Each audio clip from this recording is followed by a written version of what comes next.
Candace, can you guys hear me?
Testing, testing.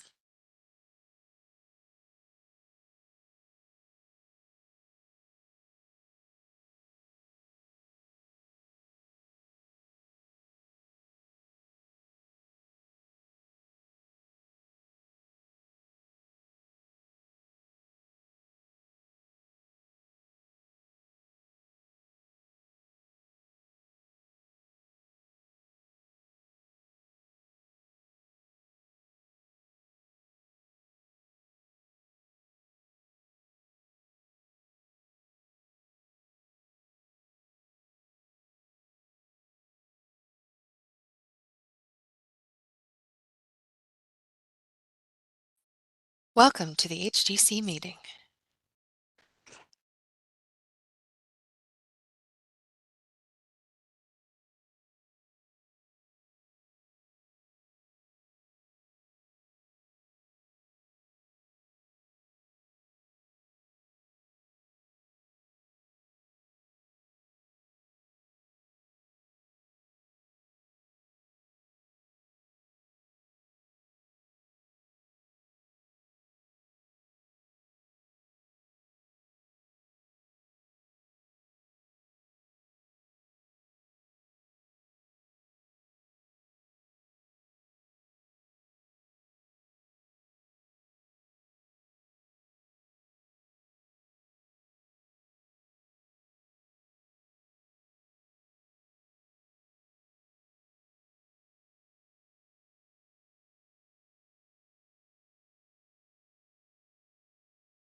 Marilyn, can you hear us in the room?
Hey, Marilyn, can you hear us?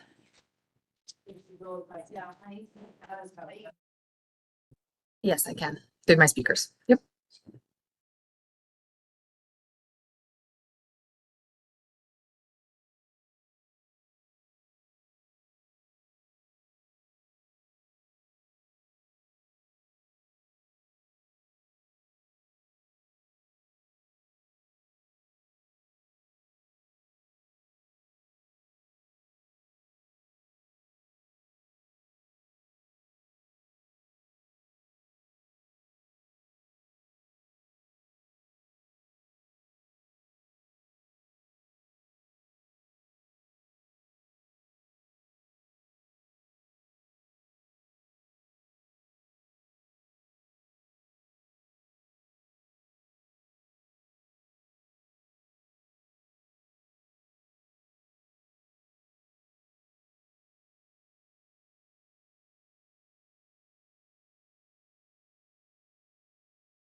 Hello and welcome to the June 12th HDC meeting. Announcements that we have first is for all applicants in the room and online. If your case is not heard until later today, you do not need to be in attendance for the entire meeting. Staff sends out emails, updates throughout the meeting, letting applicants know what case we're on and what cases are coming up. So instead of sitting here through the entire meeting, just watch your email and it'll inform you as to when your case is coming up. We did have a workshop item, but that item was deferred by the applicant. So instead, we are going to move on to our next item, which is voting on the chair and vice chairs for the HDC committee for next year. Our current chair is Nichelle Hawkins. Our current vice chair is Kim Parati, and our second vice chair is Chris Barth. They all have kindly agreed to do another year. And if there is no objections with the rest of the commission, we would like to take a vote on that. So the first thing I would say is thank you so much. We're really grateful for you all offering to do one more year. The way generally this works is that one of the members will nominate, even if it is to nominate the same officers again. So the format of the motion or nomination should be not necessarily to reconfirm the folks that are in their positions, but just to nominate them to a new term or to just nominate them to be chair, vice chair, or something to that effect.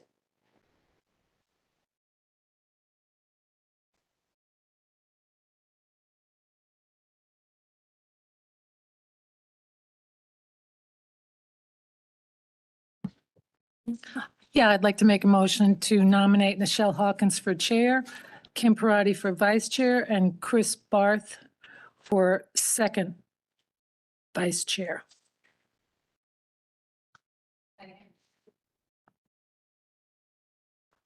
All right. Motion has been made and seconded. Do we have any discussion on the motion? The nomination? I'm supposed to be doing this. All right, let's vote. Commissioner Wojcik, Yes. Commissioner Bell, Yes. Commissioner Taylor, Yes. Commissioner Parati, Yes. Commissioner Lineberger, Yes. Commissioner Wheat, Yes. Commissioner Walker, Yes. Commissioner, why am I gonna say Parati? Commissioner Hawkins, yes. It's like we're family. Vote to nominate, nomination has passed 8-0. Congratulations. Congratulations. Thank you. We would also like to extend a very big thank you to Commissioner Walker as she is rolling off as the Dilworth seat. So thank you for your many years of service to our commission, and come back and watch us anytime.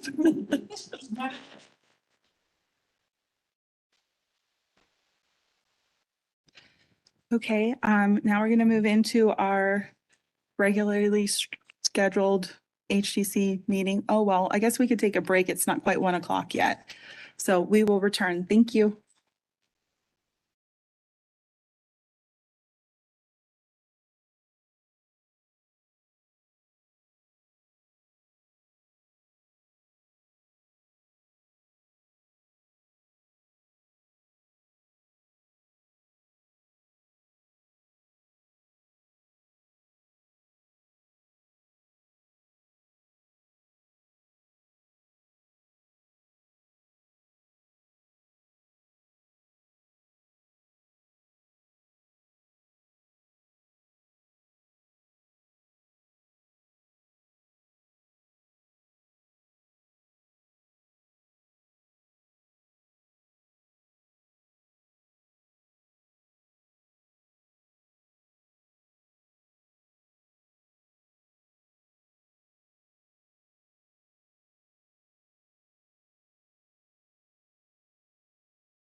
Hello and welcome back to the June 12th HDC meeting. We're going to get started with our regular agenda at this time. Madam Chair. All right. The Charlotte Historic District Commission welcomes you to the June 2024 meeting. I am Nichelle Hawkins, HDC Chair, and I call the meeting to order at 12:59 p.m. Also sitting on today's commission are Shauna Bell, Krista Lineberger, Kim Parati, Brett Taylor, Jill Walker, Sarah Wheat, Scott Whitlock, Heather Wojcik, who are present in the meeting room. Also present are HTC staff Candace Lighty, Marilyn Draft, Jen Baer, Elizabeth Lammy, JT Fawcett, Nicole Hewitt, Assistant City Attorney, Jill Sanchez Myers, Senior Assistant City Attorney, Candy Thomas, Court Reporter. I would like to start by acknowledging that the commission has resumed in-person meetings. However, as a continuing health and safety precaution, the commission is permitting applicants and members of the public to participate using a remote online platform if they choose.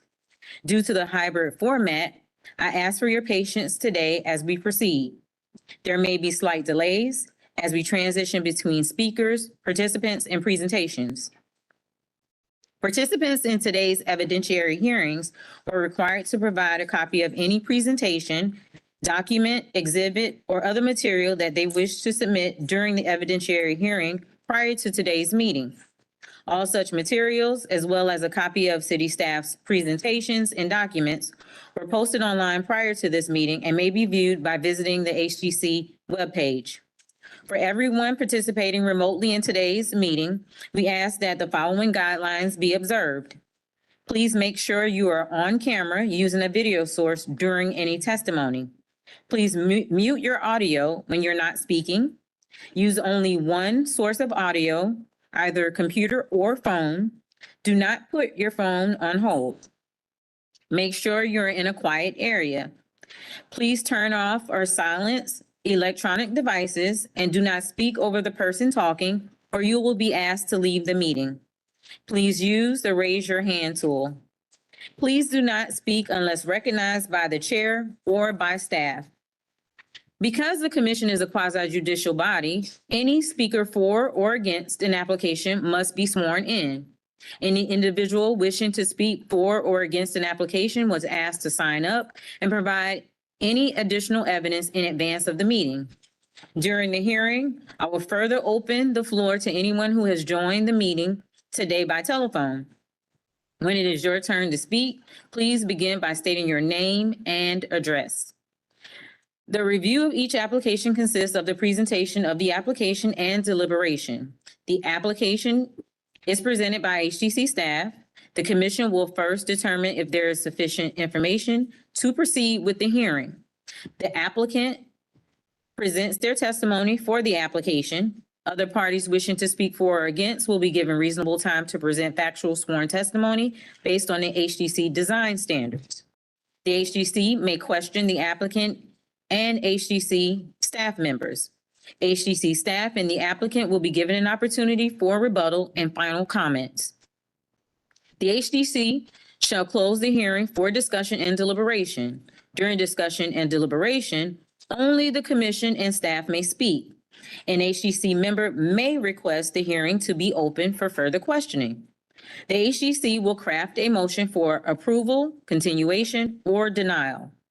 The majority vote of the commission present is required for a decision to be reached. A final vote by the HDC will end the hearing. If you will be addressing the commission today, please raise your right hand and respond, "I do," to the following question. Do you affirm that the testimony and information that you're about to give is the truth and nothing but the truth? I do. Please be mindful that we have a court reporter present who is responsible for making an accurate and complete record of these proceedings. The reporter must be able to hear and understand. Everyone present must state their names and addresses before they speak. Speak clearly, loudly, and one at a time. The reporter will interrupt only when absolutely necessary to get clarification on what was just said or to alert speakers that they are having difficulty hearing or understanding. Are there any questions? Thank you. Just again, announcement for anyone in the room or online. If your case is not being heard until later today, you don't have to sit through the entire meeting. Staff does send out emails throughout the entire meeting telling you what case number we are on and what case will be coming up next. Our first agenda item is 1821 The Plaza. And Veronica and Gregory, are you online? I am. Okay. And if you could turn on your camera so we can see you. There we go.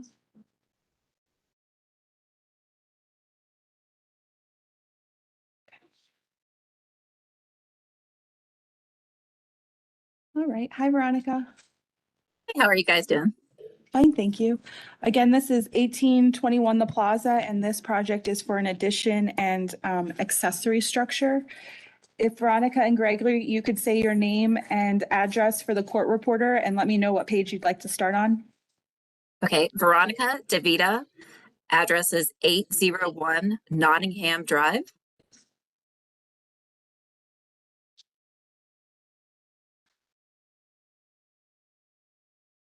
And Gregory? Yeah, here I am. Hi, I'm Greg Russo. I currently live at, I'm sorry, we can't hear you. I'm sorry. Probably having problems with my video. Can you hear me now? A little louder, please. Can you hear me now? Yes, Okay. Hi, I'm as Greg loud as you Russo. can. Yeah, I'm Greg Russo. I own the house at 1821. Yeah, I'm sorry, the court reporter is having a very hard time hearing you.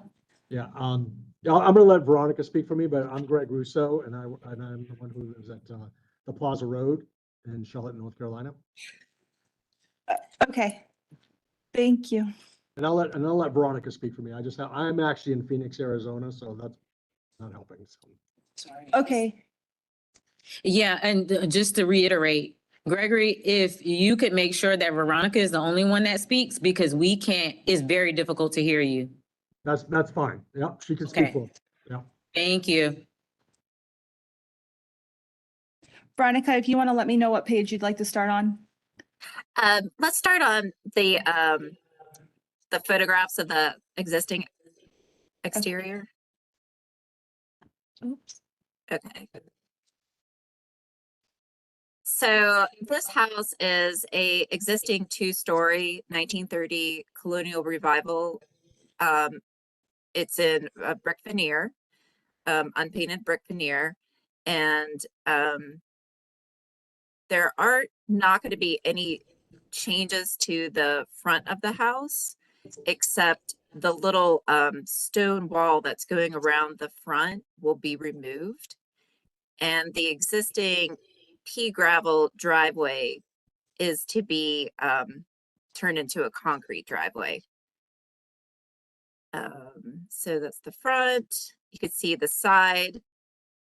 Up on the top of the gables right now, there are stained wood shingles.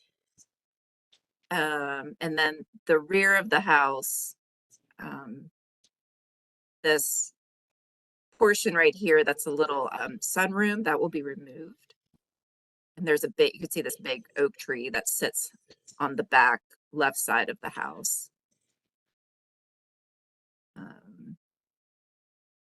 Go down a little bit more. The neighboring houses, there is a two-story brick house to the left of 1821, and on to the right of it, there's a 1.5-story bungalow. Across the street is the Riviera apartment building. If you could go down some more. Slide 9. Yes. So this is showing the rear of the house, and that white siding sunroom will be removed, as well as that little portion on the back, the 1-story portion. here. And the existing deck also will be removed. You can go down some more. Slide 10. So this is the site plan, and on the left is the existing house with the pea gravel driveway. Everything that's hatched will be removed. So there's that back sunroom, little one-story piece, and the existing wood deck. And then there's a big expanse of pea gravel patio back here that would also be removed. And then on the right side is the proposed addition, all one story that goes in an L shape in the back of the house. There is a little upper floor portion that juts out that we can get to on the elevations. And then on the rear of the house, there is a new garage building that's in the back right corner. Also proposed is a small lap pool on the back left side. And so this existing heritage tree will be preserved, as well as like a little red bud that's over near the lap pool. Next slide.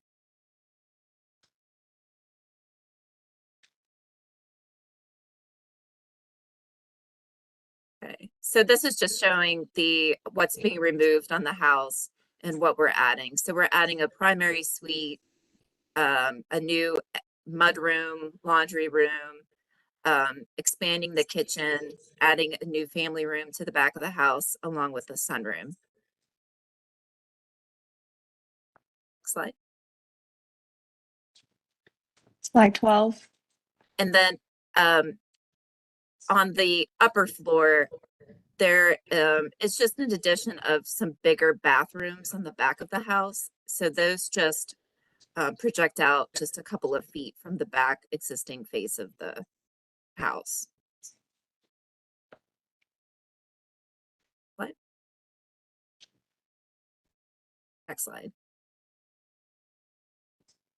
So the front of the house, existing front of the house is the upper left drawing here. And then the proposed is below that. So from the front street, you would see the small bit of that sunroom projecting out from the front. And then on the other side, you would see that new entryway. There will be a wood fence that is in front of that. So you're only going to see like part of that door and that roof.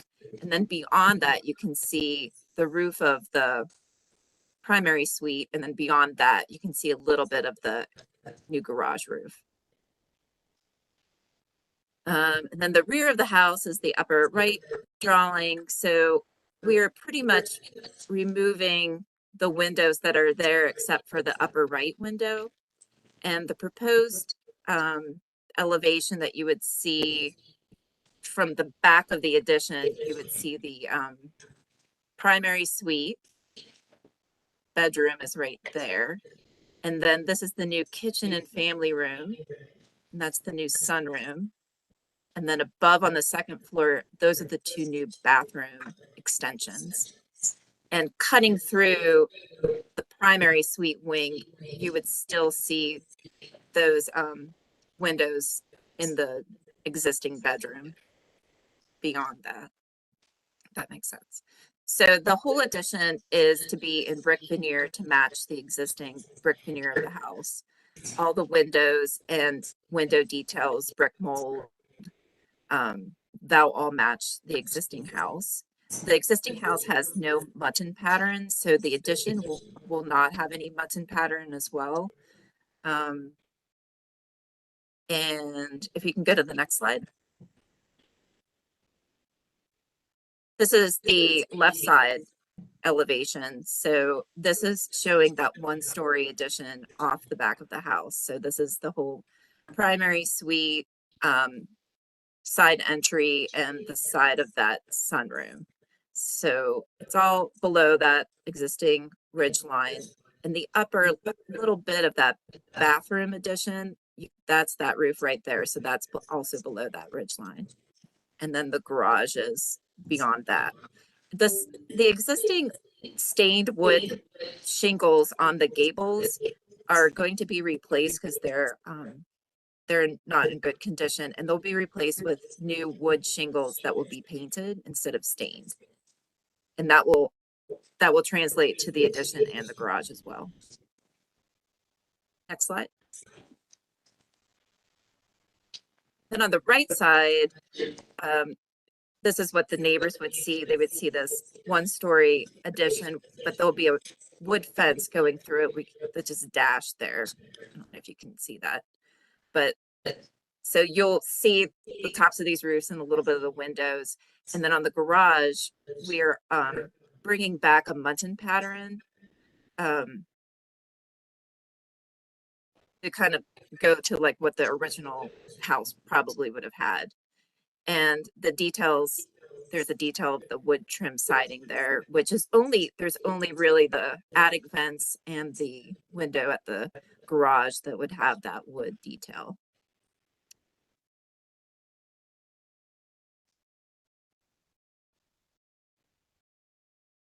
So, you know, same thing, all brick veneer. And then the garage has a bonus room above with a bathroom. And that would all be brick veneer as well with that painted wood shingles. And just trying to keep everything as low as possible with the ridge line. And then I've got some 3D models just to show the size of the addition and the height of it compared to the existing house.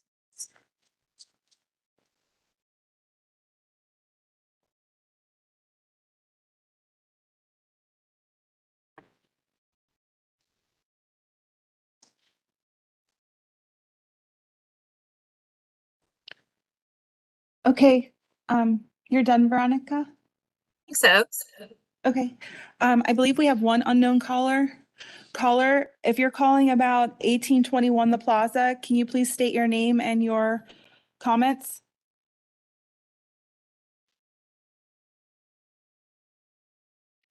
Okay, All right. Thank you, Veronica.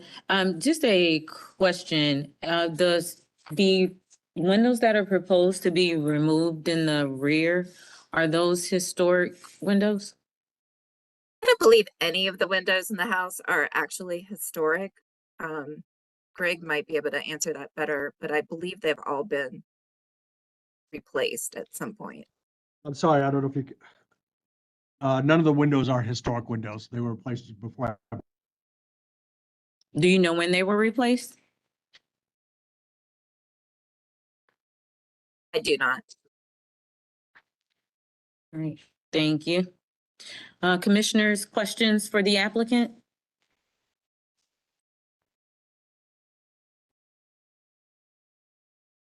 Yeah, great. I have a couple of questions. The stone wall that is in the front, is that original to the house? It is not. What, do you know when that was constructed? Actually, believe that that might have been a more current addition. Again, I don't know if It's pretty Greg's still here, old. but I believe that that was put in shortly before he bought it or sometime not in the distant past, I think. I don't think it's adding anything to the house, and I don't feel like it's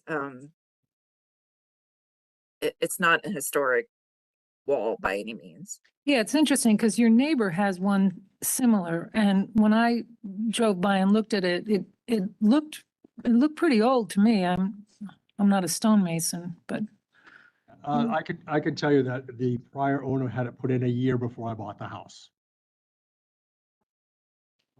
I don't know. I'm sorry, I didn't understand you. Yeah. He said that the previous owner put it in a year before he bought the house. Oh, okay, thank you.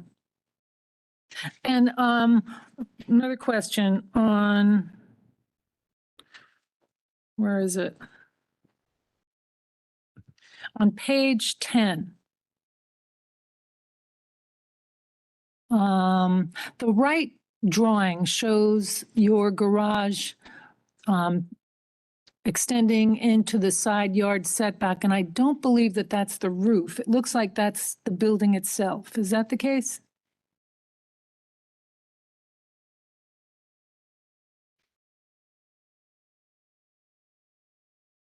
The right, yeah. So it is, I've got it 3 feet from the property line to the roof edge. There really isn't much roof on that side of the structure, though, is there? I'm just trying to get an understanding of whether the building itself is penetrating the side yard setback. No, it's not. It is right, I'm pulling up, I don't, you probably can't see my thing here, but it is.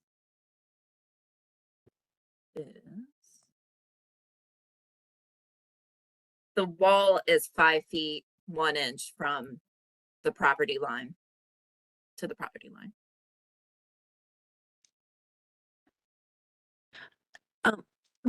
Veronica, Commissioner Walker might not know that detached structures have different setbacks than Okay, additions to primary residences. So right. you just So- clarify that that meets. It does meet it. So, Thank you.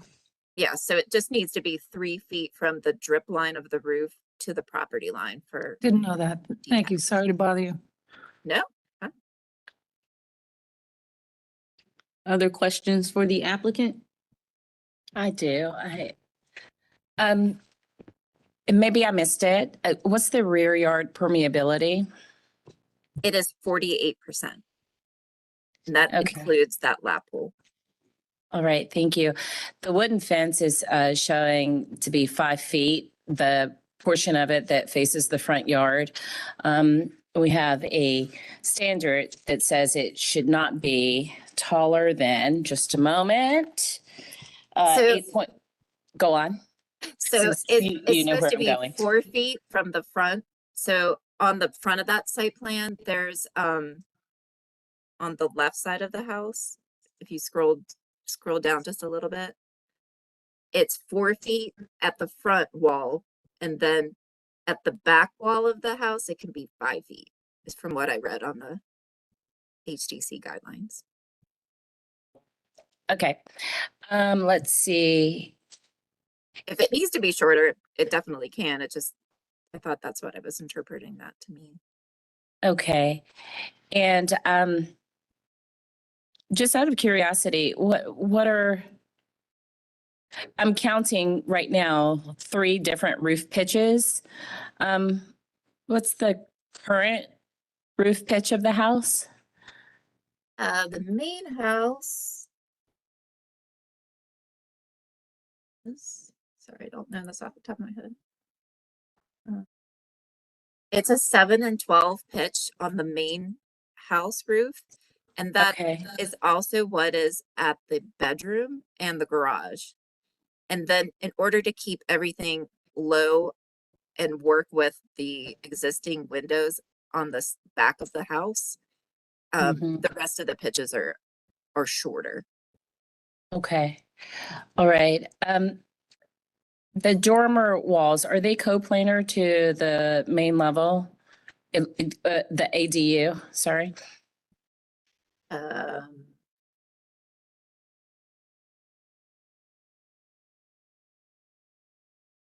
It looked No. like it in the plans, No, but they're I just not. wanna, They're Okay. not.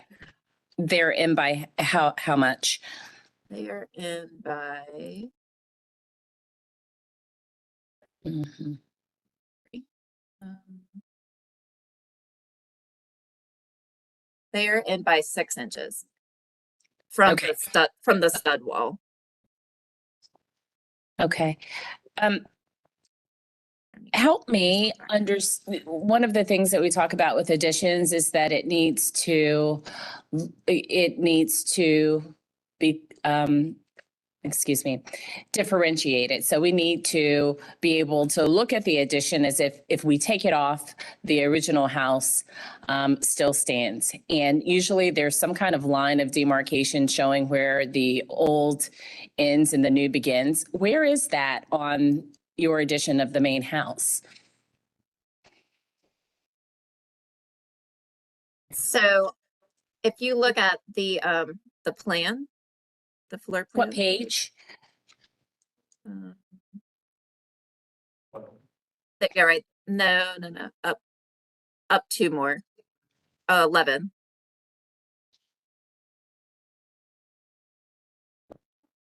So you could see, oop. Yeah, there you go. So you could see the original rectangle of the house. So Mm-hmm. I've stepped in the wall there at the new kitchen, Mm-hmm. and that is the same wall as that 1-story mudroom piece that is being taken off. So if the general contractor can keep that wall, that's great. But that's where that is. And then on the left side, that family room also steps in a couple of feet before it starts, and that sunroom is, beyond that. Is there, thank you for that. Do you mind showing me the exterior version of that? Okay, so that would be, if you can go down. It's gonna be the next one. Okay, so On you slide could 15? yeah, okay. So that piece up here, can you see my cursor? Oh, No, we can't No, see. okay. your cursor. Okay, so the rectangle of the existing house, that line to the left of that before the sunroom. that I'm is sorry, hold stepping on. I'm back. trying to get to where you are. So slide number 15. Okay, I'm ready. Thank you. Okay, so between that sunroom and the edge of the existing house, that brick right in between there is stepped Mhm. back a couple of feet. Okay, all right, that's helpful. And how many feet? 2 feet. 2 feet. And then the sunroom itself appears to step back out, bump back out. So Yes. it steps in by how much and then steps back out by how much? It's stepping in by 2 feet, and then the total of the sunroom is 8 feet. So it's That's right. projecting 6 feet out from the face of the Okay. existing house. And on the right side? So that would be the slide 16. Mm-hmm. Is it the Yeah, same so there? Just the little window? that little window that's 2 feet 3 inches. Okay. And then I forgot it stepped out even more with the bump out. Yeah. By so how from- much? From the face of the existing house to the edge of that mudroom is 10 foot 3. Okay. All right. I think those are all the questions I have for now. Thank you so much. Mhm. Other questions for the applicant? Commissioners? Commissioner Wojcik? Hey, Veronica, I just had a question about the utilization of kind of that linear projection going into the backyard. And obviously, when I'm looking at the floor plan, I see that, you're trying to keep as much open space at the kitchen and the family room. But when you look at the longevity of the extension between the laundry and by the time you get to the master suite, it feels long in terms of its projection in use of the backyard. Did you explore any other floor plan options that would potentially let you bring that primary suite kind of in towards the house at all?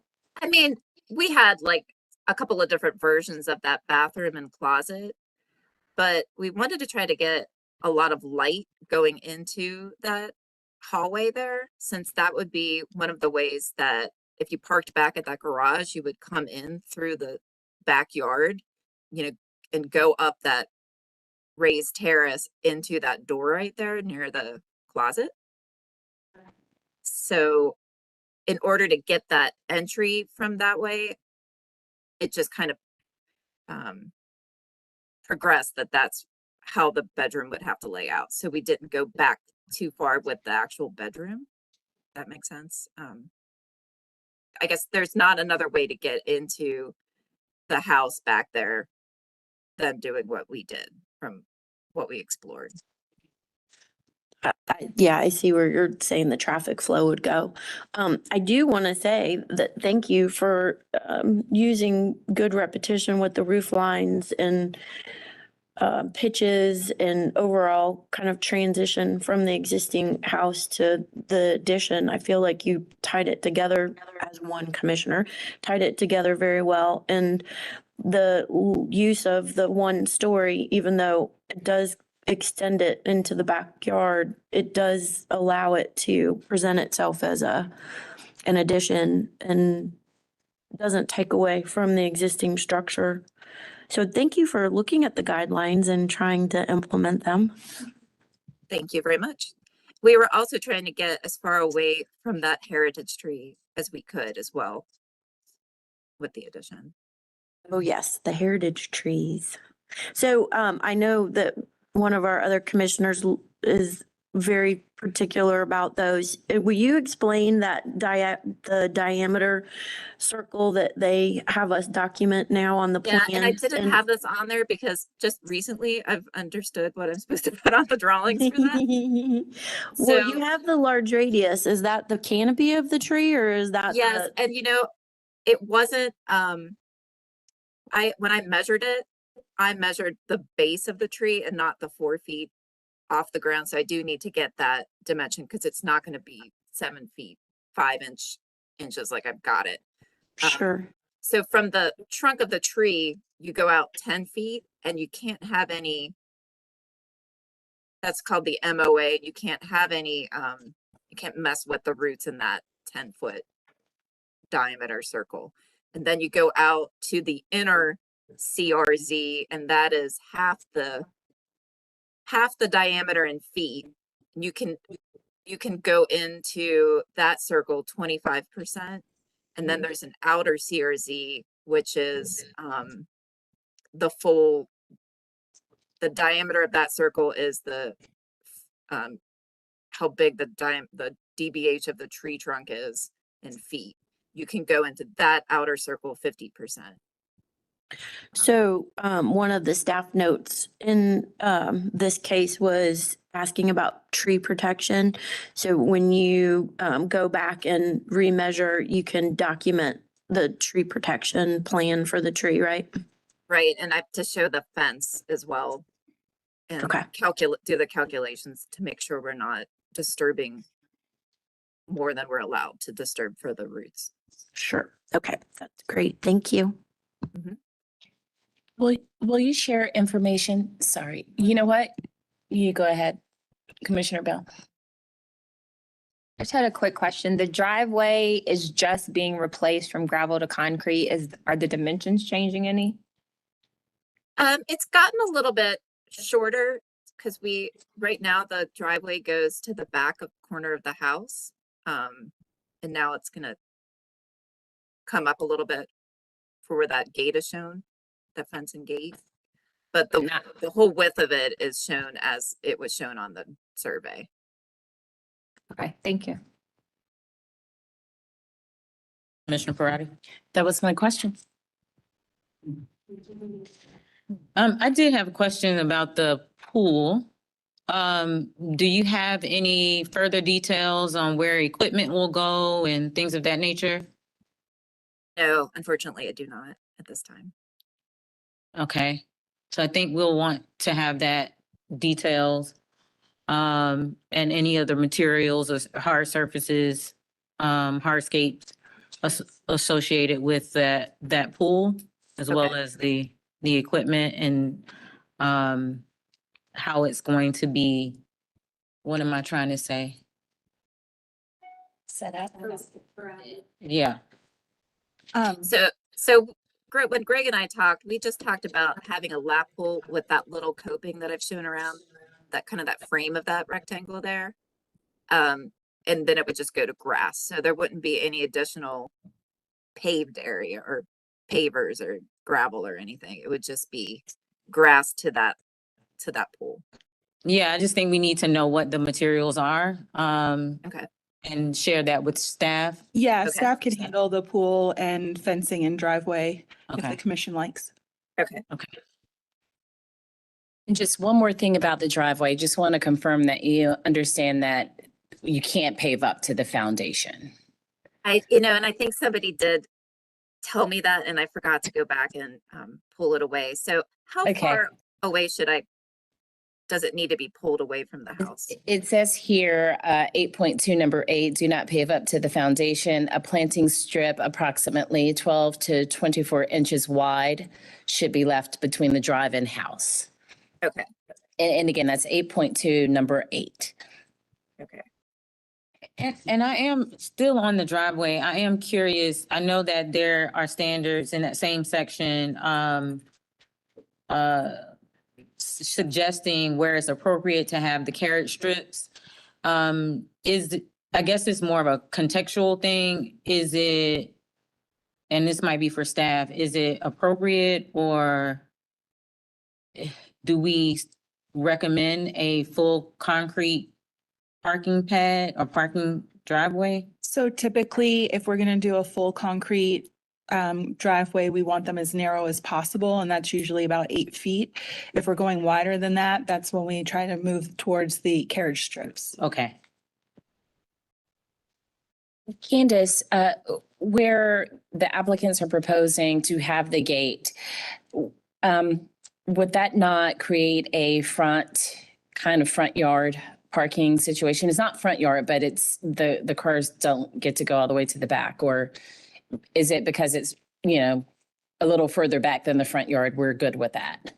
As long as the driveway goes back to the rear corner of the house, Okay, then the fence, if it was to be removed, you can Mhm. still see that the driveway goes back to the rear Okay. corner. that's helpful. Thank you. Other commissioners, other questions for the applicant before we close for deliberation?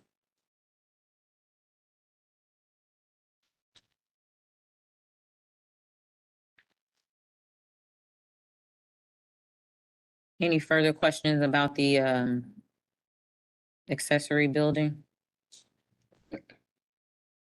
Okay. Oh. Commissioner Lineberger? Hi, Veronica. Why did you decide to go back to a window design for the accessory structure that you thought was the original to the house versus matching the house? That actually came up during our preliminary meeting with HDC, with Christy Harps back last year. She felt like, because I originally had it without any mutton pattern, and she suggested that since that was a brand new detached structure, that it should have the pattern in it. Okay, thank you. Is that your problem? Other questions before we close for deliberation? Going once? So, all right, we're now closed for deliberation. All right, commissioners, lots of great questions. So I feel like I've noted down a set of standards that we probably want to reference. But curious what your thoughts are, Commissioner Parati. Sorry to put it on you, but you had some really, really good questions. Yeah, no problem. So initially I had some challenges with the bump outs, but they are located towards the back of the house. So I think that would be, something that maybe we should discuss just to see if anyone else has those issues. The house going back, making use of the space it has is, I'd say what we would prefer in lieu of the ridge being raised. So that's good. The permeability is, we're sneezing on it, but it's good. Questions about the driveway being paved up to the foundation. It sounds like the applicant Ms. Veronica and Greg are good with putting a little strip there. I think that we need to be very clear that if it's wider than 8 feet, we need carriage strips. So there is that. Let's see here. Yeah, I think that we should, when we're making a motion, confirm that the dormers are stepped in 6 feet because 6 inches, because they do look, at least to my eye, on the plans to be coplanar. Let's see here. What else do I have written down? I had originally written a question asking if they plan to replant trees because they're taking out 2 big trees, but I don't really see where they have space for that. So I'm going to throw that out to the crew to see if that's something that other people feel strongly about. And I did have some concerns about the 3 different pitches, the 3 different pitches when I thought that there was yet another pitch on the main house, but it sounds like, indefinitely, according to Commissioner Wojcik, that creates a nice little transition to the addition. So I'm at peace with that. And so that's what I have now. The wooden fence tying into the back of the house can be 5 feet, yes? Okay. So yeah, then everything else looks good to me. Thanks, Walker. Yeah, the only 2 things that give me a little bit of heartburn are, one, the bump out on the right being 10 feet, 3 inches. I'm not comfortable with that, given our guidelines. And then the other issue I have, and this goes to guideline 6.1, which says you should attempt to minimize impact on the neighbors. And that is, I did the calculations of the house and the additions and the garage, which for all intent and purposes is one long continuous structure. But also, given that it's right into the side yard setback, the original house length was 26 feet, 8 inches, and now the calculation I have with all these other components is 78.4. So it is essentially 3 times in length of its original size. It's also 3 times in length of its neighbor's side house rather. So that's where I felt a little concern about the impact of a structure right at the side yard setback for that long a stretch of land. I don't know. Does that not, does that minimize impact on neighbors? I'm not so sure. So I have that question. I'll speak to that. So when I first looked at this, I had the same reaction you did. Commissioner Parati did, that it looked bigger than what I originally, when I saw it, it looked big, but studying it, when it steps back and it's long and it's low, and as one commissioner that lives next to a 2-story addition, the low roof line and the linear portion of it, I would appreciate as a neighbor, rather than being over towered or towered over, looked down upon. So I think it's pretty successful at trying to minimize the what could have been a 2-story bulky addition. So I feel like it was pretty successful, and I went through the same steps that you did and said, oh, wait a second, this is actually, it's stepped back in and it's low and it's got the roof pitches to make it work. And so I thought it was a pretty successful job at trying to keep it low and keep the open space and protect the tree. And there's a lot of boxes checked there and trying to make it work out, which I didn't realize at first when I first looked at it. And I will say, for additions, this is the route that we do prefer.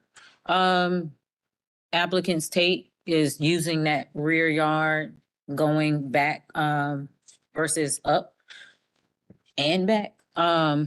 So to Commissioner Taylor's point, I do think it's a great attempt at honoring the standards. Commissioner Wojcik? Commissioner Walker, when you said that you didn't like that it projected 10 feet to the side, can you just explain that just because you felt like it was getting too close to the setback on the side? Or you said you didn't think that that met the guidelines? Right, I Will think you- our will you say that? guidelines for additions, 6.20, number 1. Attempt to locate the addition on the rear elevation so that it's minimally Yeah. visible from the street, and I'm not so sure 10 plus feet is minimally visible. That makes, yeah, thank you. That's fair. I felt that way too, but then when you look at the topography of the lot and how far it's set back, it looks very different than it does when you say a 10-foot projection on the side. You know, well, you saw the lot. So, you know, it kind of goes, it's back far enough so that I think that 10 feet will not be so overpowering, which is what we're charged to make sure it is done, is that it is not visually overpowering. But yeah, I completely agree with you. In theory, that was a challenge I had until I looked at some of the other factors, which is that it's further back and it kind of, is this correct, Commissioner Walker? It kind of dips back. Well, there's a little fence there, I think. But it kind of, it recedes. Mhm.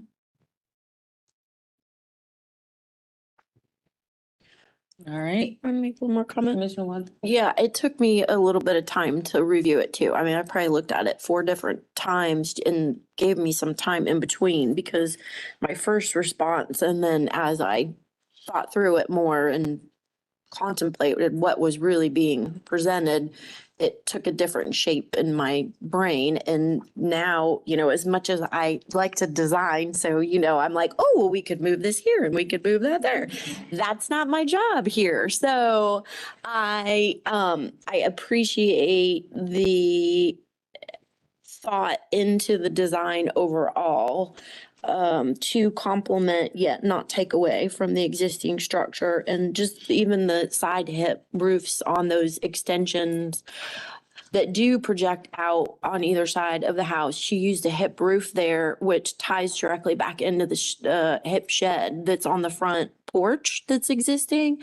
So, I mean, architecturally, I really feel like she's really thought through this from all angles. And you know, if I just look at it from one side, I'm like, well, what's that? Why is that? But when I start to really look at it from a 3-dimensional standpoint, it really starts to make sense and tie together. So that's kind of where I am at this point. Yeah, I think because it's 1 story, it does minimize the impact. If it were 2 stories, 10 plus feet would be very different. You know, I'm just trying to, you know, make sure we're sensitive to the guidelines, that's all. What do you think about the taking out 2 trees and not replanting? Well, who was it that said they weren't sure that there was, I think it was you, that there was even I argue reason. with myself all the time.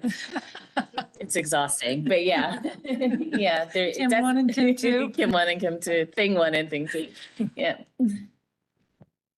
Yeah, so I can't speak to that because I don't know what that's. Anyone else have feelings about it? I mean, planting a tree is wonderful if it's a situation where it can be strong and healthy and beneficial, then What is our guideline? Down here? they usually, there is something It's that's not about, it doesn't, if it has to be, excuse me, all of the thoughts are trying to get out at once, excuse me. If it's, what is it, 10 feet in diameter. 10 inches. Excuse me, not 10 feet, 10 inches in diameter, then it needs to, there's a replanting that we've requested. I'll find the standard. It's 8.5, number 3.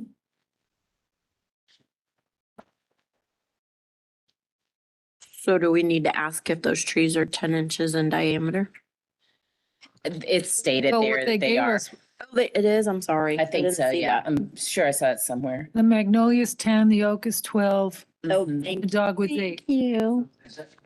I'm sorry for being ignorant, does that mean, is it like, But is it like the city where you can pay into a tree fund, or does it need to be planted No. on that property? Candace is shaking her head, no. No, yeah, it needs to be planted on the person's property, either in the front yard or the backyard, unless they have some kind of lot constraints in which a tree won't grow. Yeah, okay.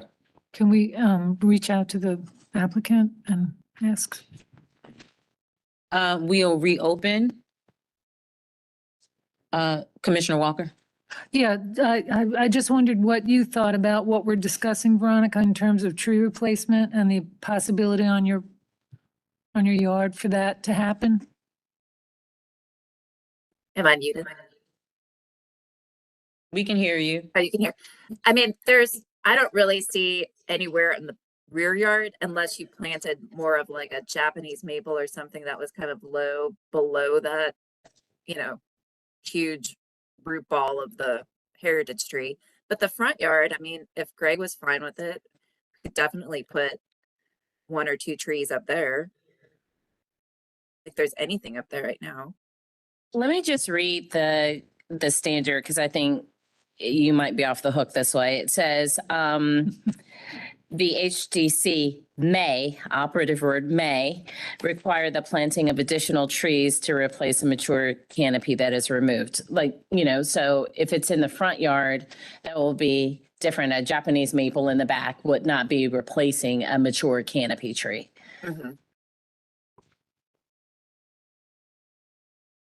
I mean, there's room in the front for 1 big tree or a couple of smaller trees.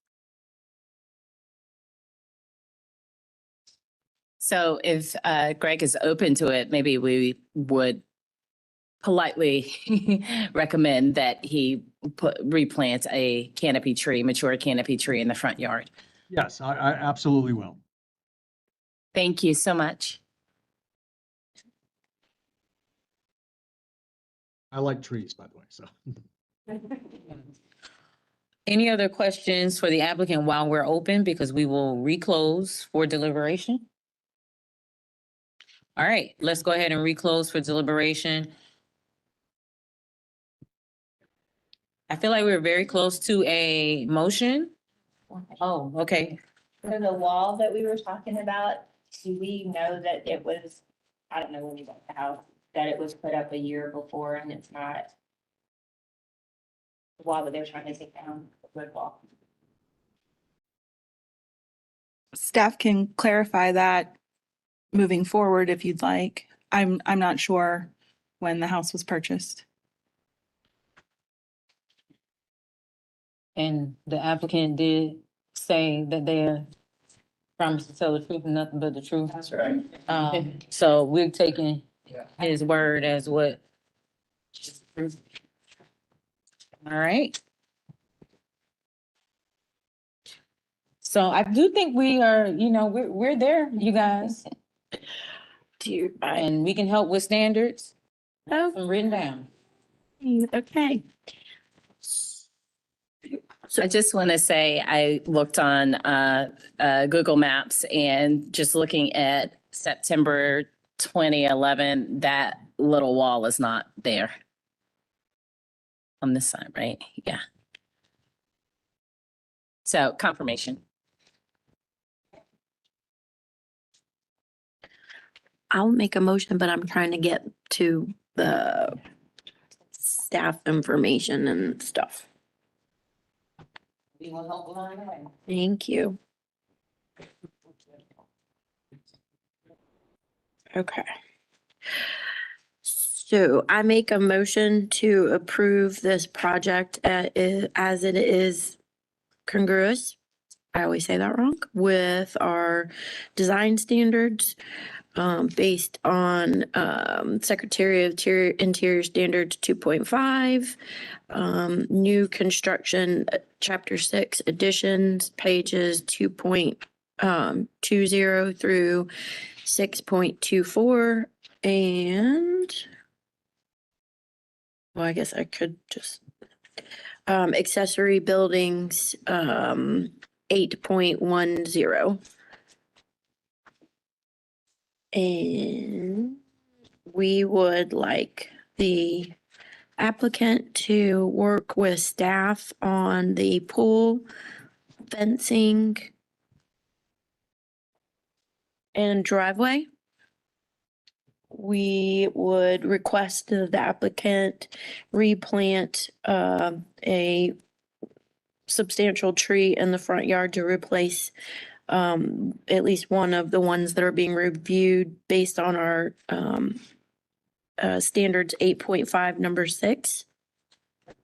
Let's see, windows, veneer, walkways. There's gonna be masonry. Mm. Sorry. Yes. There's gonna be masonry added, so just reference, Yes. that the masonry should match the existing. and So- be Unpainted. Yes, new brick and mortar should be the color and dimension as existing and remain unpainted per standards masonry 5.5 through 5.6 and paint 5.8.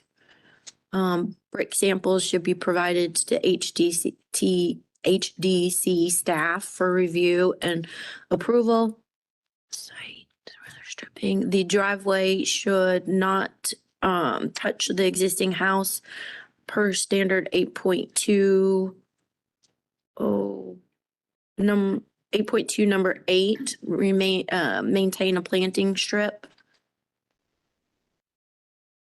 And then number 5. And 8.2 number 5 for the width of the driveway. Yeah, and so with the pool, present the hardscape materials to staff with final details, and windows and doors its specifications can be reviewed with HTC staff as well. Friendly amendment, if we can change the word substantial tree to mature canopy tree. Thank you. Mature canopy tree. Amendment accepted. All right. Thank you, Commissioner Wojcik. Motion made by Commissioner Wojcik, seconded by? Seconded by Commissioner Taylor without a mic. Any discussion on the motion? All right, let's vote. Commissioner Wojcik, Yes. Commissioner Bell, Yes. Commissioner Taylor, Yes. Commissioner Parati, Yes. Commissioner Whitlock, Yes. Commissioner Lineberger, Yes. Commissioner Wheat, Yes. Commissioner Walker, Yes. Commissioner Hawkins. Yes, vote to approve with conditions passes 9-0. Thank you, Thank you. Greg and Thank Veronica. you. Thanks a lot. Bye. Our next application is 825 Romney Road. Is Emily, the applicants are in the room. Thank you.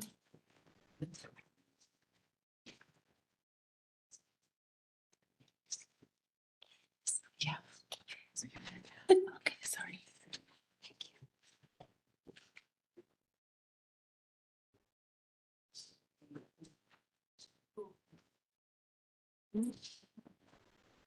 Hello. Hello. Okay, again, this is 825 Romney Road, and this is for a front porch addition. If you could both say your name and addresses for the court reporter and let me know what page you'd like to start on. Lindsay DeBoer, 8301 Ashley Glen Drive. And Emily Hultquist, 825 Romney Road. Thank you. We'll start at the, your slide 7. Slide 7, thank you. Yes. Can I confirm they were sworn? Oh, okay. Can you both confirm that you were sworn in as well? Yes. Yes. Okay, thank you. This slide is images of our home. We purchased in 2019. And our hope and desire is to add a front porch obviously, to the front of the house. It's right across from Latta Park, as you'll see, I believe in the next slide, please. We sit right across from Latta Park and would love to be able to enjoy that space, the front of our home, and get to enjoy the views that we have and that Dilworth front porch way of life, as people say. The next few slides have streetscape. And I believe the next slide has yes, there you go. Thank you. Our particular section of the road with our neighbors and setbacks as well. And dear Lindsay here can speak much more to that than I can. The next slide also shows down the street neighbors wise where porches hit on the setback. One of the markers is to be in line with the rest of the streetscape, nothing that's too protruding, obviously not the setback, but still keeping in line with what the streetscape is. And so we show that to be here. There are 2 other porches that come right up to the setback line and a third that's very close. So nothing that looks too unique or different than the rest of the streetscape. We'll flip down to slide 13, I believe. Yeah, here. So you can see the existing site plan here with the stoop. The goal is really to replicate the same look of the porch using the same materials for the roof line, same pitch, keeping underneath. There's a window up front, so keeping the roof line underneath that window so that we don't have to modify any window on the front. We've got some dimensions on there, and you'll note here in this picture, it's a little tiny to see, but up about a third of the way up the driveway, there's an existing stoop.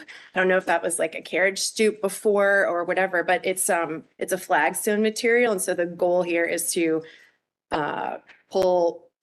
connect that existing stoop with the walkway up to the front porch. There's a picture towards the end of it. We'll get there in the presentation. So next slide. In talking with staff, we had feedback in notes around the width and size kind of the landing area at the base of the steps. And so we did a modified version of the width of the walkway, which is what we're showing here by way of option 2. This one is actually much more similar to the Mount Vernon address project that's in one of the later slides that we'll show, but it's a similar design in that there's a wider step, but then the walkway narrows and then is a little bit more, has planting strip on either side, which we could do as well for that. That also to the walkway coming out to the stoop is 39 inches wide to match the width of the stoop. So it would be a contiguous feel. We can flip to, that was just these are just enlarged pictures. Let's flip down to 17, slide 17. And the Ideal Way home was under construction, though an approved project. And so we don't have a good view of the front, but the Ewing Avenue and the Mount Vernon both have a wider steps, but then a more narrow walkway. So we were kind of mirroring that as projects that had been approved. Slide 18 just shows the overview of the floor plan with some of the details. So you can see the depth of the porch, the width of the steps, and then the materials to be used. It's a full masonry exterior house, so we would use a masonry skirt and steps.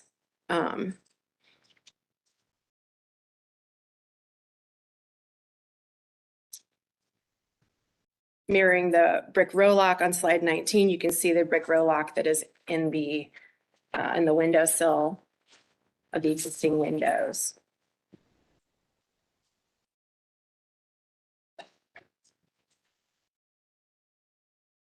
All right, so then the next couple of slides, slide 20 and 21 show left-right elevations, and then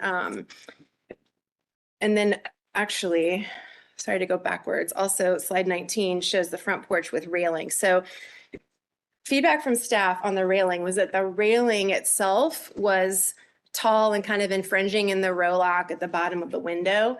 Trying to balance that with building railing to code. So wanting to pass inspections, but also wanting to honor the HDC. So the thought was this, and and the reality is that we're only 24 inches off the ground. And so a railing is not required. However, we have small children at the house and Would like to keep small them there. small boys, actually. So we'd like to keep them in the porch. And so, welcome feedback on that. There was a booster rail option offered. Happy to do that, but would love direction from staff on even style and type for that to make sure that we're in line. The railing would be similar to that Mount Vernon project. It's a 2x6 right edged milled pine, and we would paint it and then just do a simple railing at the top. But if we're gonna do a booster, there's just a lot of design or architecture that could go into what that looks like. Don't want it to detract, want it to just be something that we could have for a while. We could remove it afterwards as the need changes. But happy to do the railing to not block the window, but would just love a little guidance from staff on the type of booster rail. Happy to do that. So, Staff can provide that. We have some really simple booster rail options. Okay. It's just, that would be great. And I would love feedback from staff or from the board, actually, like, what's the balance there with keeping below the window, but also building a railing to code? Well, I'm not sure if there is a balance. You have to build according to code, correct? Mhm. The issue is it's not required because of the height off of the ground. right. Right. So But if we build one, we need to build it to code. If we have one, we have to have it to code. Or no, that's my question. So Yeah. you're shaking. If you don't I realize, require yeah. one, If it's not required, it has to be built to code. right, you don't have to build. Okay, so a booster rail isn't necessary then at that point. Okay, great. Just no gymnasts. That's right. That's right. Okay, great.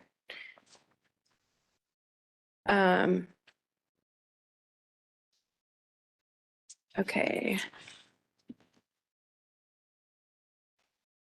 Last piece would be the walkway itself. The existing walkway to the front door is a flagstone. And as are the stoop steps at the existing stoop steps next to the lampposts that are currently not connected to anything. So the thought was to remove the existing flagstone and reuse it, being material in kind, to bring it out to the existing stoop that's further out by the lamppost, which would be like slide 25. Yeah, great. Slide 26 also shows, this was a picture circa 2014 from MLS that shows the original walkway going all the way out to this stoop. The Holquist bought it in 2019, and it at that time looked like the slide 25 picture. So, So it's been this iteration at some point, and the current walkway since we purchased the home. so they just set it back in between. Mhm. So there was feedback from staff about that, maybe material not being the best material. It's commissioned to determine if flagstone material is appropriate for the new walkway. Our thought was just to reuse and repurpose what was existing, but open to going back with a material that would be recommended.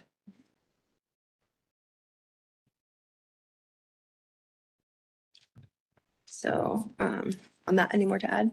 I don't believe so. Okay. All right. Any questions from commissioners? we also had some historic photos of the front of the house. Oh, thank you. That was in the addendum. Thank you very much, Candace. Yes. When the house went, this was actually provided by HDC staff through Raleigh, but when the house went into the historic, when And the neighborhood became historic. when the neighborhood, thank you, when the neighborhood became historic, this was the photo taken at that time that the house was already painted. So there was a question about going back with masonry around the skirt of the porch to be painted or not painted. When the house was grandfathered into historic, it was painted. So we submitted it to be painted to match the house.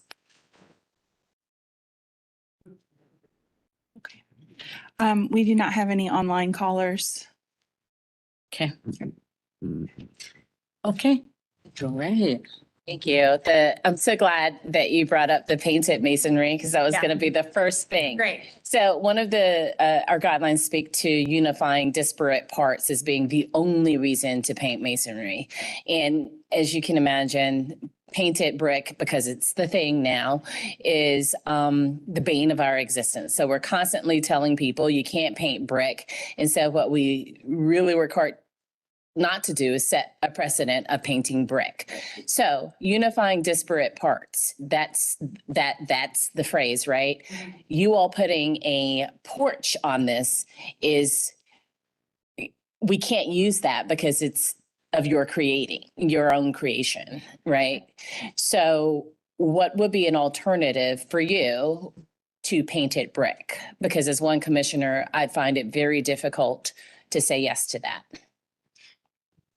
I think options would be to find, obviously to work within the bounds that you would approve, but the thought was to do a lighter brick, something that would be a little more contiguous with the existing color of the house, not something that would be so contrasting. But we're happy to have that be on the altar, to not paint the brick. So. Commissioners, other questions for the applicant? Yeah. I'm a little confused on all the options for the sidewalk. Yeah. Can you clarify that? Sure. There really are two. And perhaps actually slide 15, maybe we lose a little bit of the resolution, but it's a little bit enlarged. The original design went the landing the width of the steps and then narrowed to be 39 inches wide at the stoop that's existing out there. That was the original that was submitted, and staff feedback was that landing, that area space was too wide. Maybe just taking up too much of the yard or whatever. And so the option that we thought better actually after revisiting would be this slide 16 photo here, where the width of the steps remains the same, but the actual pathway itself is only 48 inches wide, reducing this large landing area and having just more grass and doing planting strip on either side, mirroring that image of the Mount Vernon house that had, shrubs and And things then along the the way. the steps to nowhere at the front, what are those? Sorry, Are you wanting to get rid of that? no, connect them. Yeah, to keep, that. connect them, yeah. So the existing pathway that is currently there shows on, sorry, I'm gonna go backwards, on slide 14. And so it takes a quick right turn and just goes straight out to the sidewalk. And then the existing stoop is here. So the thought would be to repurpose this material and Can you bring the mic with you? oh, sorry. Yes. So the thought here is to, again, reuse this material, but this is out here all by itself with a lamppost. It was meant to be there intentionally originally. So to just kind of reconnect it, to bring it back into the fold. Just shown right next to it, correct? Yes, that's it. Right. That's the same existing stoop here. Mhm. All right, thank you. Yep. That helps. Yeah. When we look at things like walkways, everything, we look at context. And I drove by this one and looked at the other yards and did not see where your preferred option was what the norm for that area, for that streetscape. But help me, I might have missed it. What's the norm? The heading out to as Commissioner Whitlock calls it, the steps to nowhere, Yeah. or the other alternative? Which one is the one that is the walkway of choice for that street? By way of, in relationship to the other homes on those streetscape. I mean, Emily, you could speak a little bit more. Just to make sure I'm understanding. So from whatever front stoop or front porch they have, what's their walkway like? Is that correct? I think it varies house by house. Our neighbor to our immediate right, so on the street, our left, Paula. Hers comes from her stoop and angles out toward her driveway. There's her yard and then a smaller patch of yard on the other side of that walkway. To the other side of our home, Dorothy McGavern, her stoop comes, or small stoop, and her walkway comes straight out to the sidewalk. As does the next house down.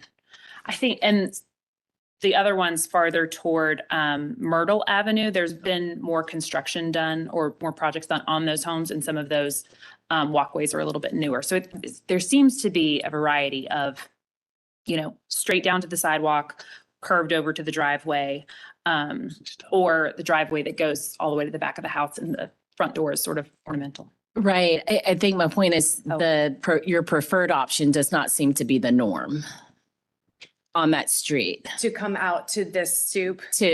Where the light is, where the lamp is. It doesn't seem to come that far out. Okay. As I drove down that street, that would be an anomaly for that street. And we really want to keep the rhythm and the context the same. Sure, absolutely. Okay. And maybe that's how those steps to nowhere came to be. I'm not sure. Right, right. They were just abandoned. Excuse me, though, doesn't your neighbor's front walkway go over to the driveway? Yes, our neighbor to the, when looking at our home to the left, yes, it does.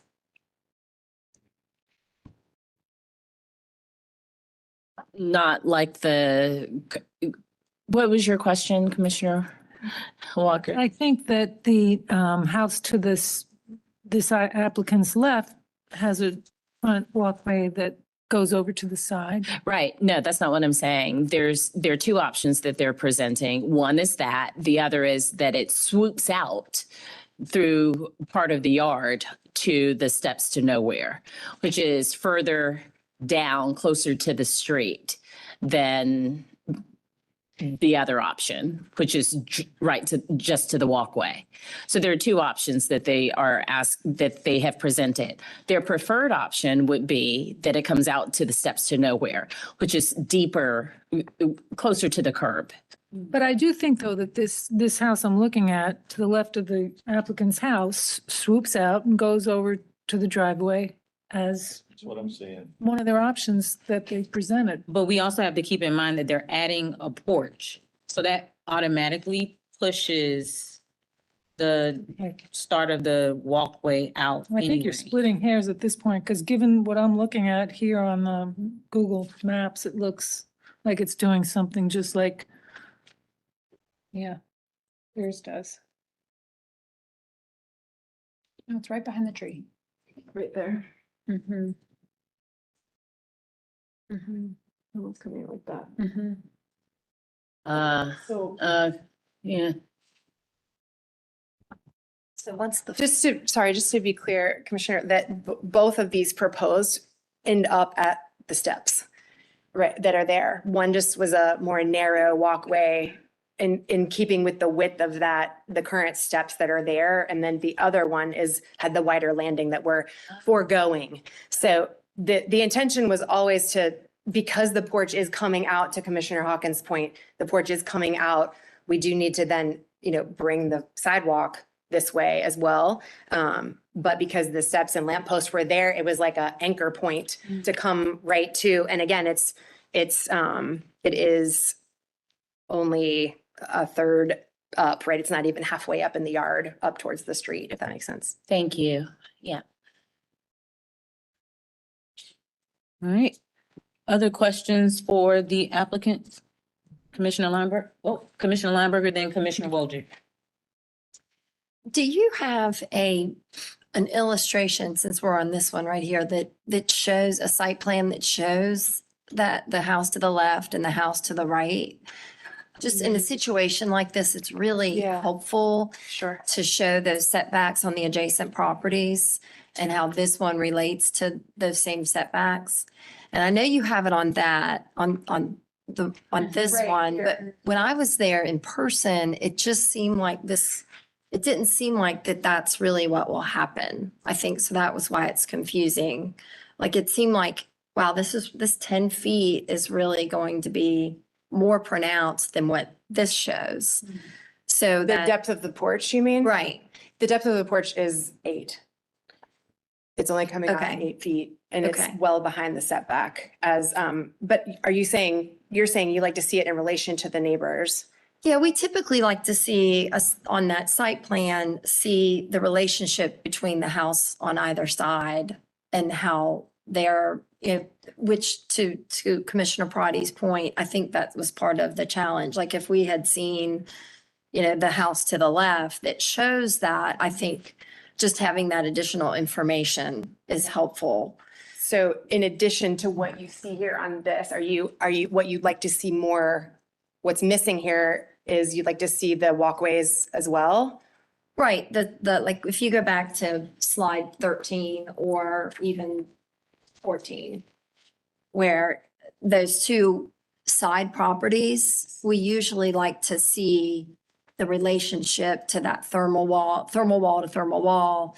In if more, there's a you'd like to see porch. that, but with both neighbors in more Right. detail. So Right. like slide 11, but with more detail. Right. Okay. Okay. They're gonna have to go to their neighbor's house and ask them for a site plan. You can't just get that information. You can't just get somebody's site plan. I'm talking about mainly the structure, because what I was saying is when I was there in person, I really went back and forth trying to visualize this extra porch on the front. And if it seemed like it was going to protrude more than, I don't know if that, it's just maybe it's just my perception. It seemed like it was going to protrude more, be more pronounced than what is shown there, is my point. Unless it's fabricated out of Harry Potter world, slide 11 is, that is a site plan with the structure on it. I mean, that's it. Aren't these sometimes not quite accurate? I mean, this is a, is that from Polaris or, is that, those are not always accurate. Yeah, we usually like to have numbers.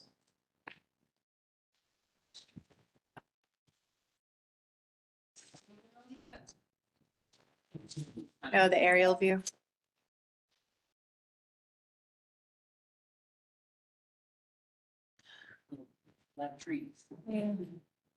To Commissioner Lineberger's point, we usually don't just eyeball it. We usually have numbers showing the rhythm of setbacks when an applicant comes in asking for something that could potentially impede on that. We do have some data points, because we see the setback and we see that those buildings are in relationship to it, and we can see where the relationship of this proposed project is. I think that's pretty accurate. I think I'm also referring back to the staff comments or the staff analysis, which was provide setback. They had provide accurate site plan, provide setback to edge of front porch and to front thermal wall from the front property line. Some of their comments there, We I think, did. are alluding to what I'm also referencing.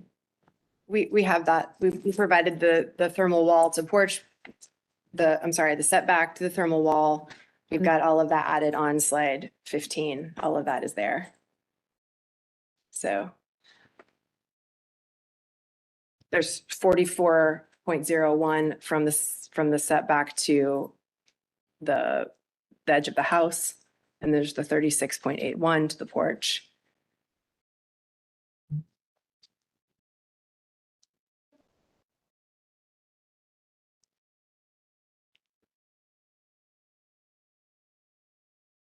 Yeah, maybe we lost some of the clarity with the, The pixelation. pixelation.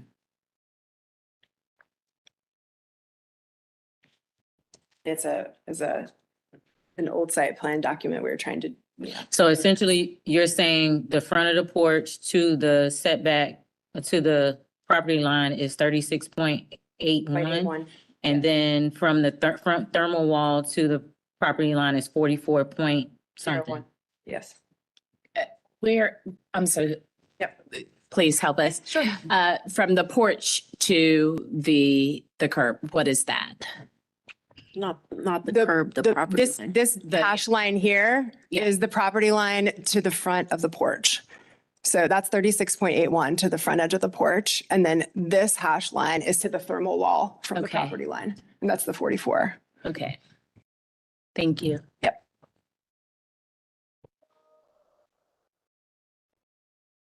And Commissioner Lineberger is saying that we normally see that in conjunction with your neighbors, To, those you measures. need to see the measurements to their thermal wall as well.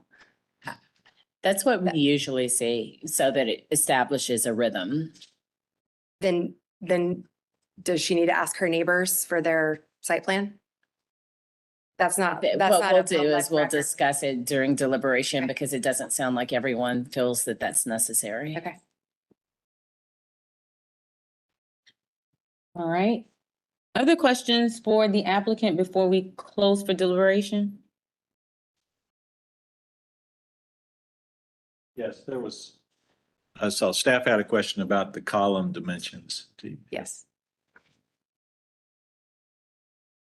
We added a dimension to the plans. Bear with me here. I'll find the slide.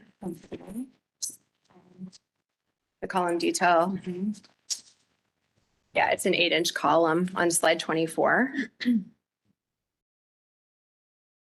I think they just asked for that dimension to be called out. Okay, yeah, thank you. Yeah, sorry, I didn't see that. That's okay.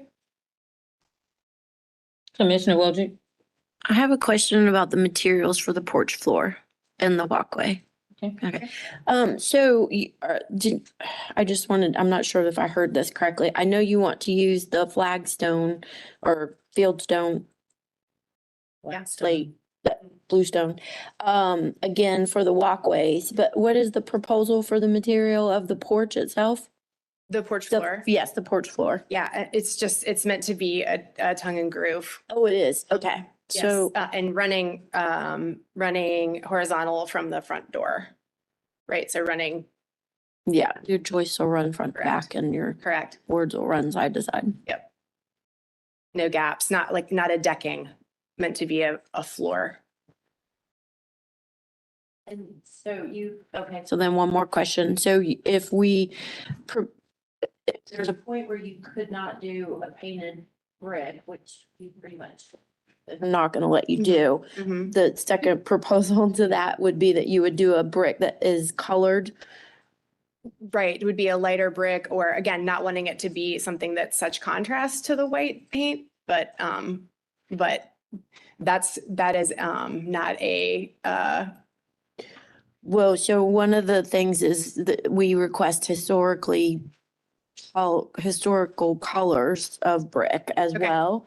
So even though there are a million bricks out there, sure. and Candace, and is there I don't know how you determine a historically correct color, but I know in 1920 you didn't have white brick. So what are the guidelines for that? Or can you help a little bit with that? Sure. So typically we try to go into a crawl space and see what the color of the original Oh, brick nice. was Yeah. on the other side of the painted brick and try to match the original brick. Great, Is that? happy to do that. Yep. Sure, absolutely. And would we need to, would they need to then bring a Yes, sample of the brick and the expected mortar color correct, to staff. Okay, to staff? sure.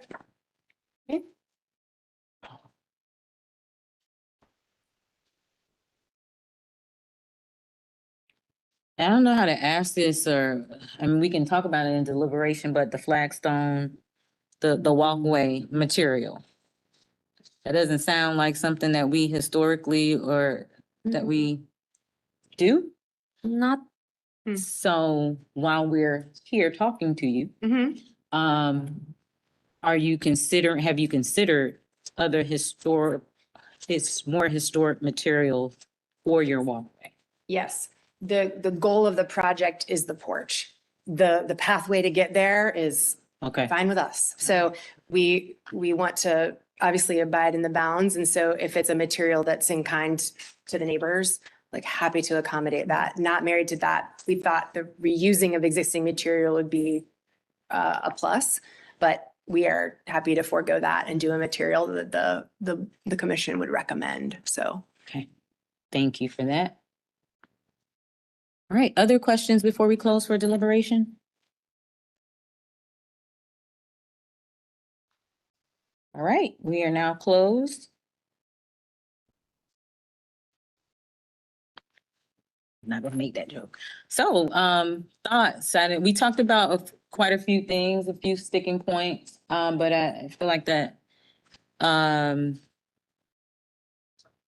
I see Commissioner Whitlock writing, so I will stall while you finish writing.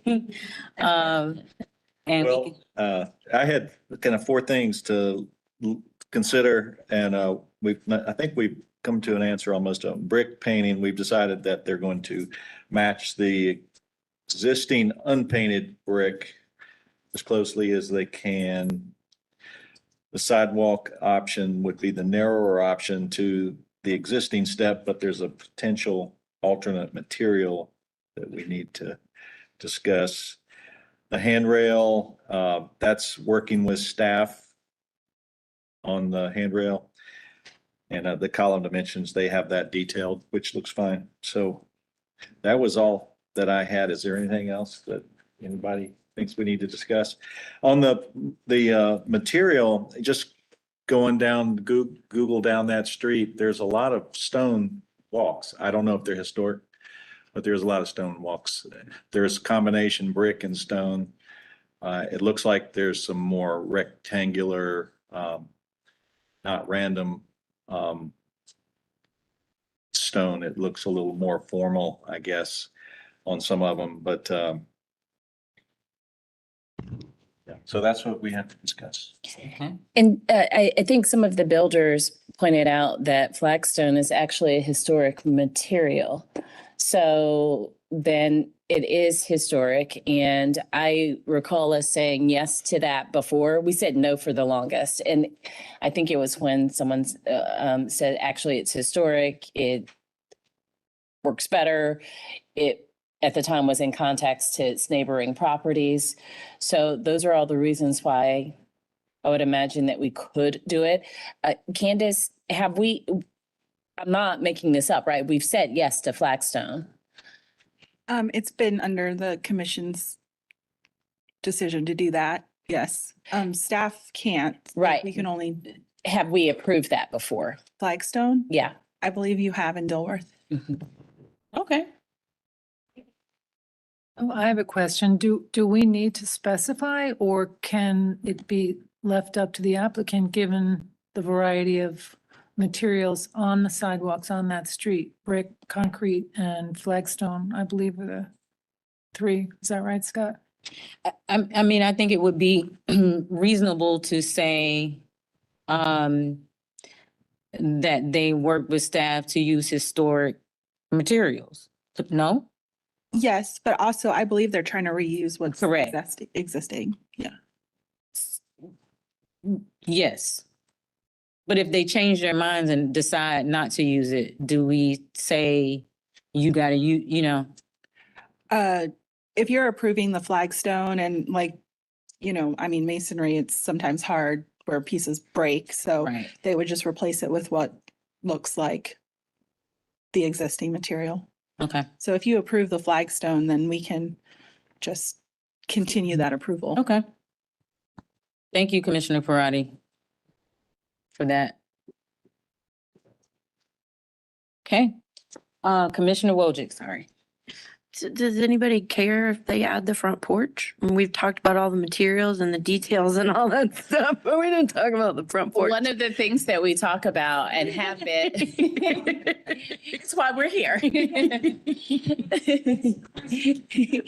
I do believe Lindsay said that's really the star of the show.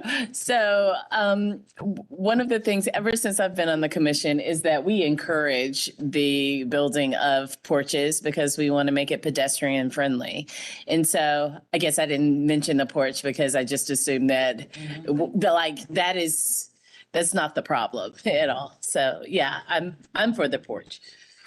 Me too. I kind of made an assumption that we were comfortable with the porch. Thanks. should I never just thought assume, I'd yeah. ask. Guideline that says no front porch. No. There is not. We encourage that. And everyone's okay with the setbacks. It was part of our heated debate. I mean, it is going back to something that Chairperson Hawkins has said time and time again. We want to make sure we are being consistent. And so maybe it could be something as simple as making sure that we have that documentation, and staff could handle that. But in the interest of being consistent with what we've always requested, how do you all feel about that? Well, in answering that is, I feel like that is what we usually see. Number 11. We usually see it with numbers, like however many feet back from the property line to the porch or the front thermal wall. But for example, going back to the front thermal wall, and help me with this, Commissioner Lundberger. Oh, I Going back see to what the you're front saying. thermal wall is different than going back to the porch. Okay, Very and different we don't thing. know what that is on there. No. I gotcha. I gotcha. We have consistently required that and seen that, and we've continued projects for that information. Yeah, Because we couldn't, again, this is not, pulling that from Polaris is not accurate. I mean, I think it's not always accurate. And Yeah, as but far as going to- logistically speaking, the staff can help them with that. I don't know logistically how it's been handled in the past, yeah. but it's consistently handled in the past. Okay. And it's been provided. Well, let's ask staff. How does that normally work? I think that they either get permission to go do that or they are using Explorer to get those numbers, which Explorer is not extremely accurate, but it's also not way off. Yeah. Like it's not, within a decimal point or anything, but it's not super wrong. So.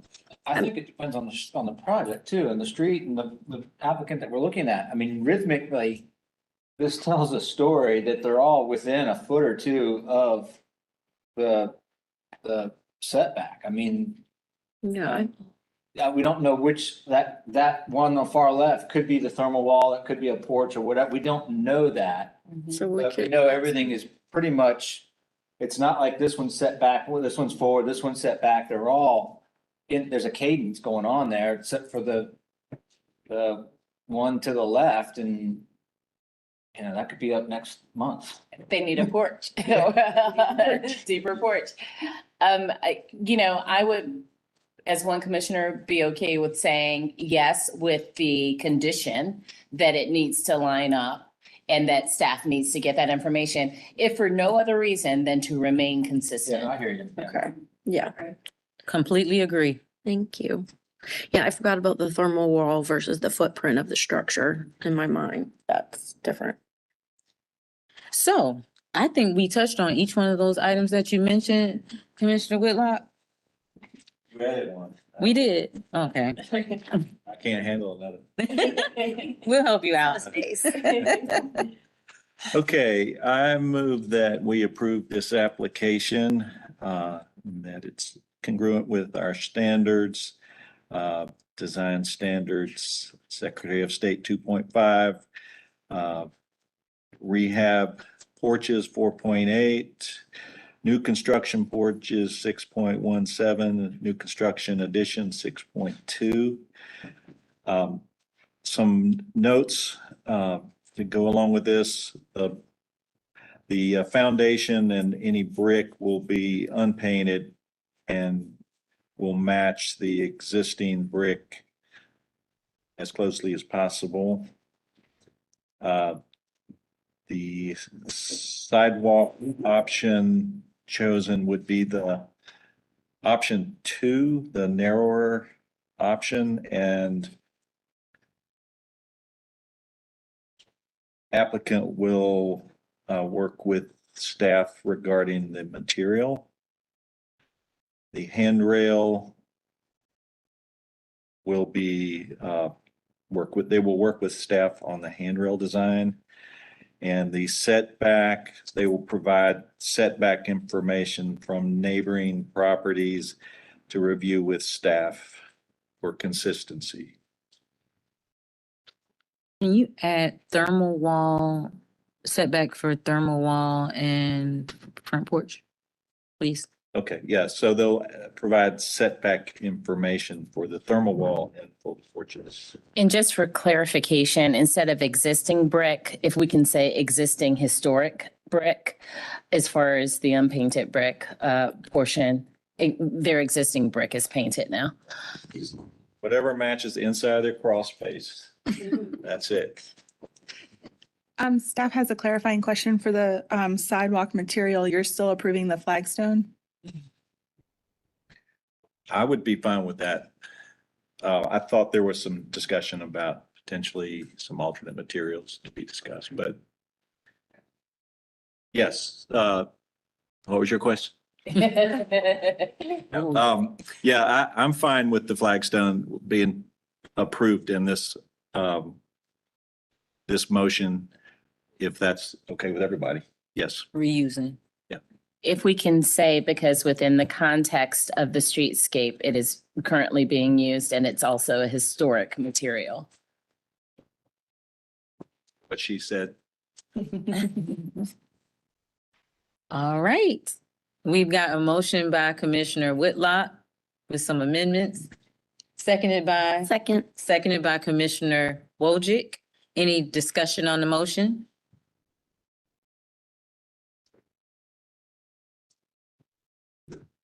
Okay. Let's vote. Commissioner Wojcik, Yes.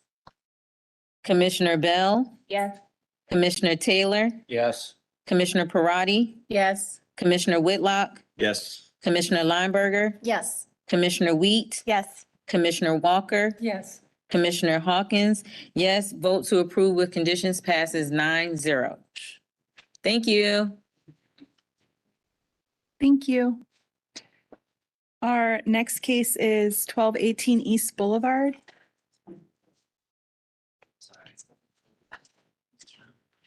I believe we have the applicant in the room and also online.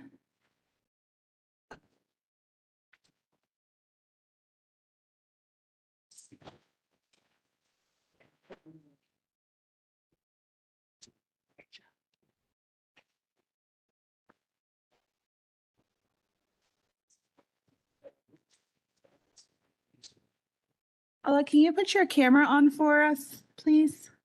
And have you both been sworn in?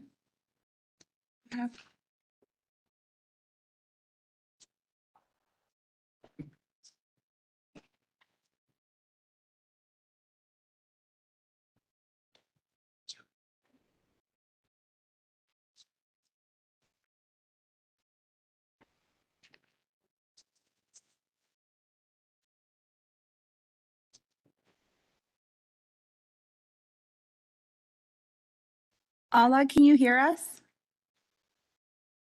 Yes, I can hear everyone. Okay, if you could turn on your camera and have you been sworn in? No, I have not yet. Is my camera Okay. on? Yes, we can see you now. Thank you. Okay. Awesome, thank you guys. Okay, and if there's anyone else on the line or in the room that has not yet been sworn in, please do so at this time. Please raise your right hand and respond, I do, to the following question. Do you affirm that the testimony and information that you're about to give is the truth and nothing but the truth? I do. Thank you. Okay, again, this is 1218 East Boulevard, and this project includes enclosing the front porch with glass, enlarging the front dormer, and adding a rear addition and some site work, including a front yard patio and new sign. If you'd let me know what slide you'd like to start on. Slide 8. 8, okay. Oh, I'm sorry. Can we get both your names and addresses for the court reporter? Thank you. That's Hester, 2540 East 7th Street. And Ala, if we can get your name and address for the court reporter? Yes, my first name is Allah, last name Buganim.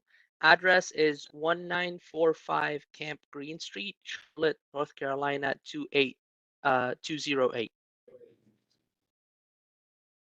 Okay, Jess, and make sure you speak into the microphone. Yes, Green. green. Okay. Good afternoon. Thank you, everybody, for the opportunity to present our proposal for the property at 1218 East Boulevard. If you could proceed to the next slide. Yes, this is an overview of the existing property. It was originally constructed in 1918 as a single-family residence and has since been converted to a commercial use. Many years ago, it's served many different commercial uses over the years. So you can see it was built in a very nice craftsman style bungalow architectural style. And our proposal is to really create a community hub while respecting this original craftsman style through our addition and proposed renovations. On the next slide, we can look at some of the site context. We are located on the East Boulevard commercial corridor between Charlotte Drive and Dilworth Road East, right across from Kenilworth Commons and between another converted single family former residence, now business at 1222 East Boulevard and First Christian Church. On the next slide, Slide 11. Yes, okay, slide 11. Our proposal includes expanding the existing coffee shop use to a bakery that encompasses the entire ground floor while retaining the existing office use upstairs. And we are proposing to convert this from its current multiple tenant use to just one single tenant. And that includes adding a rear addition of approximately 500 square foot footprint at the back of the building. You can see that delineated on the right drawing by the thick black line. Everything just below that thick black line on the right is the proposed addition. So there's a seating area and a fire staircase on the main level. This would include the walkout basement, and also the offices upstairs are part of this addition. The dimensions of the addition are 15.5 feet by 31.5 feet in width. We are proposing to keep the existing rear parking lot with provisions for ADA access to the building. And so we have an accessible parking space per code requirements marked at the rear right corner of that right-hand plan with appropriate striping and clear barrier-free access to a 4 foot by 5 foot 8 foot, 5 foot 8 inch steel wheelchair lift on the right side of the building, which is adjacent to the 1222 East Boulevard commercial property. We are also proposing to enclose the front porch with minimally visible frameless aluminum. Minimally visible frameless a glass enclosure similar to some other businesses that have enclosed front porches or large format window panes in this same East Boulevard corridor. With that modification, we are proposing to renovate or alter the existing concrete stairs to provide for ADA maneuverability as required by the building code, as well as providing handrails at the existing stone wing walls. And so those stone wing walls that are present in the front of the building are to remain unchanged. We are also proposing temporary outdoor seating in the front yard area through the use of permeable pavers. A an upgraded yard sign to replace the existing wooden business sign, relocating the existing mailbox unit that is in front of one of those wing walls, and installing a Charlotte water required backflow preventer to be screened by landscaping and site elements. If you look at slide 12, you can see that the addition that we are proposing at the rear is not visible from this street, and the overall major architectural elements and character of the property are unchanged. Moving on to slide 13, we can see some elevations and a better look at the proposal to raise the existing front dormer, which is serving the purpose to increase the upstairs functionality for that office use. The existing main wall, because of the frameless nature of, or minimally visible frameless nature of that glass enclosure, is still very visible from the street.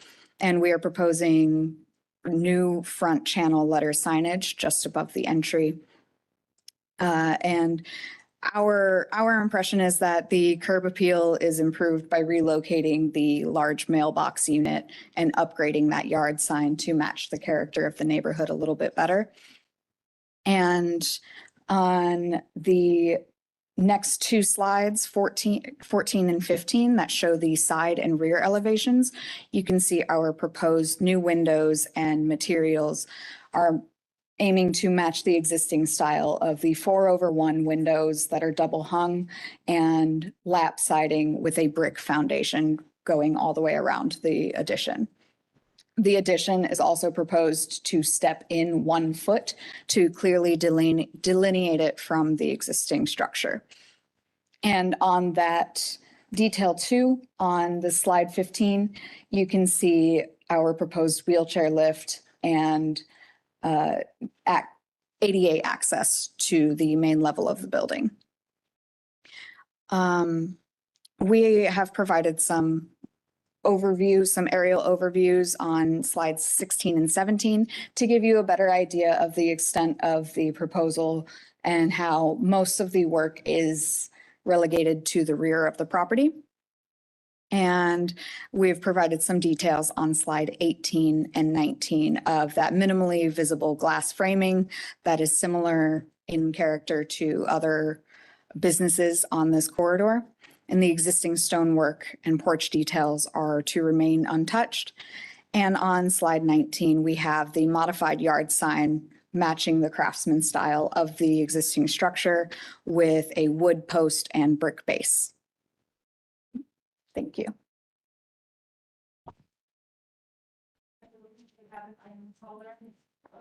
No caller, if you're calling about 1218 East Boulevard, can you please state your name and your comments?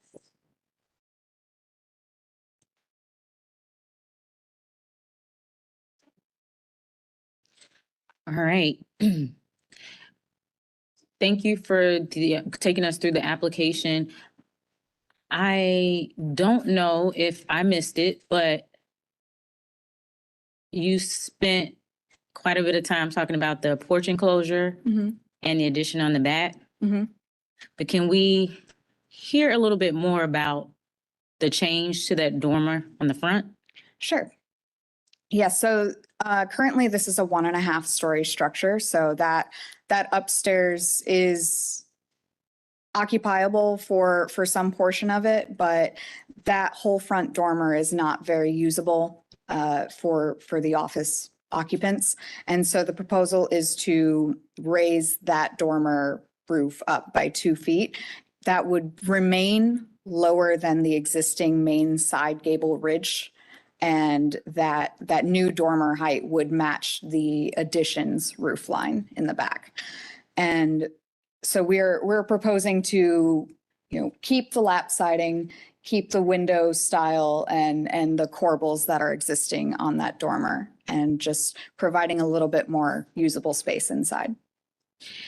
Okay, and just as one commissioner, it looks odd to me. So from a design perspective, I'm probably gonna lean on the architects here and builders, but it looks really disproportionate now. So that's probably something that's gonna come up in deliberation. But commissioners, other questions? Commissioner Lineberger? Yeah, could you speak to any other options that you explored for the front entry and specifically retaining the original entrance versus trying to put glass on that front part? Because when this, in that same East Boulevard corridor that you've mentioned, there are definitely multiple properties that have enclosed porches and have glass. But those tend to have retained the original entrance, which is really important to us, I would say, at least as one commissioner, that's my interpretation of our standards, versus not being able to see that original front entry. So we are proposing to retain that original main entry wall. We do need to provide, in the nature of fully enclosing the front porch for comfort, we are providing that glass door at the stair landing. Is that what? Yeah, I guess what I'm referring to is this certainly looks like it is that is a new entry. That is the entry now for the renovated space and for the enclosed space. It is essentially serving as a vestibule at this point, but the existing main thermal wall of the structure with the existing door is to remain.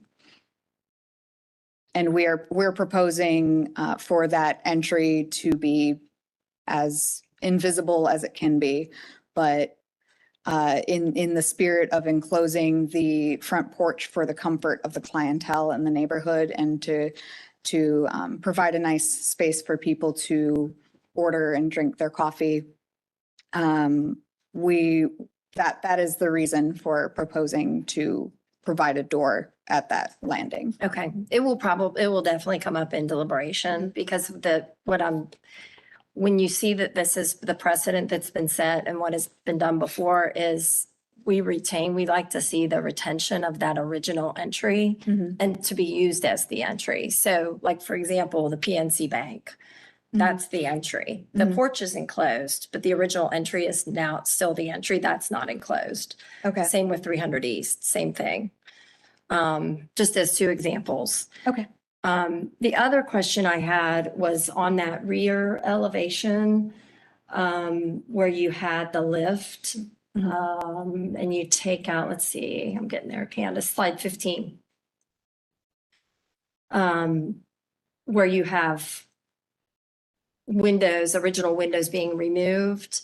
Did you explore options of putting that handicapped access lift in the new construction versus removing, existing windows, original windows? Yes, so we're pretty limited on space at the rear of the site as we approach the existing parking area.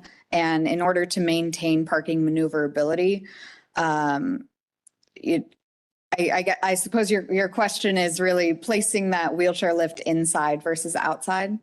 Well, it's another solution, I guess, to achieve the ADA requirements and the accessibility issues that you have, but also we like to see the retention of original windows. Right.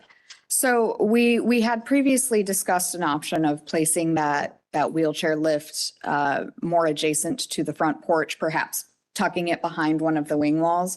But our impression was that would actually be more visible and would not be a desirable approach. And we unfortunately do not have the space on this site to install a ramp, given the driveway and our proximity to the property line on that side of the building. Okay. I was happy to see the mailboxes disappear in front of the wing wall. We're doing what we can. Okay, I'm going to jump in here. I think one of the points that Commissioner Lineberger made about the front entryway, I'm looking at slide number 13. It shows in your drawing, the proposed front elevation is a different door than the one that's there currently. It's an additional door. Yes. So, and So so that is- that's the landing door, the vestibule, if you will. Okay, all right, so that's gonna be a challenge. And I'm glad I asked the question because I was a little confused about it. Then I will echo Commissioner Chairperson Hawkins' sentiment about the dormer. It's definitely out of scale, so that will come up. And also, we're looking at this 1.5-story bungalow that becomes a 2-story something else in the rear. And it is, the fenestration is, everything from the fenestration to the massing, makes it feel from the rear like it's a very different building than from the front. So what other alternatives have you explored aside from this? There were early conversations of limiting that rear addition to just that main bakery level. Unfortunately, that does really keep that upstairs office space, which is admin for the bakery, to minimally functional space, especially if considering the existing dormer height as well. So that was an earlier conversation. So it sounds like programmatically, you just needed some extra space. Yes. And I'm wondering out loud with you here, if there is another design that could go there so that we are not, so that we're keeping in, we're maintaining the same language on all sides of the house that has been established in the historic house and on the front elevation. It's a 1.5-story bungalow, not a 2-story traditional house. So that's going to come up. And will you please go over one more time the dimensions of, it looks like 3 signs that you have? 3 signs? Signs. So your sign in the front yard, your sign over the, at the top of the landing in the front, and it looks like you might have had one on the side also. Will you speak to those? And, you know, it looks like you have the front sign in inches, and I know that's not correct. So will you help me understand that? Sure. Thank you. Yes, so that yard sign, I'll start, okay. We'll start on slide 13 since you're there. Okay. So that channel letter side, signage, let me just pull it up here. We are proposing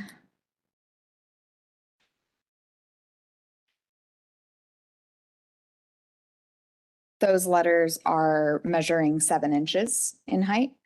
The entire structure itself, how tall and wide is that? The structure of what Backyard Brew is actually written on is that? The front sign, the standalone sign that we're looking at? Okay. That structure, the height is, it is 4 feet 2 inches tall. And the base dimension is 1 foot 4 inches square. Okay. And the, I'm so sorry. So height is 4 feet 2 inches. What's the width? the width from the front or the side? Not depth, but the. Yeah. The width from East Boulevard's view. The base width is 1 foot 4. And there's 1 foot 8 at that row lock. So it's 4 feet 2 inches. How wide? Yes, I'm describing the width of the widest portion of the sign is 1 foot 4.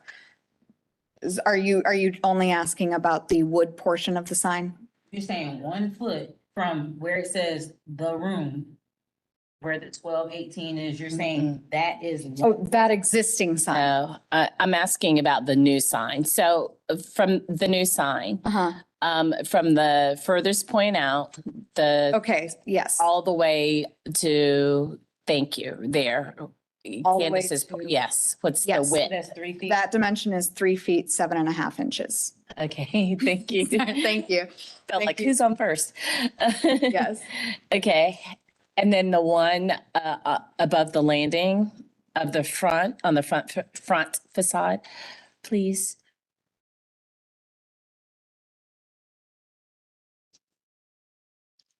Mhm. This sign, okay. That is 8 feet, 1 inches, or 1 inch in length by 9 inches tall. And the letters are 7 inches.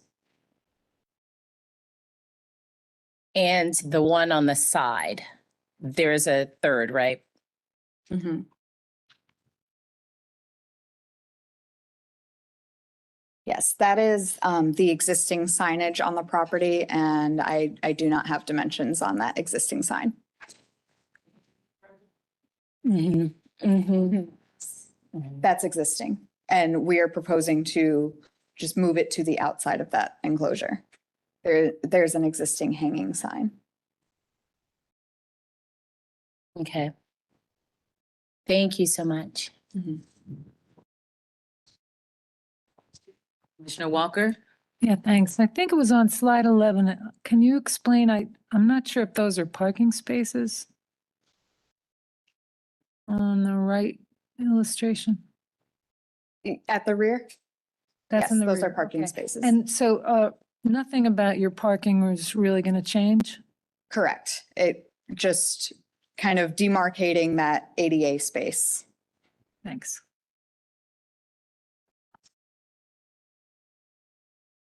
Commissioner Taylor? The front step, why are you adding a front step?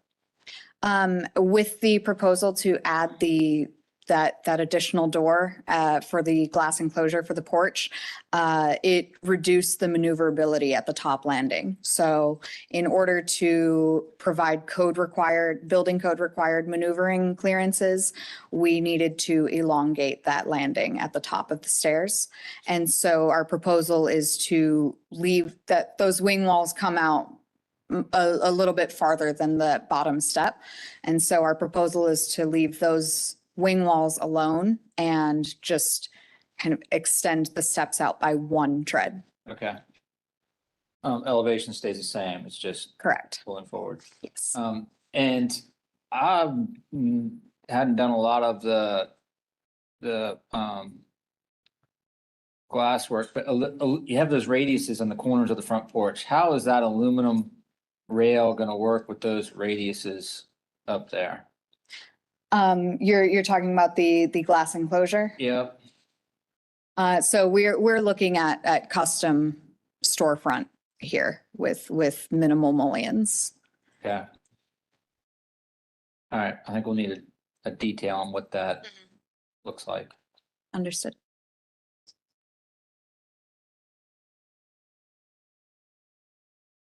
Okay. Other questions for the applicant? Oh. Ala? Yes. If it's my turn to speak, I would like to kind of share some comments about everything that was talked about, if that is okay. Sure. Let me start with the front dormer piece, and I'm going to offer that as a suggestion. Does changing, I know it was discussed that maintaining existing windows is usually the preferred path, but on that front dormer that is, we're proposing to increase in height 2 feet, would putting in taller windows that fit the same aesthetic as the existing help with the proportion conversation that we were talking about? And if that is a consideration, that is something that we can definitely adjust and work on. The 2-story addition on the back, the main reason that pushed us to 2-story, I know it was mentioned that keeping with the 1.5-story existing design is preferred, but what pushed us to go up the 2 stories is the stair shaft.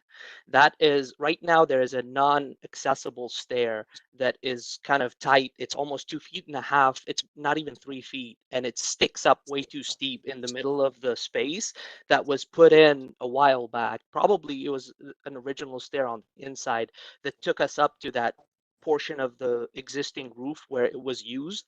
And if we are proposing to have this operate and function in the way that we want it to, and in a way that makes sense from a running, let's say, a coffee shop and a restaurant like that would, we would need to put in a ADA level stair that pushes all the way up, and that raises the roof with it all the way to the top of the second floor.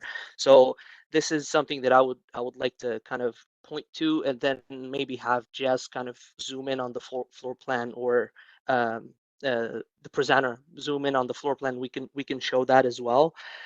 The glass door swinging in the front, that being a new door, and the vestibule itself is also an attempt to please basically the state building code and Mecklenburg County.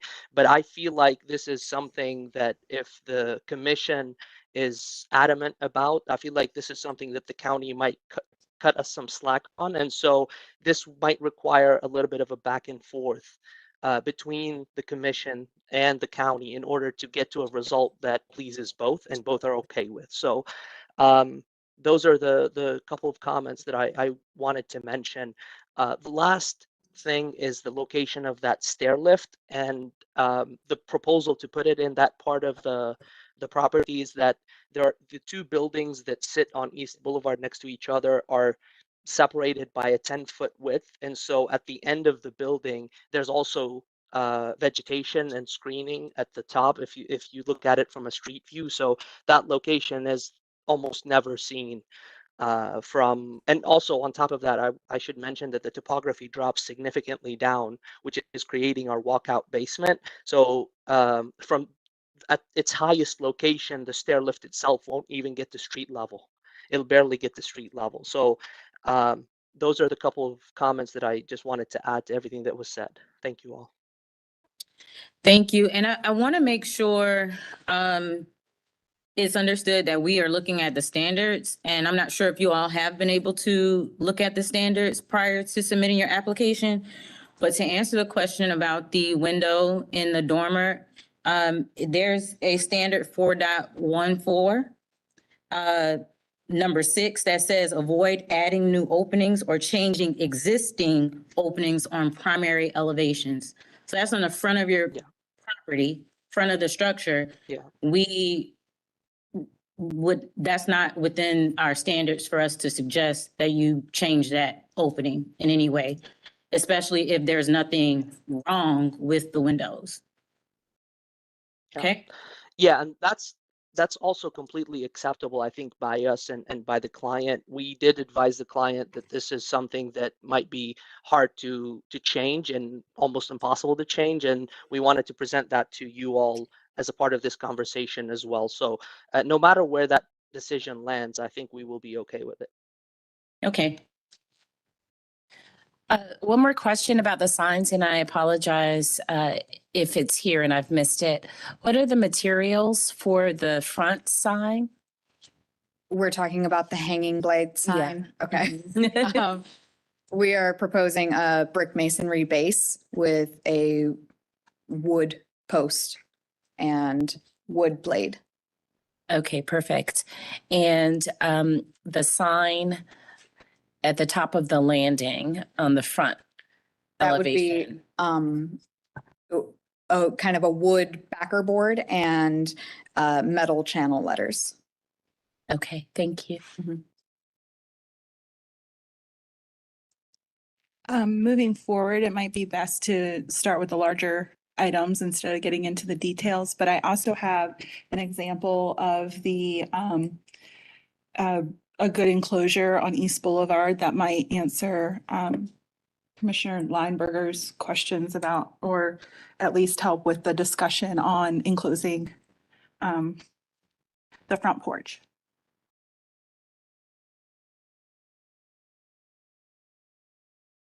So 524 East Boulevard is a really good example of an enclosed porch on East Boulevard, and I don't believe it's that far down from the existing the application. Where's the entry to that, Candace? I believe the entry is the green doors, and both sides, each side of the porch is enclosed. So there's like glass here, and here. It doesn't go across the front. That's what I needed. Okay, thank you. It looks nice. All right, thank you, Candace, for bringing us up a bit.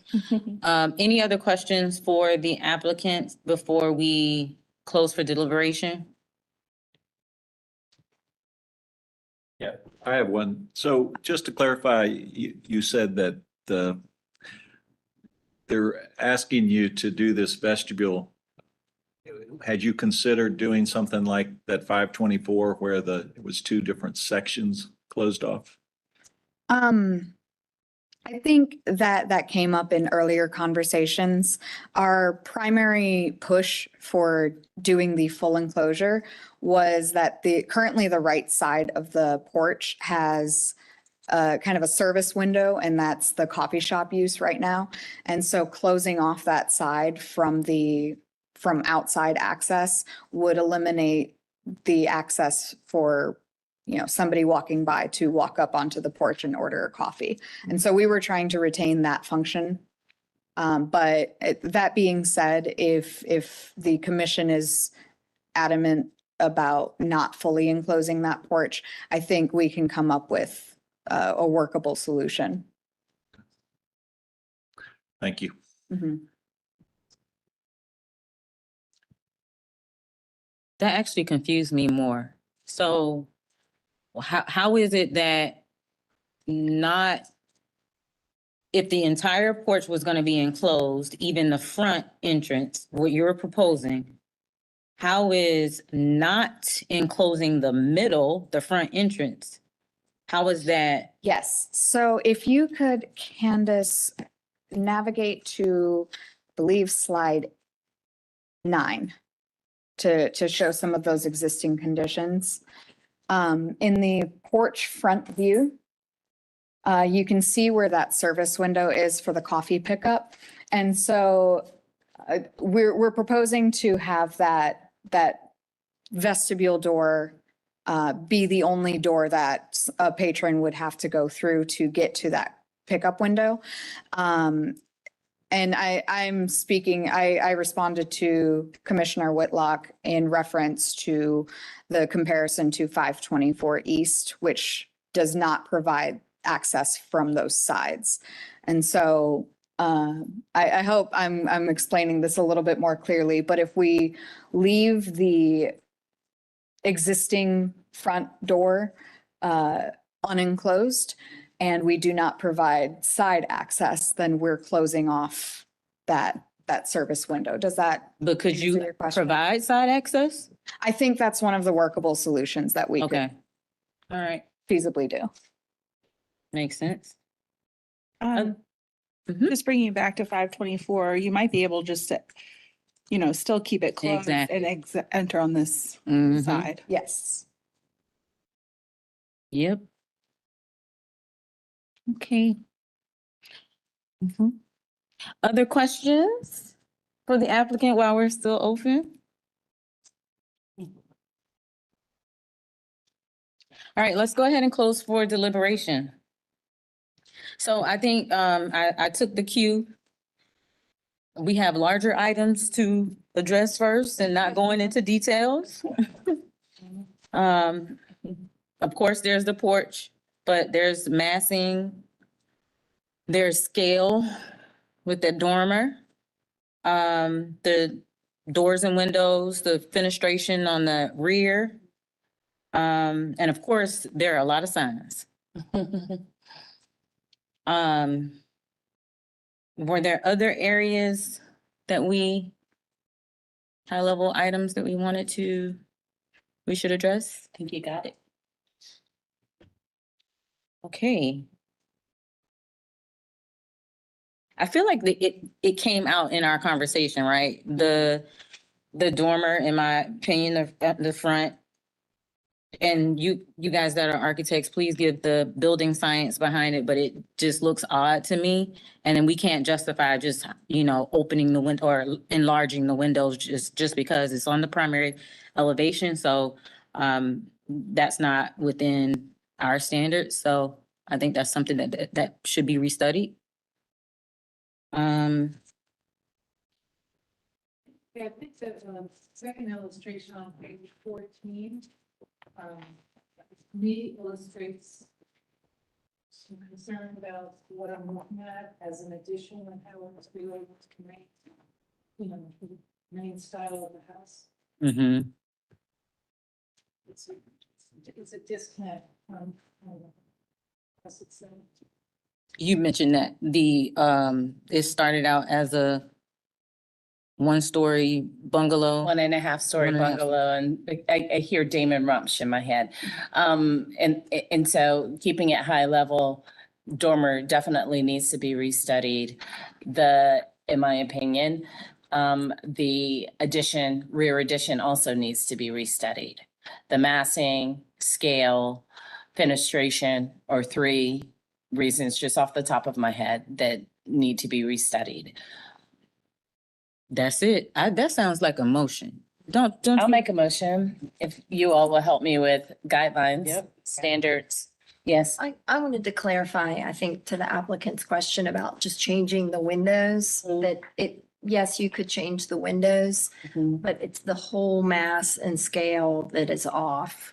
Just doing the windows would not achieve what we're looking for the mass and the scale to be appropriate for the craftsman style. Right, and we've allowed dormer changes before because they were in keeping with the architectural style of the home, but I don't see how that would be the case with this one. So in changing the massing of the dormer, which is what it sounds like they would need to get programmatically what they want,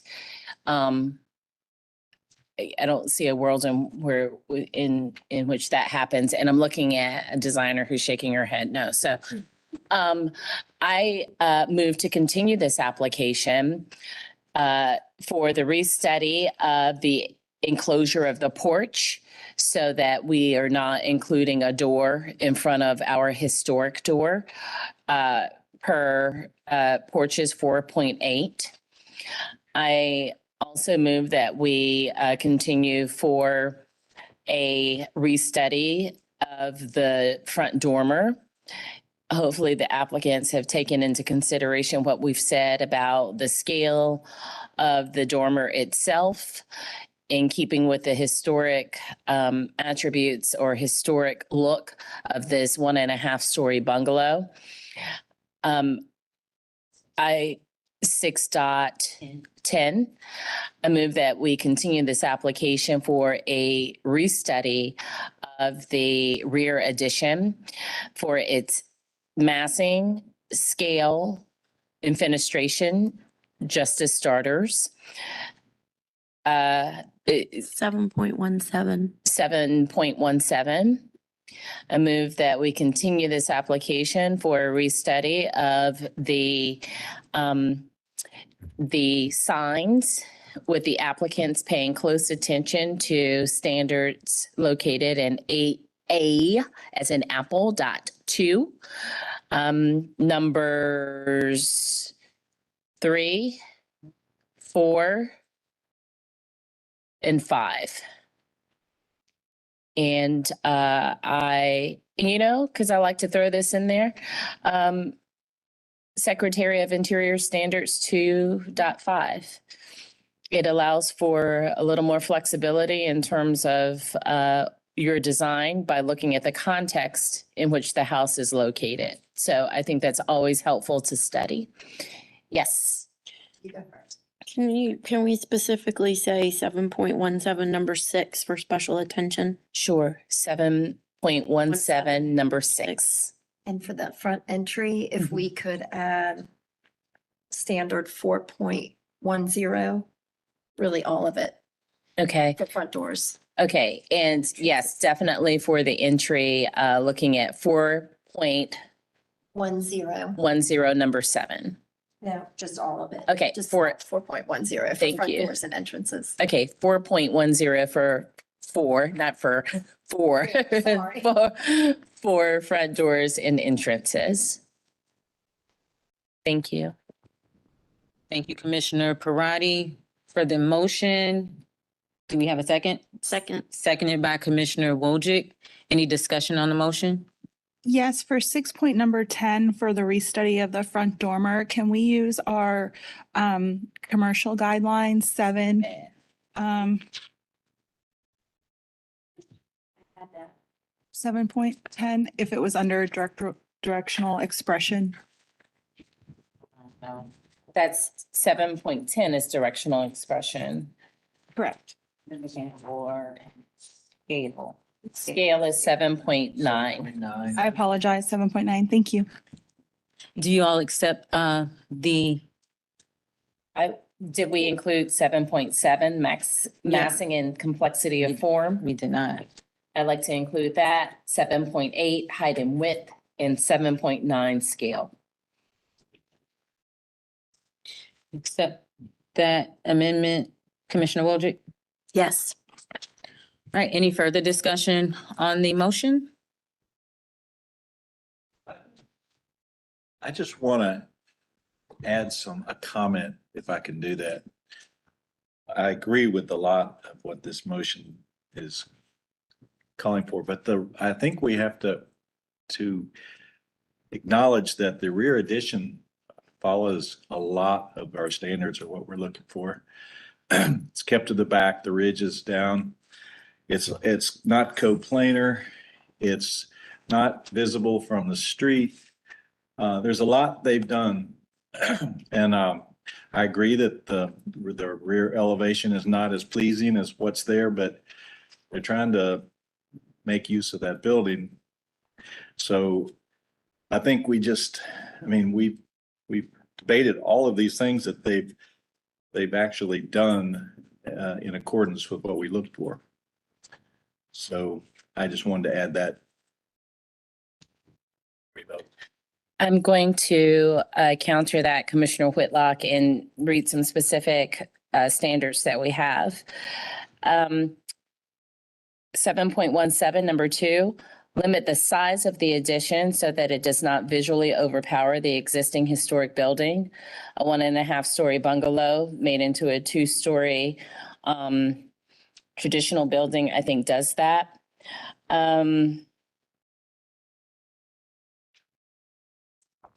6, make sure that the design of a new addition is compatible with the existing building. 1.5-story bungalow is not a 2-story traditional. And those are the 2 that I would lean on for my comments. Additionally, if you look at this on Google Maps, I live a couple of blocks from it, so I know, but adjacent to it is the parking lot to the church and so you would really see this addition, in full view from driving down the street or walking down the sidewalk. It's pretty visible because there's nothing next to it. Okay. Any further discussion on the motion? Let's pull this up.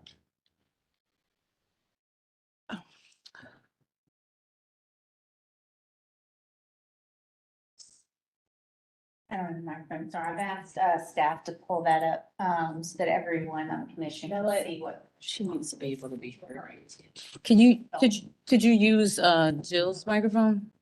Sure. Thank you. Commissioners, I had just asked staff to pull up the Google Maps so that everyone has the opportunity to view what Commissioner Walker was viewing as well. Thank you, Commissioner. Thank you, Attorney Sanchez Meyer. Yeah.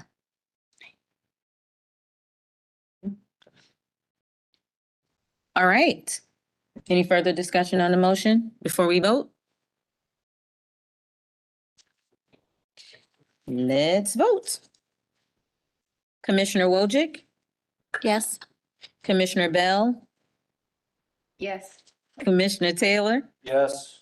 Commissioner Parati, Yes. Commissioner Whitlock, Yes. Commissioner Lineberger, Yes. Commissioner Wheat, Yes. Commissioner Walker, Yes. Commissioner Hawkins, yes. Vote to continue passes 9-0. Thank you. Thank you. Thank you. I think we should take a break. Sounds like a good idea. It's How long of a break? it's up to you. 10 minutes? 10 minutes? 10 minutes. Thank you.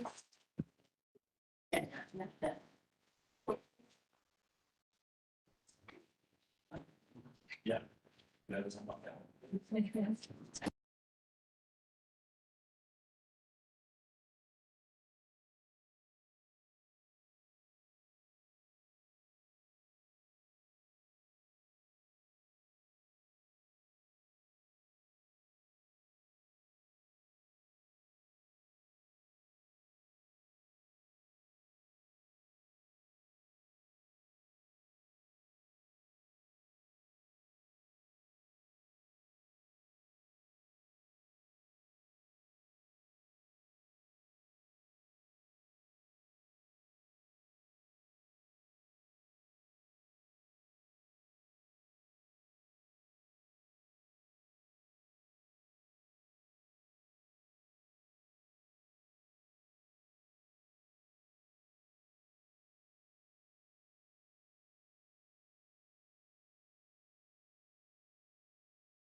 Welcome back to the June 12th HDC meeting. Our next application is 404 West Kingston. And I believe Commissioner Lineberger has left for the day. And Commissioner Wheat has to recuse from this case? Okay, thank you. I believe our applicants are online. Ellen?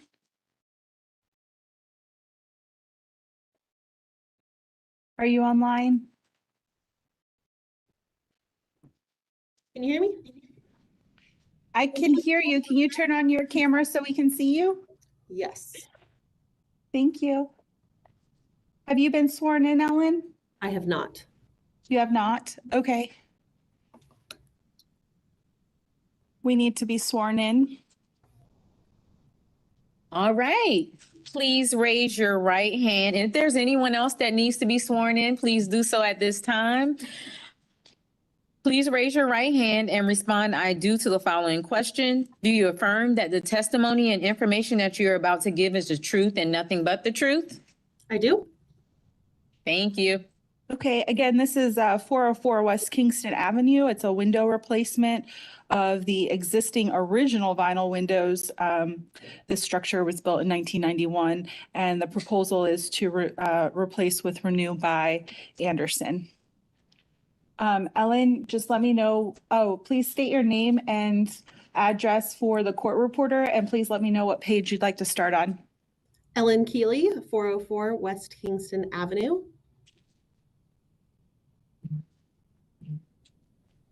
Okay, Awesome. we're ready for you when you're Sounds ready. good. And Chris Jolly from Renewal by Andersen is on as well to talk about the specifics of the windows. But we can just start on the first page of the presentation, which just shows the current front of the house. And the next slide shows a mock-up of what the new windows would look like. It is a very, broad mock-up with just the windows pasted on the existing front, but can kind of show you what the proposal would look like. The next photo is the same proposal with a different layout of the windows, but the same materials. Once again, I know that is a very crude mock-up, but gives you kind of a rough estimate. I'm looking to replace all the windows on the house, keeping the exact same dimensions, just changing the windows and using a composite wood, which Chris can talk a little bit more on. So no actual structures will be, sizes or dimensions will be changed, just replacing the windows. The next photos are just outline exactly what I just said. No actual changes are being made to the sizes, and this slide just kind of outlines which windows are being replaced, which includes both front windows on this slide, a side window on the next slide, and then the two rear windows. So the windows have not been replaced since 91 when the house was built. They have a few cracks. They over half of them do not open, and then as you can see on the one on the right, they no longer have a seal. So they are not energy efficient and don't have much function. So that's the main reason I'm looking to replace them.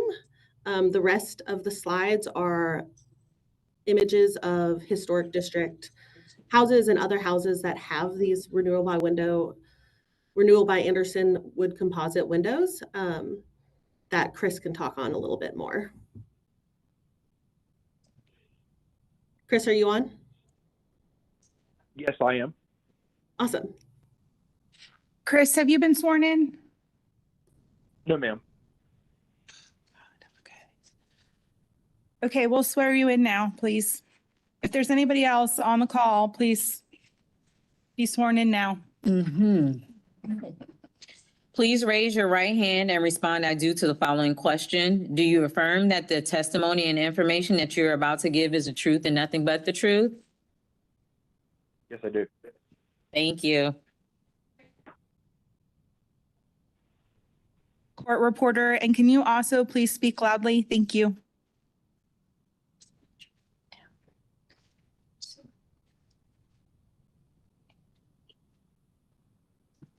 Chris, if you could say your name and address for the court reporter and please speak loudly. Sure, yes. My name is Chris Jolly with Renewal by Anderson of the Carolinas. And my current home address is 10173 Highland Creek Circle, Indian Land, South Carolina, 29707. Thank you. You can proceed with your comments. Sure. So I believe if the commission remembers, this is probably our 8th or 9th attempt to get our material on the approved window list. I don't know if anybody recalls, but my owners, superiors, and everyone have been here several attempts, and we would love to get this material approved. I know there was a few hangups in regards to finishing trim, I believe, and how the window will look and continue to preserve the historic look. So if there are any of those concerns still or any questions, I'd love to try to resolve those. But the composite window, if you remember, is a window that is designed to replicate wood windows. Many of the windows that are already on the approved window list, like wood and wood-clad windows. So there would be zero deviation from that look and beauty of wood windows, many to match that's already there.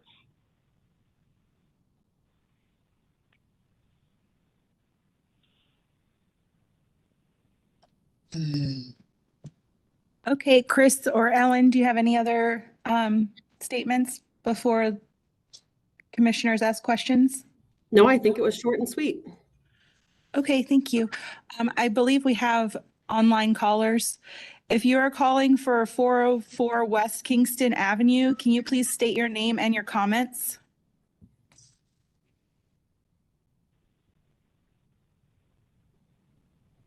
Okay. All right. I noticed that the subtitle for the last few slides, 18 and perhaps the slide before that, says historical district installs. What historic district are these installed in? Sure. This historical district on the photos are from Columbia, South Carolina. That downtown district is the one you see in the red brick. Okay. Okay. Commissioners, questions? In the past, we have asked for, before we ever approve an alternative material, a mock-up of how that window will look.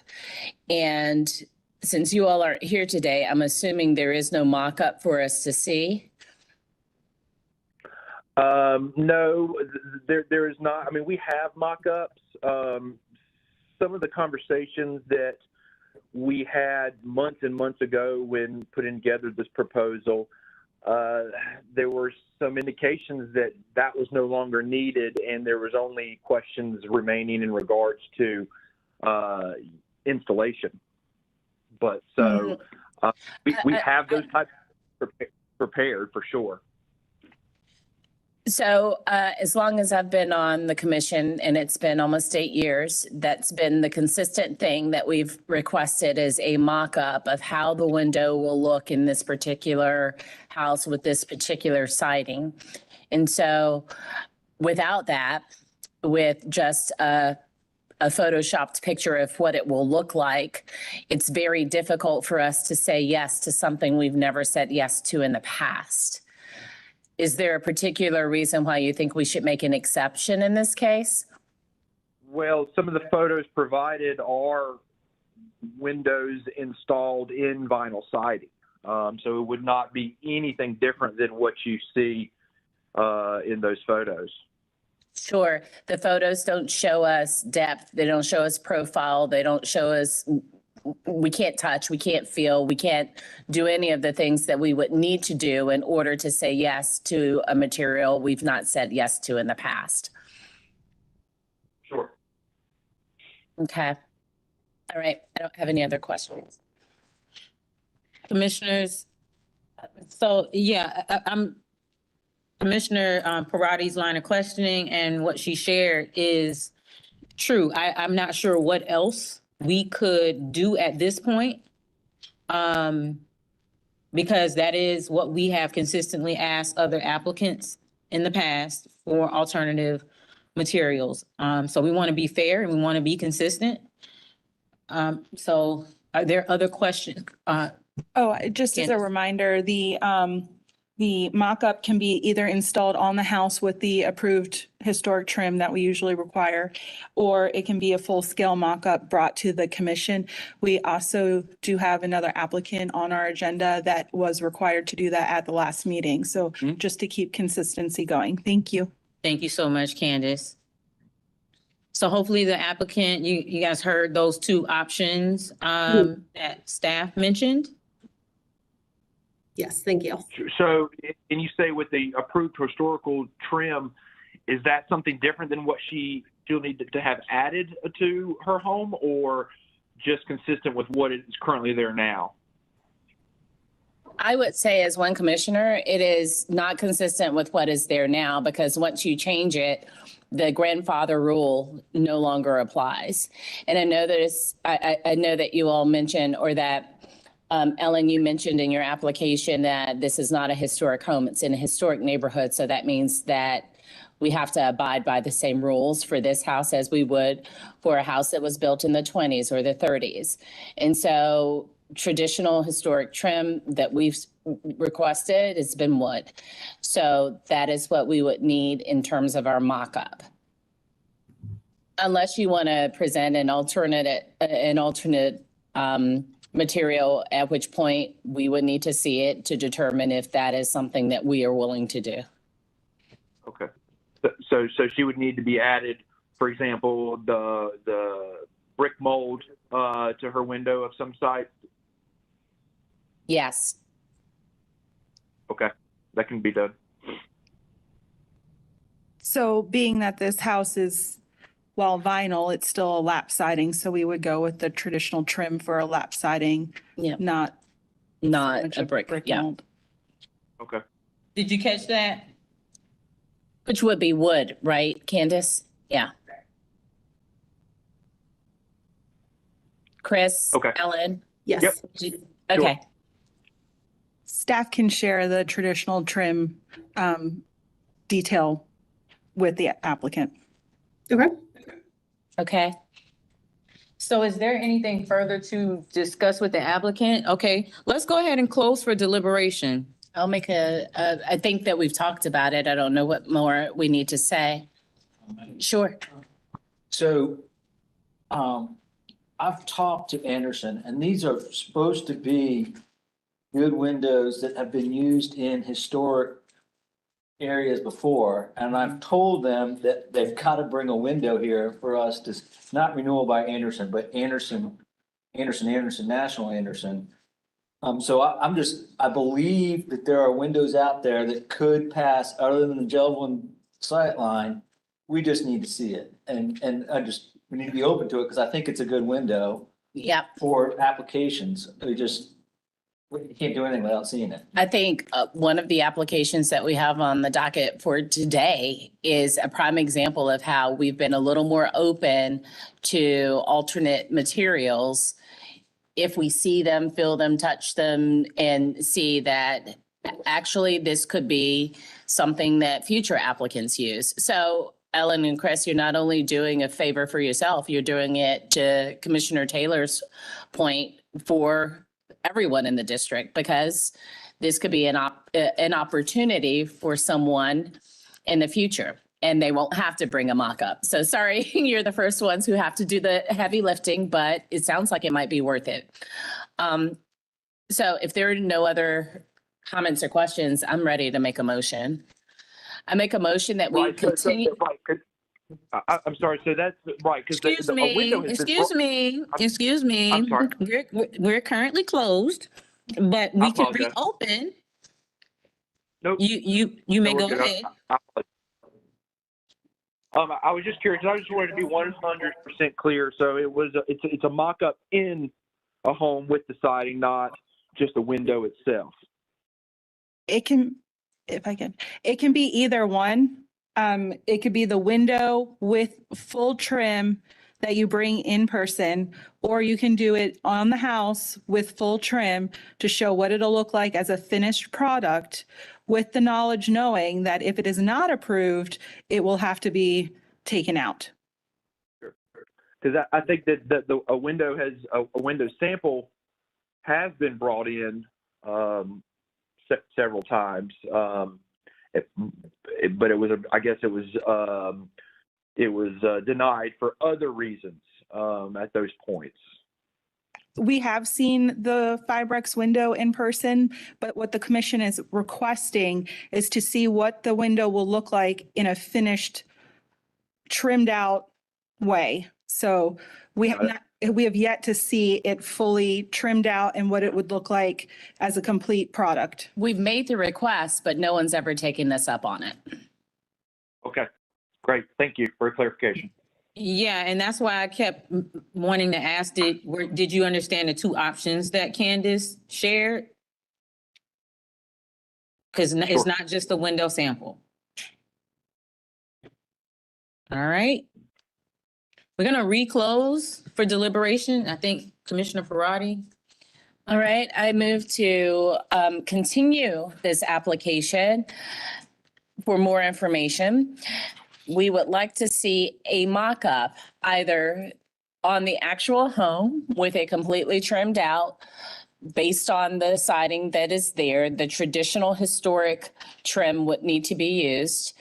Or we would like to see it here in the room, again, trimmed out with an idea of how the finished product will look. And that is based on standards 4.14.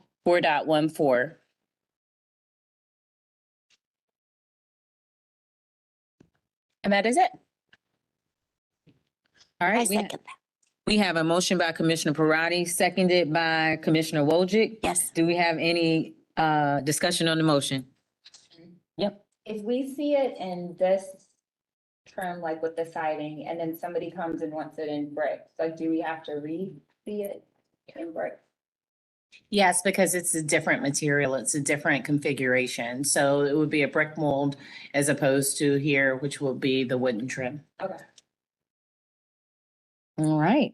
Good question. Any further discussion on the motion?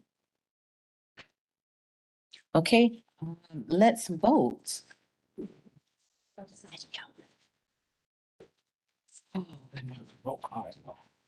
Okay, let's vote. Commissioner Wojcik, Yes.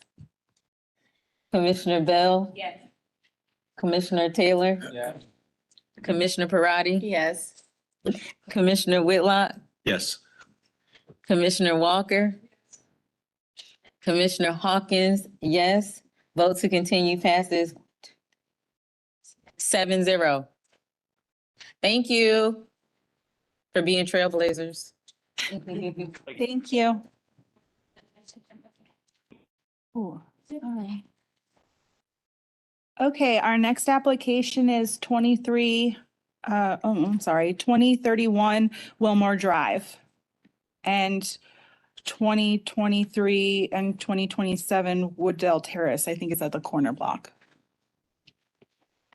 And the applicant, Ashley, is online. Ashley, are you? Hi. Hi.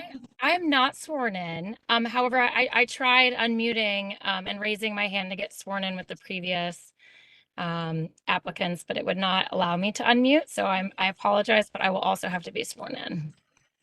You were sworn in then. Okay, great. Awesome. Do you have your camera on? I do. Can you guys see me?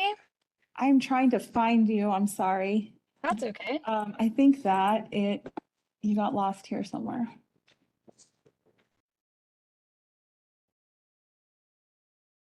Maybe if you expand.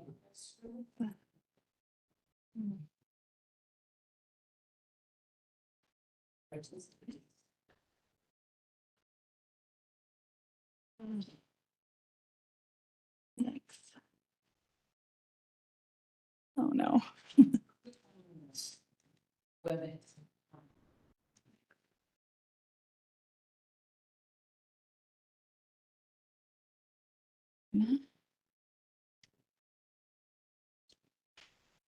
Oh, sorry.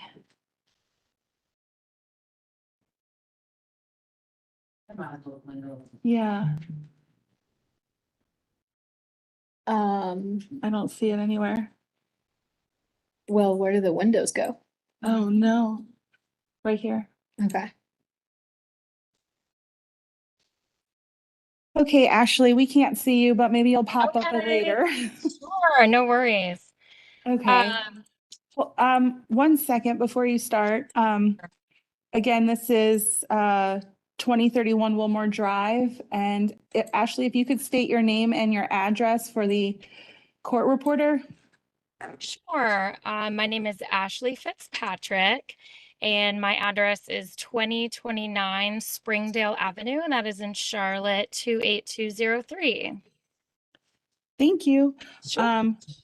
So this is a demolition of a residence, and we do have in the packet, we do have, we can get down there, current condition photos.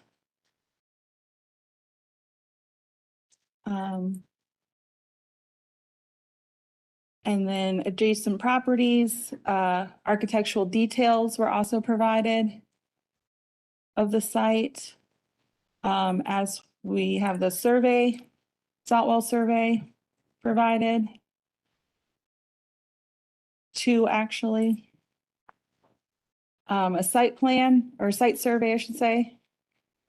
And then elevation drawings of the structure.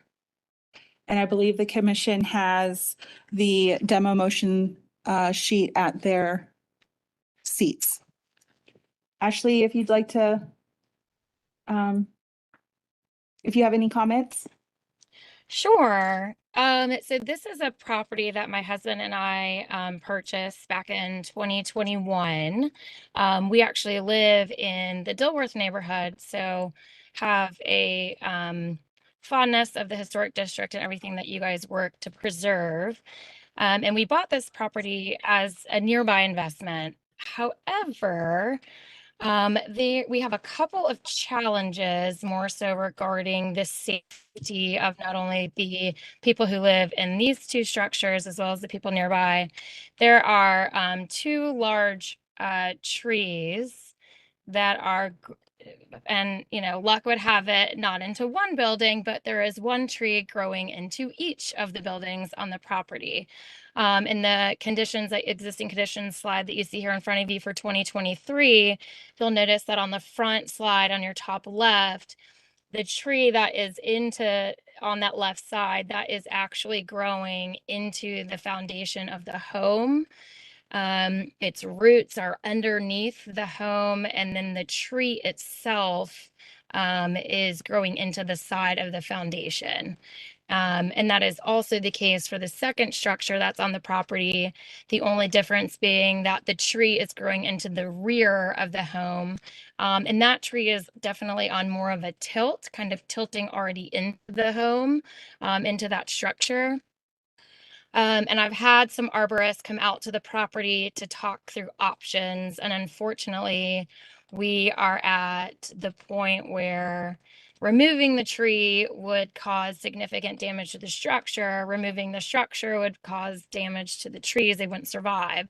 So we're at the point now where we feel like we've exhausted options in terms of keeping these existing structures. So we are looking for approval to demolish what is currently on the property.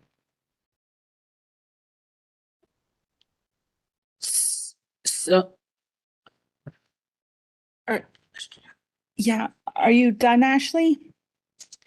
Basically, I guess our other challenge is that these properties were both built back in the 1950s, and like I mentioned, we purchased them in 2021, and at the time of the purchase, it was kind of during COVID, and we really didn't get a full look, I guess, at the existing conditions, if you will, and so we, they would need significant repair.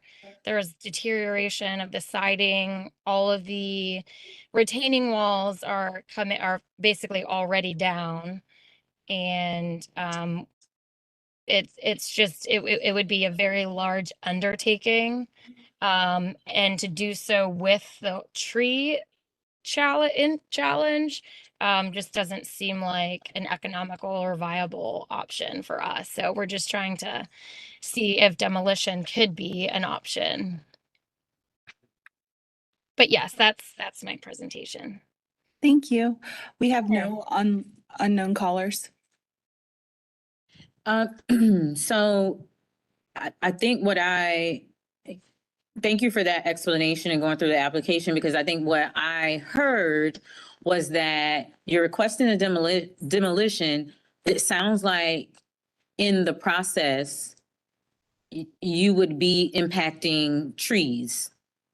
Is that correct? Yes, that's correct. So we have two trees, which the first arborist came out, did give us the clarification that they are considered heritage trees because they passed the 30-inch diameter ruling ordinance by the city. I think ours were at like, I don't know, 31 or something. So we are already in talks with Joshua Blackburn, who is I'm not sure of his exact title with the city. He's basically the city's arborist who's in charge of receiving applications to remove a heritage tree. The challenge that we're facing with him, before he gives us permission to remove 2 heritage trees, we would have to present to him a plan in which we show how we would, where and what trees we would plant in their place. But we can't do that until we even know we can remove these buildings with the Historic District Commission.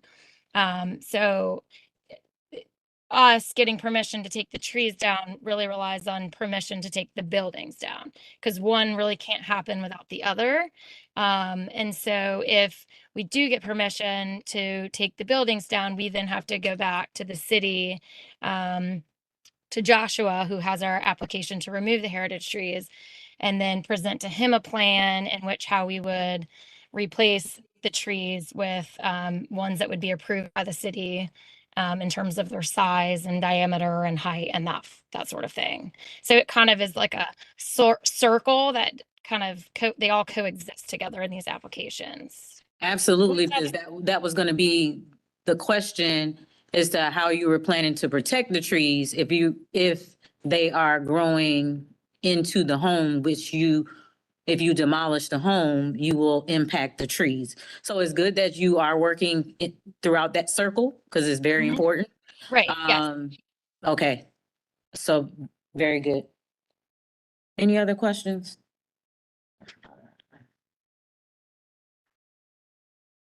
I think I have a question. Well, I do have a question. Can you use your mic, please? So if we go through the demolition check sheet, and I know part of the thing is like determine significance and it's over 50 years. If we say it's over 50 years, is that just like we determined it and we still can make a decision to demolish, or just acknowledging that it's historic? Okay. Yes, that's correct.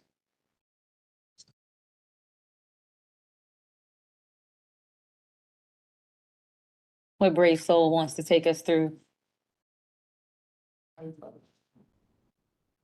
Want to do your first one?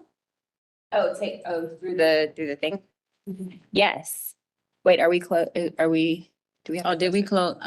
Sorry, we're closed for deliberation. Okay, you can go ahead. Okay, I move to determine this application is complete with all required documentation provided by the applicant. So that's photos, architectural details, survey, and Zapwell. All right.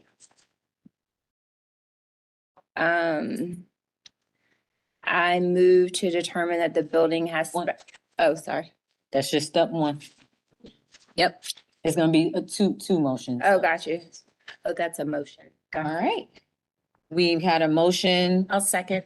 Seconded, motion made by Commissioner Bell, seconded by Commissioner Parati. Any discussion on the motion? Okay, let's vote. Commissioner Wojcik, Yes. Commissioner Bell, Yes. Commissioner Taylor, Yes. Commissioner Parati, Yes. Commissioner Whitlock, Yes. Commissioner Wheat, Yes. Commissioner Walker, Yes. Commissioner Hawkins, yes. Vote to approve passes 8-0. Okay, step 2. I move to determine that the building has special significance and value toward maintaining the character of Wilmore? No. Wilmore Local Historic District because it was constructed around 1951. Okay. Second. Motion made by Commissioner Bell, seconded by Commissioner Parati. Any discussion? Okay, let's vote. Commissioner Wojcik, Yes. Commissioner Bell, Yes. Commissioner Taylor, Yes. Commissioner Parati, Yes. Commissioner Whitlock, Yes. Commissioner Wheat, Yes. Commissioner Walker, Yes. Commissioner Hawkins, yes. Vote passes 8-0. I move to approve the project with 365-day stay of demolition on the building due to its special significance and value toward maintaining the character of the district, receipt of accurate measured drawings of the buildings to be demolished are required for HDC records before plans for new construction will be considered by this commission. Second. Motion made by Commissioner Bell, seconded by Commissioner Parati. Any discussion? Okay. Commissioner Wojcik, Yes. Commissioner Bell, Yes. Commissioner Taylor, Yes. Commissioner Parati, Yes. Commissioner Whitlock, Yes. Commissioner Wheat, Yes. Commissioner Walker, Yes. Commissioner Hawkins, yes. Vote passes 8-0. Thank you. Thank you. Good job, Shauna. Our next application is 1514 and 1516 Hamilton Place.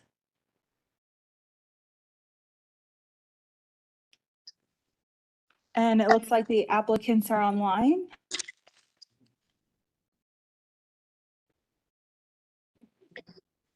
Yes, I'm one of them. My name is Sabas. Sals, thank you. Is there anybody else online for your project? I believe the owner was also coming. Her name is Carmen Larinaga. Carmen, are you here?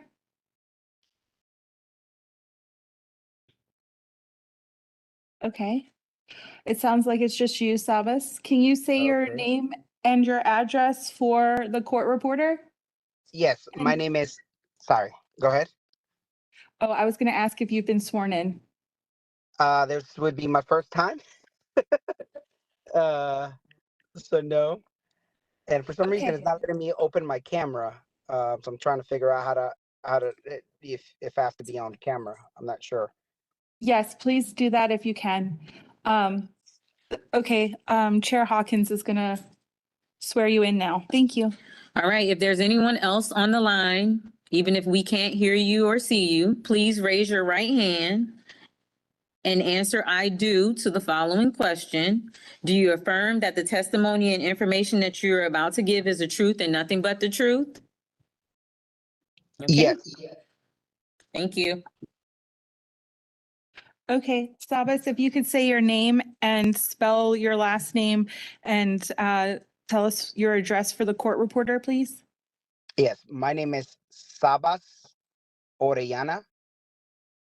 Address 812 North Lee Street, Salisbury, North Carolina, 28144. Thank you. So this application 1514 and 1516 Hamilton Place is also residential demolition. We do have, the Zotwell survey is on order. We do have a property survey. We also have photos of architectural details. And we have some elevation drawings. Sabas, if you would like to start with your presentation, just let me know what page. Sure. On the, if we could go to the pictures, the reason why, we came in after the fact that I believe, the owner. Sabas, I'm Yes? sorry for interrupting. Can you give us a second? Sure. I believe the commission may have some questions, some clarification questions as to whether the application is complete or not. Yes. That is correct. Yes. And Candace, if you could just go over again the materials that are present in the current presentation and what might, if there's anything missing, what is missing?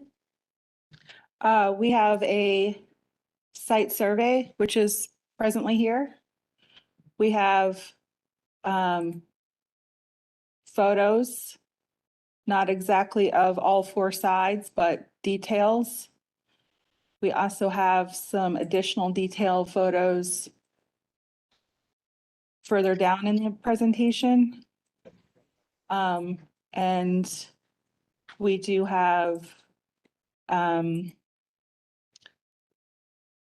architectural drawings. When you say the Zoutwell survey is on order, what does that mean? That is our third-party height strike survey that the city orders for applicants once the application comes through the system and they are just delayed on their job. So Would it be fair to say that it's not part of the application at this time? it is not. Okay. Is that sufficient clarification for the commission? So I just heard that in looking at what we need in order to hear the application, it sounds like we have one of the four items present today. Is that correct? We have two. I think we have two. Okay, two of the four.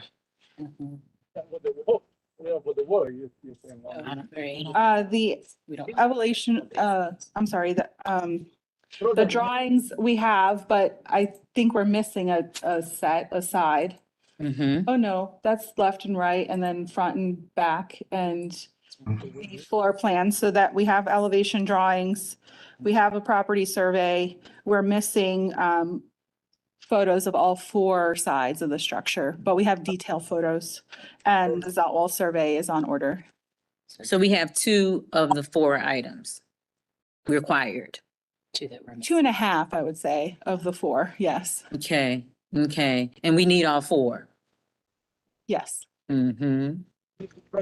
Okay, well. Is the Zotwell survey beyond their control? The Zoutwell survey is beyond their control. It is ordered by staff. They are just delayed in their work. But we also don't have pictures of all four of front, right, left, and back elevations. Yes. So it's an incomplete application. That's what I was getting at. Thank you, May- Commissioner may I Parati. able to speak to this? Motion, if you'd like. Yes, Commissioner Whitlock. Yes, I would like a motion to decline this as the application is incomplete. What about continuing? Why it gotta be so hard to just read? It's better. Okay, Okay. well, let's see. I think we have a motion. So I think sheet. the motion is that we will not hear this application due to it being incomplete. Okay, so you're continuing the motion, Yes, part B of step one. yes. If you can say. Part B of step one. If you could state the whole sentence. Can you just put it all together? Yeah. All the words Okay, in a line. I got a And mic. just for clarification, not meaning to be tedious, but meaning to provide clarity in the record. The more clear, the more concise you are, especially because that ultimately is the memorialization of the action that you take.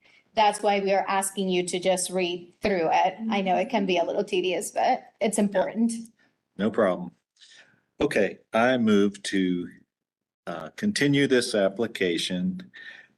And the reason being that in step 1, part B, the required documentation is incomplete.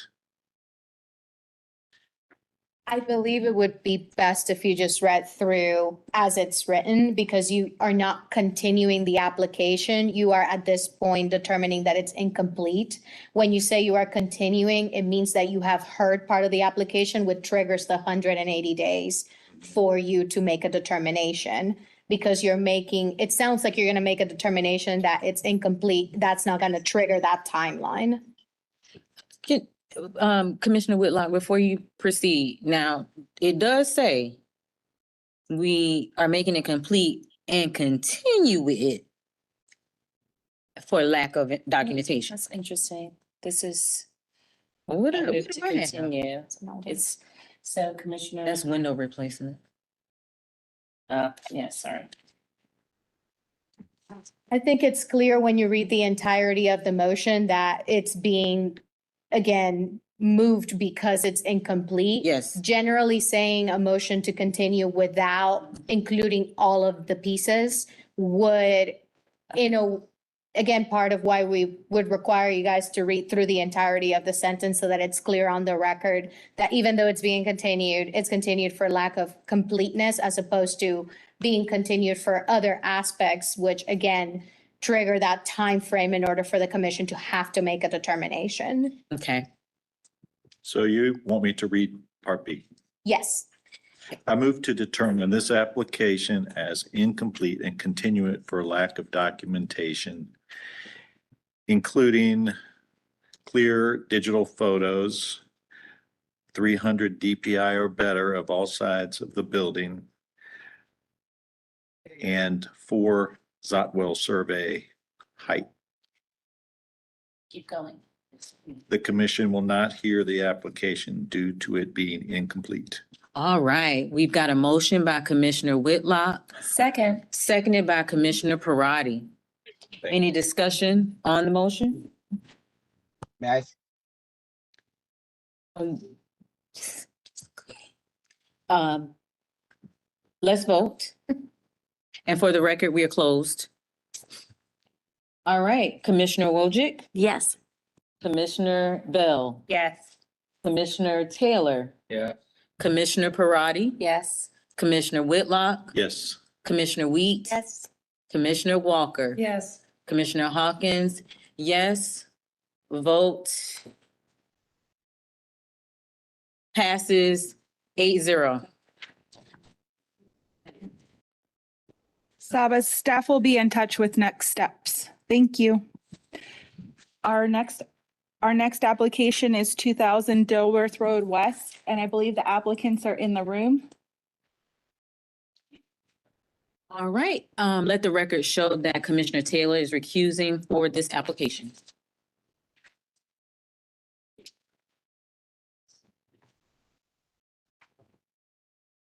Okay. 2000 Dilworth Road is a new construction for a residence. If the applicant can state their name and their address for the court reporter. I know you've been sworn in. You've been here for a few applications now. And then let me know what page you'd like to start. Sounds good. My name is Garrett Nelson. I live at 222 Greenway Avenue, Charlotte, North Carolina, and that's in the Elizabeth neighborhood. Project as much as you can. Is that better?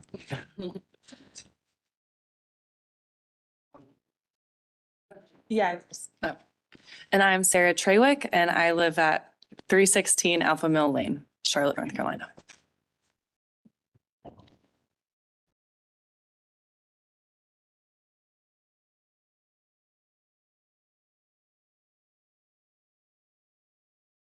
Yeah, stay screen. Stays in. Speak Good. loudly and if you Okay. get up, go take it with you. We'll take it with you.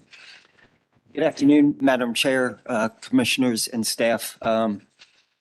I want to thank you again for the opportunity to present this project. We're in front of you probably about a year ago for the COA for demolition. So today we're proposing the new home, and we look very much forward to the collaboration with all of you. I'm going to be going through a lot of information today, so please do not hesitate to stop me. This is hopefully a pretty thorough presentation, but I understand that, again, we're presenting a brand new home to you, so please don't hesitate to ask me to pause and ask any questions that you feel could be helpful. As we go forward, what we'd like to do is we like to start out in a kind of a macro scale regarding the site work and the scale and the massing of the home. And then we'll work into a micro scale, getting a little bit more in depth into the detailing of the home. So Candace, if you could go to slide 1, that would be great. Slide 8. Nope, yes, slide 8. Yep. Slide 8. Thank you. Just real quick, I just want to give you a little bit of a project description of the proposed home. So in the heart of Charlotte's Dilworth neighborhood, we are proposing the construction of a residence inspired by the quaint cottage and cottages of Cotswold, England, a nod to English architect E.L. Lushing's. The design weaves together classic charm and modern comfort, paying homage to the neighborhood's rich heritage. The design features of the home represent principles outlined in section 3.21 of the Charlotte Historic District Standards. Some of the attributes of the proposed home are gracious swooping roofs, lower the scale of the house, which creates a silhouette reminiscent of the surrounding neighborhoods.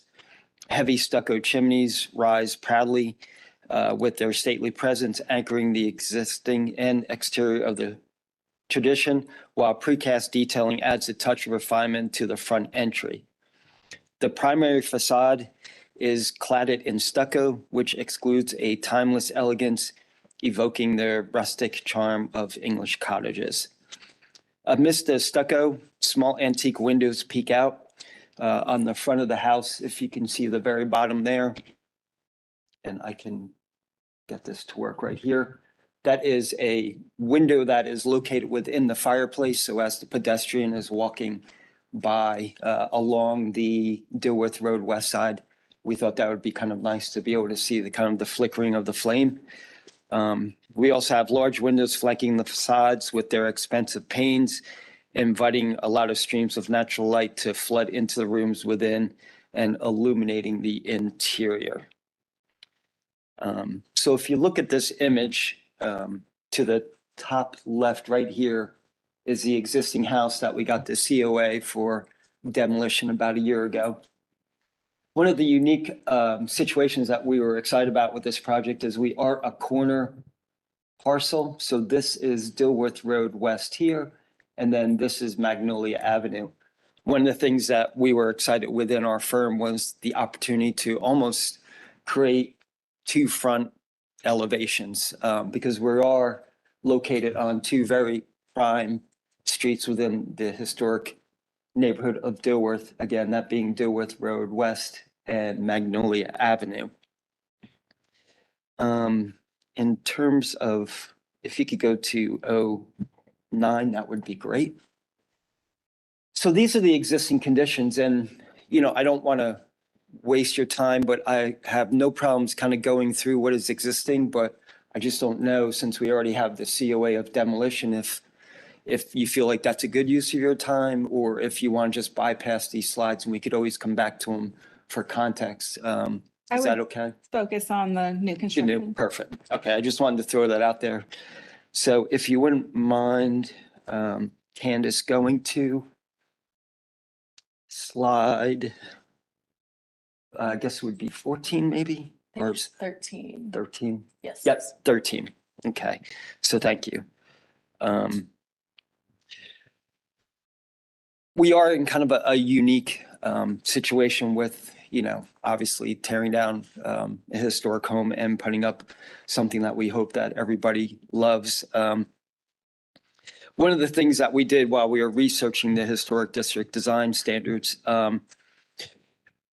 Page 3.2 says that Dilworth has a sub areas with large residents on larger lots as well as mid-scale dwellings on smaller lots.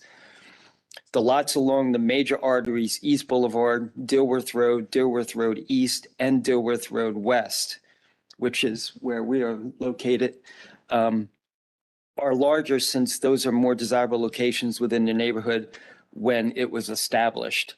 The homes along the Grand Avenues, which is what we are on, are larger and more academic in form and detailing. I just wanted to note that to you all, which I'm sure you're familiar with that, but when it comes to the massing and the scale, due to it being on what's considered a Grand Avenue, it does kind of promote for a little bit larger scale as long as it fits within the context of the neighborhood. This is just a contextual diagram. We can probably come back to this, but this is just kind of showing you the various scales of the home that we discussed about a year ago.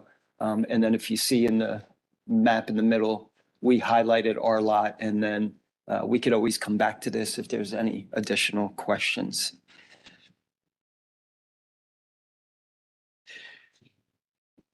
Can you go to the next slide, please? Thank you. So what we want to do, again, we want to talk about the context and the overall scale. So what we did is we did kind of a site analysis by walking through the neighborhood, and then also with the help of A.G. Zotwell, we were able to get kind of the streetscapes. What we wanted to talk about is standard 6.9, number 2, for new single-family structures. The height for proposed buildings should be no taller than the tallest single-family historic building on the block. So what we tried to do here was to demonstrate to you, this is the proposed home that we are presenting to you again. And again, we're looking at this at a macro scale, and we'll go into the micro scale. And then what we tried to do was show a couple of other houses within the block that are larger in terms of their existing conditions to what we were proposing. So the two homes that we are demonstrating in this site section are located right here along Dilworth Road West, and this is our site. After further conversation with A.G. Zotwell, we couldn't find any other site contextual maps, so we did go on to Google, and based upon our research, these 4 homes are also either equal or very similar in terms of the massing and the overall height. And those are located within a similar block and then throughout some of the other areas in Dilworth. Just so that everyone in the room knows, the audience virtually cannot see the red pointer, so that's why I'm using my cursor. You can continue doing that, but I'm following you because they can't see Is that. the red pointer helpful to the commissioners? Okay. These are the purlins. Yeah, and we'll, there's some specialty detailing, for instance, like the Dutch hip or the accent purlins that are located in some of the homes that we did our site study on. So we'll probably come back to that if you have any questions regarding some of the standards that are within your book. Could we go on to the next one? Next slide, please. Actually, if you don't mind, I'd like to move on. We'll come back to that one. So again, if you bear with me, again, I want to just kind of talk to you about scale and massing. So this is what we have shown with, again, the help from A.G. Zotwell. This is the streetscape along Magnolia. So this is kind of representing the existing conditions of the home that's there. And then this is what we are proposing for our, for our new build. So some of the things that I wanted to talk to you about, within the Charlotte Historic District Design Standards 6.8, which is number 6, it says new buildings should include scale reducing techniques when the site adjoins historic dwellings. Example includes, but not limited to, dividing the elevation elements into smaller bays, stepping back taller levels of the new building next to smaller historic structures, varying building planes, and breaking up roof masses, using multiple materials and taking cues from nearby historic buildings. So what I really want to focus on is we are really trying to layer the main house. So this would be Dilworth Road West corridor here, and then this would be the facade as it stepped down Magnolia Avenue. So in terms of layering, which we'll get into a little bit more in detail when we get to the Magnolia elevation, we did do the main mass along the front edge here. And as you can see, we gently swooped the roofs down and went to almost single story developments as the home kind of cascades down Magnolia to really respond to the most adjacent home. So in essence, what we were trying to do, this ridge line here, which is actually the primary pod or the master suite area, and this small little carriage house, these ridge lines are about 2 feet below the main ridge line of this adjacent street or this adjacent property, excuse me. What we did run into in full transparency is that, you know, since this isn't, you know, quote unquote, kind of a grand avenue, those homes along that stretch are obviously smaller in scale and massing. So we really tried to be as sensitive as possible to get down as low as we could as it starts working its way down the north way down Magnolia. So this is just kind of a little graphic representation. The other thing I want to address, and again, if I'm going too quickly, please stop me. This part of the facade, which I will study a lot more when we get to the elevation, is primarily along the street edge. So that's what's addressing the pedestrian as they're walking down the sidewalk. This piece and this piece are set back about 2 feet. So we're trying to create hierarchy along the street edge of this main mass along Magnolia with these two kind of flanking bays setting back. And then this is a single story that raises up to the main gable on the front side that we can address a little bit more as we go through our presentation. And just to add quickly, in addition to that, you see the master pod where it says C and the carriage home, those are about 33 feet set back from the street. So in the diagram, you know, it looks all like a flat elevation. Those are in fact stepped back pretty significantly from Magnolia Avenue. Yeah, that's a great point, Sarah. Thank you. So from this main facade here, this primary pod and the carriage home are 33 feet step back. And then the other dimension that we did provide to you is at our highest point of the existing house and then the proposed new one, it's over 100. Let me just give you the exact dimension.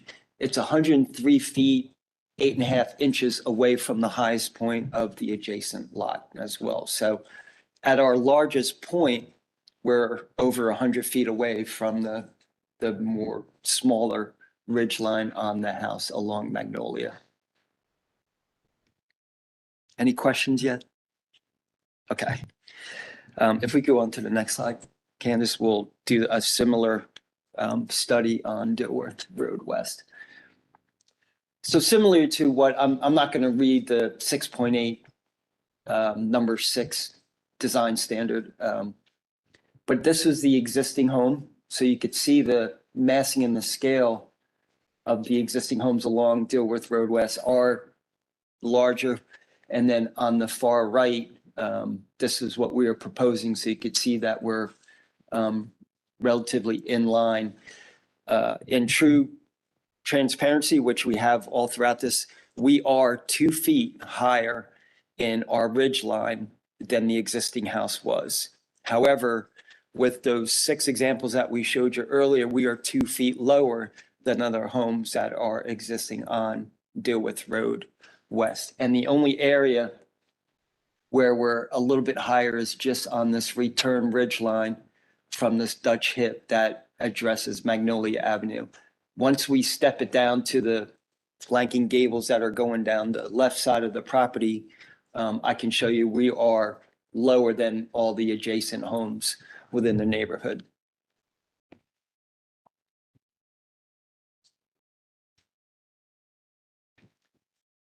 Okay, okay, so this is a good one. So I'm just going to read this to you. And if you do have it in front of you, what we tried to do is we took and utilized your book as thoroughly as we possibly could. So we looked up the section that said kind of English cottage within your book.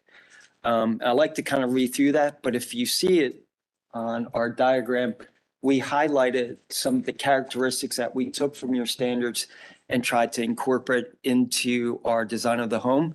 So if you don't mind, if you could just bear with me for 1 minute, I'd just kind of like to read through that. The English cottage is a smaller and simpler version of a large Tudor-style residence that echoed medieval English styles. Typically 1 to 2 stories. We are about 1.5 stories on our proposed building. These homes are characterized by asymmetrical facades, cross gables, steeply pitched roofs, and in many cases, a cat slide roof over the entry. One side of the roof is longer than the other, and it curves out close to the pass of the first floor level. Occasionally, these dwellings may feature a roof where the shingles wrap over the roof edge, creating a thatch-like appearance. Some of the other characteristics are large-scale chimneys with decorative brick or stonework, as well as chimney pots are often a design feature within the facade of the home. Common siding material including stucco, brick, and wood. Windows are typically tall, narrow, with multi-light bands of casement types. They may be leaded and or diamond paned, and doorways are often arched or half round with a decorative hardware, and in some cases accentuated by coins or keystone.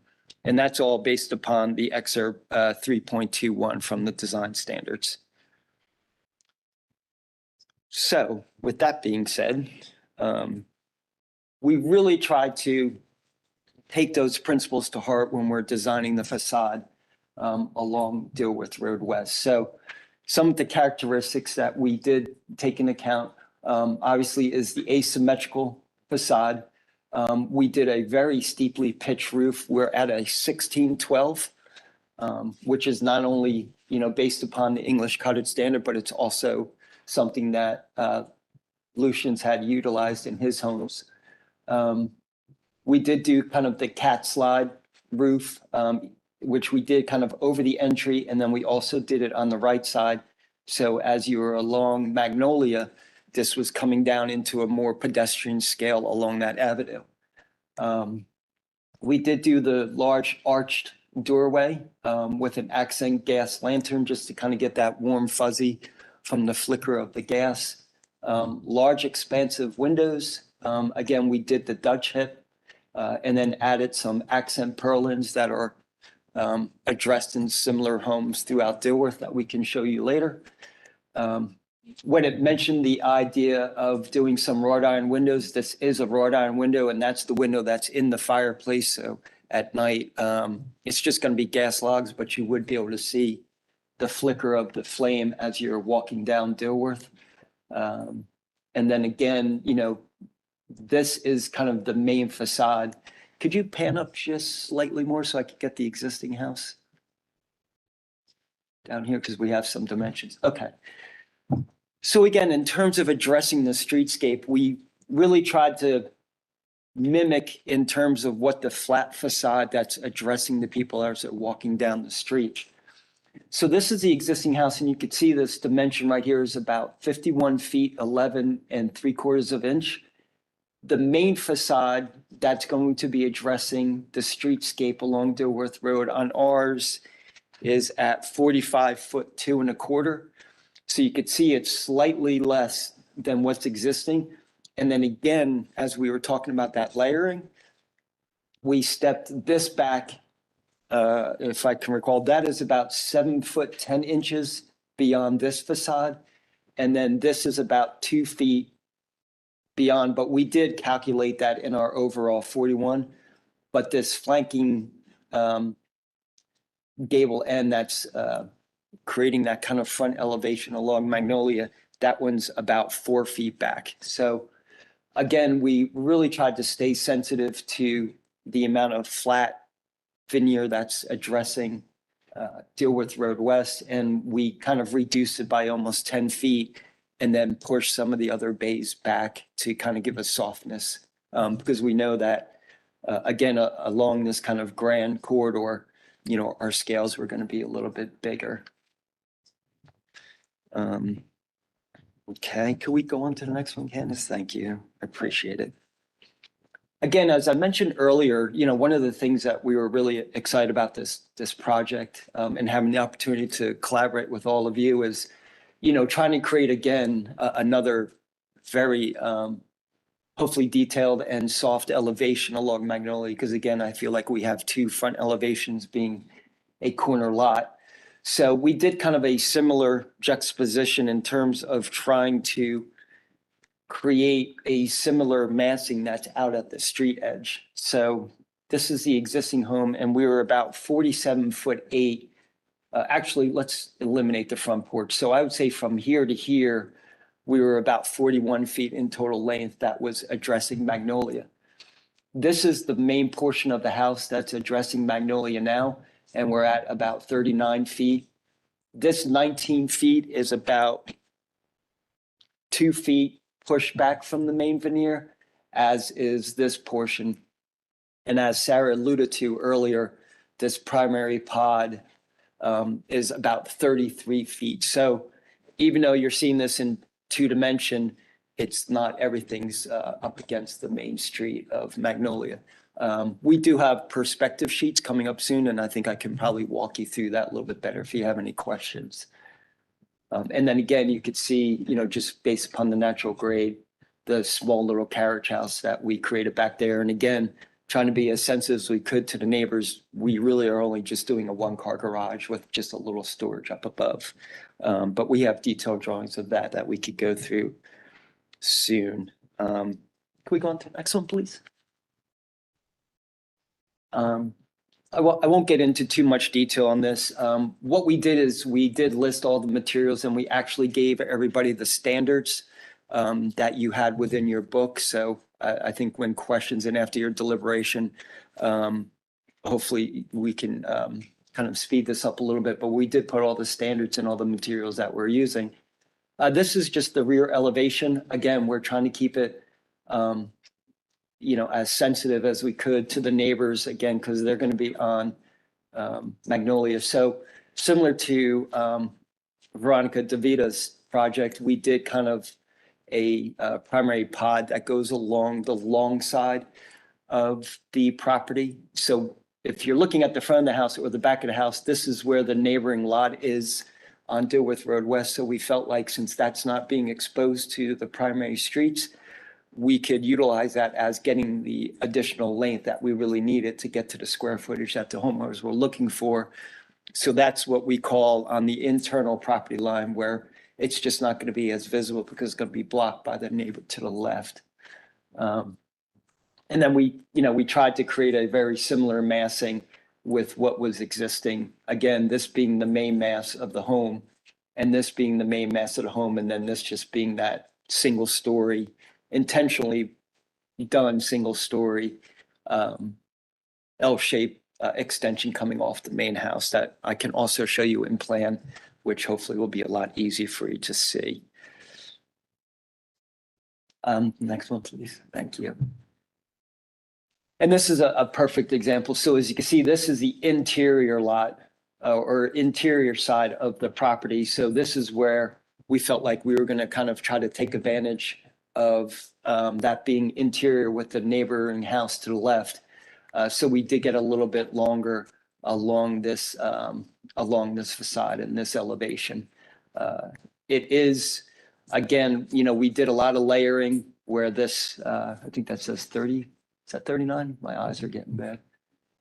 Is about the same as that. And then everything is going back 4 feet and then coming back out. And I won't spend too much time on this. We'll get to the details in future slides.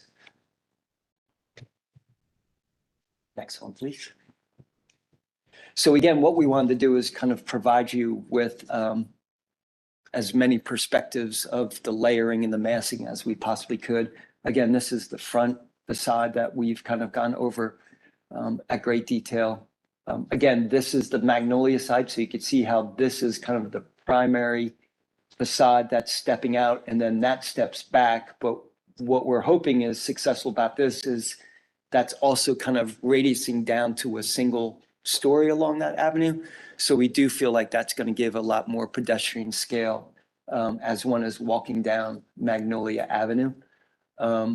This is the rear of the home, and then so you could see how that primary pod is kind of creating that L shape, and then we nestled the one car garage or carriage home tucked back along the property line, which again is addressing the smaller scale of the homes along Magnolia. Again, this is our longest elevation, again, which we feel is an internal property line. So we feel like obviously the stair bay being located here with all that expansive glass and that beautiful illumination at night will be addressing the pedestrians. But then as you start getting past this secondary gable and then the primary pod back there, it's almost going to be out of your visual vantage point because it's going to get blocked by the neighboring house. So that was just something graphic for all of you to kind of see. Next slide, please, which we probably won't have to go over too much. These are just the floor plans, but again, I just wanted to kind of show you how in our layering, this is a single story, and this, you know, comes down to a single story, as does this, and this area, and that's that 2-story element of the stair. So just in context, I just wanted you to see the plan on how we really tried to keep the Magnolia side not as long as what we did on that internal property line along Dilworth Road West.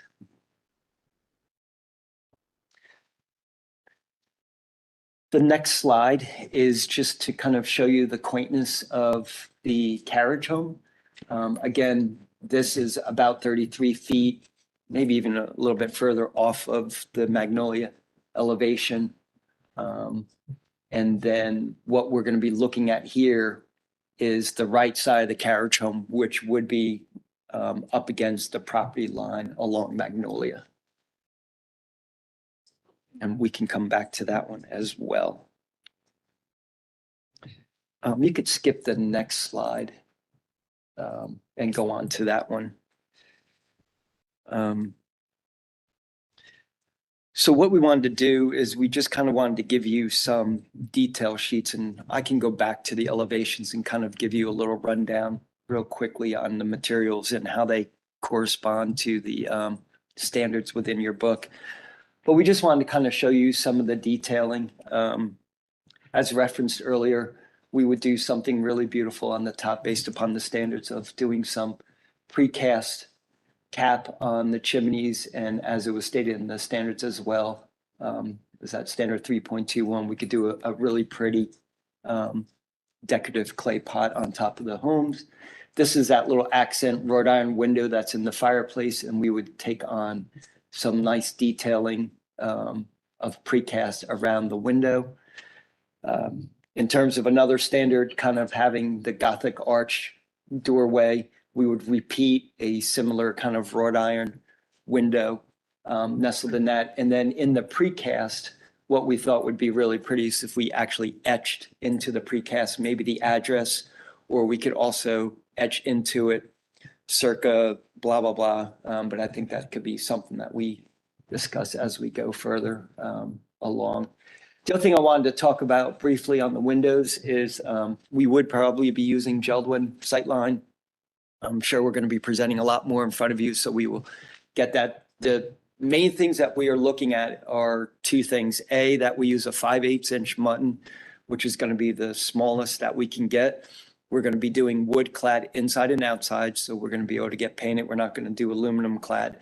And then throughout the design of the entire home, our window pane proportion is within about an inch of each other.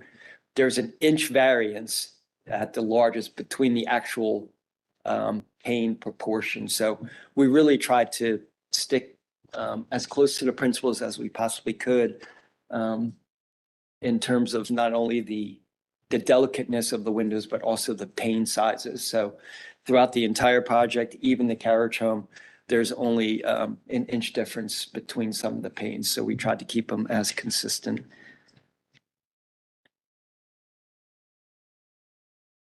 The next slide would be great. These are some of the decorative options. I know there was a question about some of the purlins from staff, or not the purlins, excuse me, the accent brackets. These are the brackets on the carriage home, and these are the brackets that are on that primary elevation back on Magnolia. We'll go back to slide 08, but we actually did a house on 2020 Charlotte Drive where we used a very similar bracket that was approved through the commission a couple years ago. It's about the same height in terms of it being 8 feet. But again, we can address that once you've had some time to deliberate, because again, there's a lot being thrown at you. Let's go on to the next one, please. So now we'd like to address kind of the property and some of the existing trees. So we've highlighted 3 prominent trees as A, B, and C. So A is this little tree, which is located on the front right-hand corner. So it's addresses Magnolia as well as Dilworth Road West. That tree is in really bad shape. So we're probably going to be asking permission if we could remove that as well. We could try to salvage it, but we did have an arborist come out and he did say it's dying. It's just whether it dies in a year or 7 years. But that's something we can discuss. Tree B, which is located over here, it is not a heritage tree, so we would be removing that and planting back. We have a landscape plan.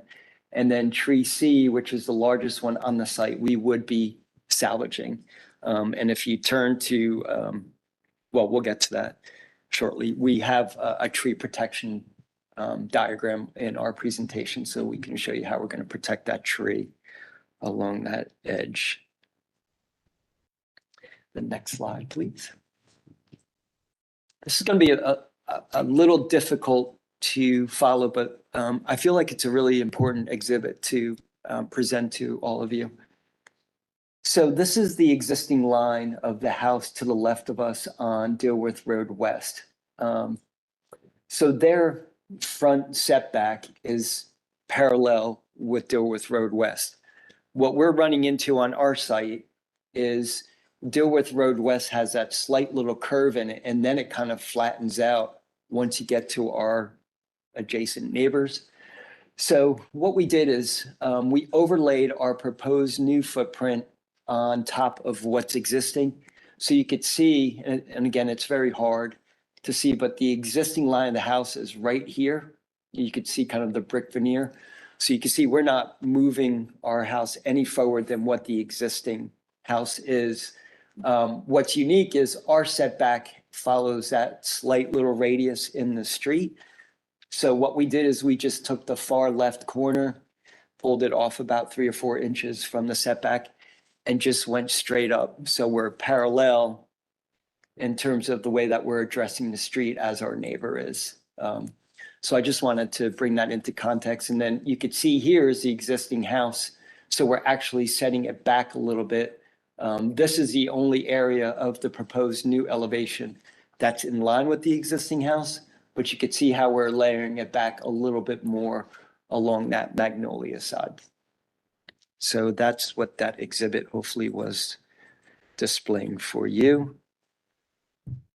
The next slide is going to be very boring, but all it really is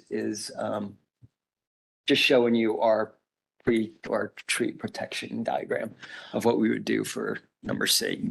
Also to note for tree C, a couple years ago, the homeowners had, I guess, repaved their driveway. So the line that you see up above where it kind of curves around the tree, that is where the existing driveway lies, and that is where it will remain. So we're not building anything new or in addition to near or around that tree, but we will still implement a tree protection plan for that tree.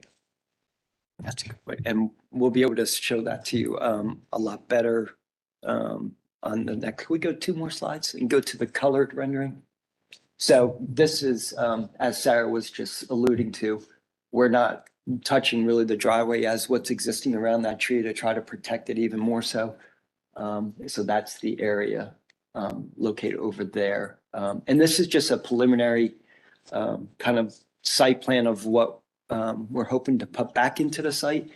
2 things that I know are going to be really critical for the commission is we're thinking about doing a pea gravel walkway that's going to go up to precast pavers, and we'll probably do that in a random ashlar pattern.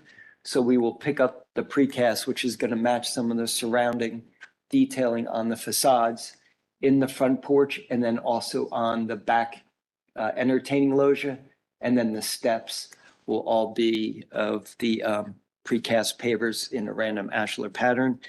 And again, we would love to do something really soft with a pea gravel walk leading from the sidewalk up into the main entrance of the home.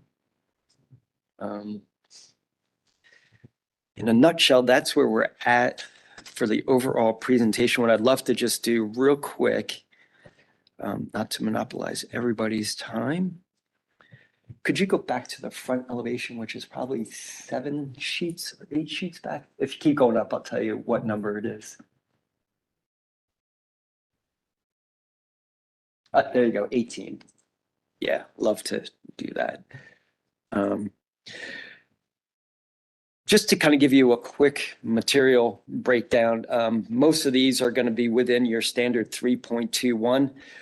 For instance, the very first thing we talked about is the detailing at the top of the prominent chimney, where we would be doing some precast accents up here, as I alluded to earlier in the detail sheet, and then also adding the chimney pot, which is mentioned in the standard.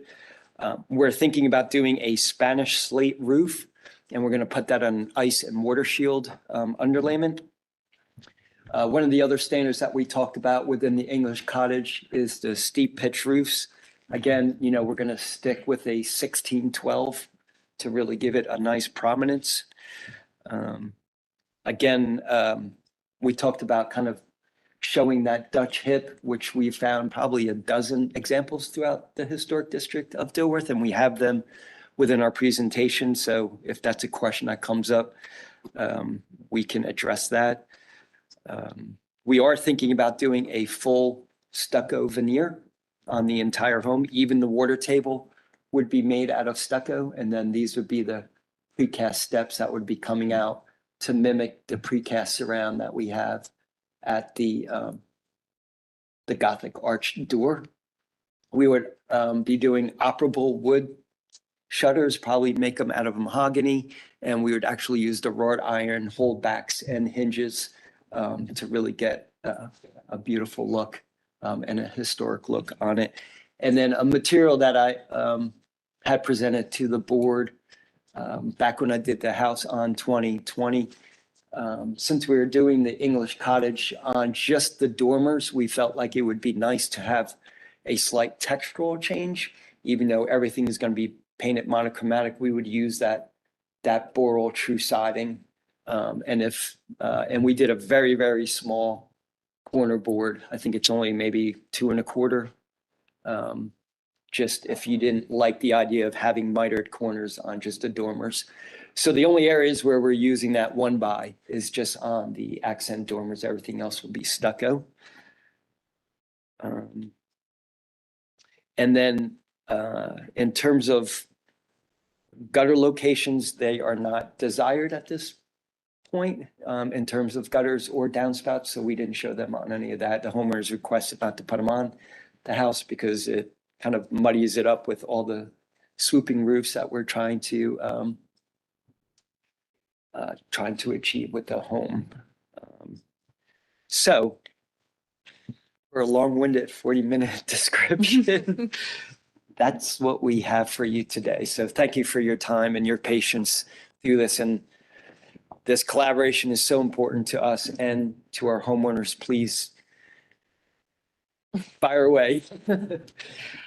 I think we have one one caller unknown on the line. If you are calling for 2000 Dilworth Road West, could you please state your name and your comments?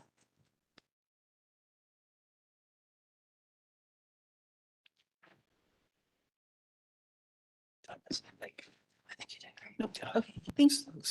All right. So let me just start by saying, as one commissioner, I have never been this conflicted in all my time. This is so beautiful, so beautifully done.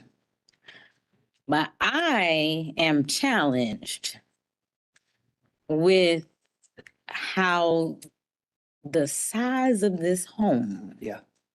especially on Magnolia. Okay. So that's where I am right now, but I just have to tell you how beautiful it is. Thank you, Madam Chair. Appreciate it. And listen, I was the design review chairman for Historic Landmarks, so I get this. I get this from, I appreciate that comment because I've been in that similar chair, so I understand that concern, but So because it's a lot, it is. I know that we probably are gonna keep this high level, first and foremost. Okay. So I'm gonna pitch it over to the other commissioners for your questions. Please take it away. Oh, Commissioner Wojcik. Is this the sample of the dormer material? Exciting. Okay. That's what we had approved for our house on 2020 Dilworth Road West. But we did the smooth side, not the grain side. But we're gonna do which side are we gonna? I would love to see the smooth side because I feel like the wood grain looks a little disingenuous. Okay. But we are at and we can also change them into stucco. That was just something I wanted to present to the commission and just get your thoughts on. So Since I already started, can I ask a couple more questions? please, yeah. Okay, so, and I should probably know this, but what is a Spanish slate roof? It's, we do have it, it's a Spanish slate, so it's just darker, and that's a sample of it. It's more the color. It's more of a color. Okay. 'cause Yeah, I it's thought- not, the Buckingham slate has a lot more imperfections and has a lot more variance to it. As we were walking through the neighborhood, we just felt like there was a lot more uniformity in terms of the roofs, even if, majority of them were asphalt shingles. So we felt like, as opposed to Vermont slate, which is a little bluer, we thought that the Spanish slate would be a nice contrast with the stucco veneer and be a lot more uniform within the streetscape because most of them are asphalt and they're very uniform in color. Thank you. And I just realized that these are more detailed questions, so I apologize. I should have stayed with the bigger They're all questions, important. but yeah. I'm good for now. You can always circle back. I'd like to echo the sentiments shared by Chair Hawkins. A beautiful home. You've designed a beautiful home that high level seems to be completely out of scale with the neighboring houses in this particular lot. So let's start there. Okay. When we look at a house, we are not looking at it piecemeal. We're not looking to see, is it shorter than the neighboring historic homes? Is it wider? Okay, it's not, check. Is it wider than the neighboring historic homes? Okay, it's not, check. We're looking at it holistically. So for example, one of the things you mentioned is, I believe it's slide 16. Let's, no, that's not it. Yeah, let me find it. Hold on. Either 16 or. You were talking about, it was a comparison between the new house and the existing house that's there now. And you mentioned how you're over 2 feet taller than that house, but that house is wider than your house. Skipping over the fact that it's wider because it has that 1-story side sunroom. Whereas what you are offering with just a couple of inches of a difference, or feet, excuse me, not inches, but feet of a difference, is twice as tall. Yes, it's set back, but it's there. So ultimately, what winds up happening is the look of the existing house is shorter, and it also looks slimmer, even though it's not, than the house that you have here. So what we wind up seeing is a house that not only is taller, but appears to be wider, not only on this front elevation, but on the left elevation, as well as the right side elevation. Thank you so much for taking pains to step it in. It's still there, right? And so we still see it.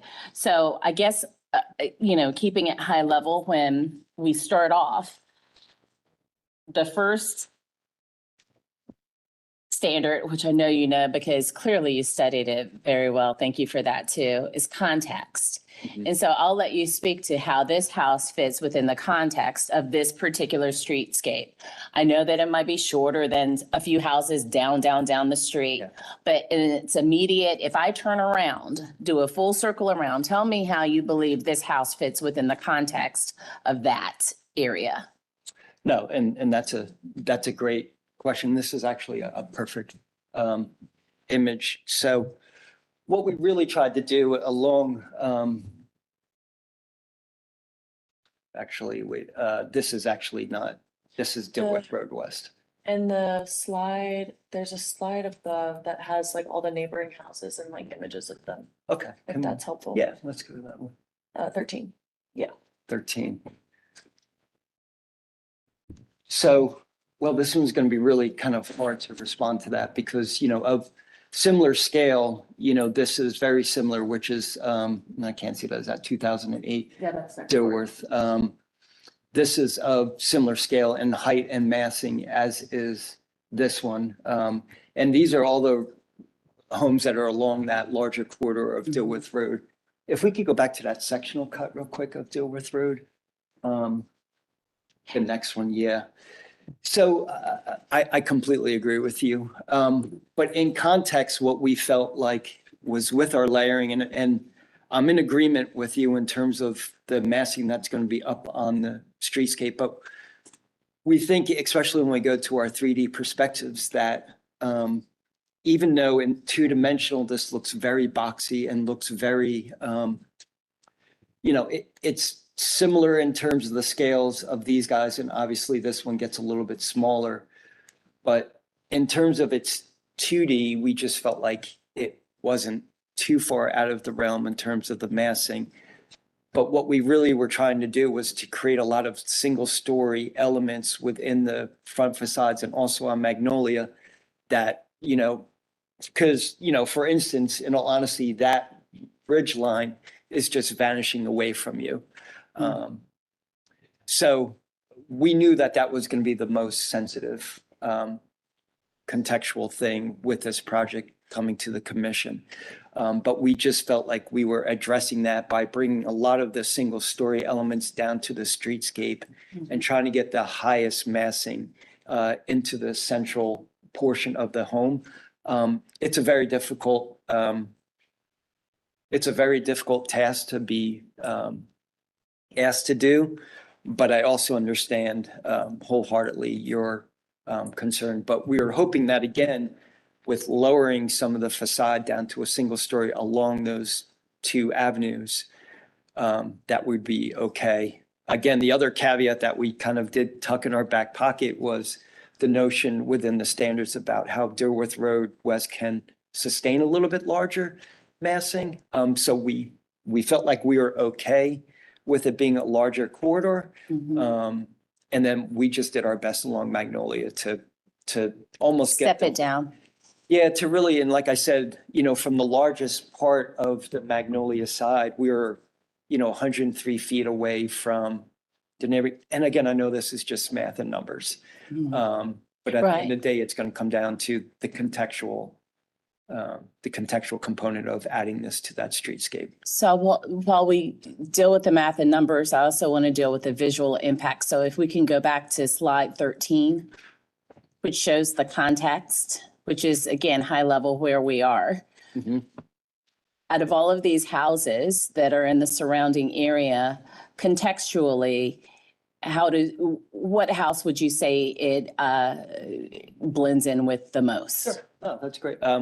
So I would say that it blends in with this one quite well. It has, kind of similar architectural features. But I want to respond to you more coherently. So let me just address the massing as opposed to kind of the elements, because I think that's what you're looking for more so. Is that correct?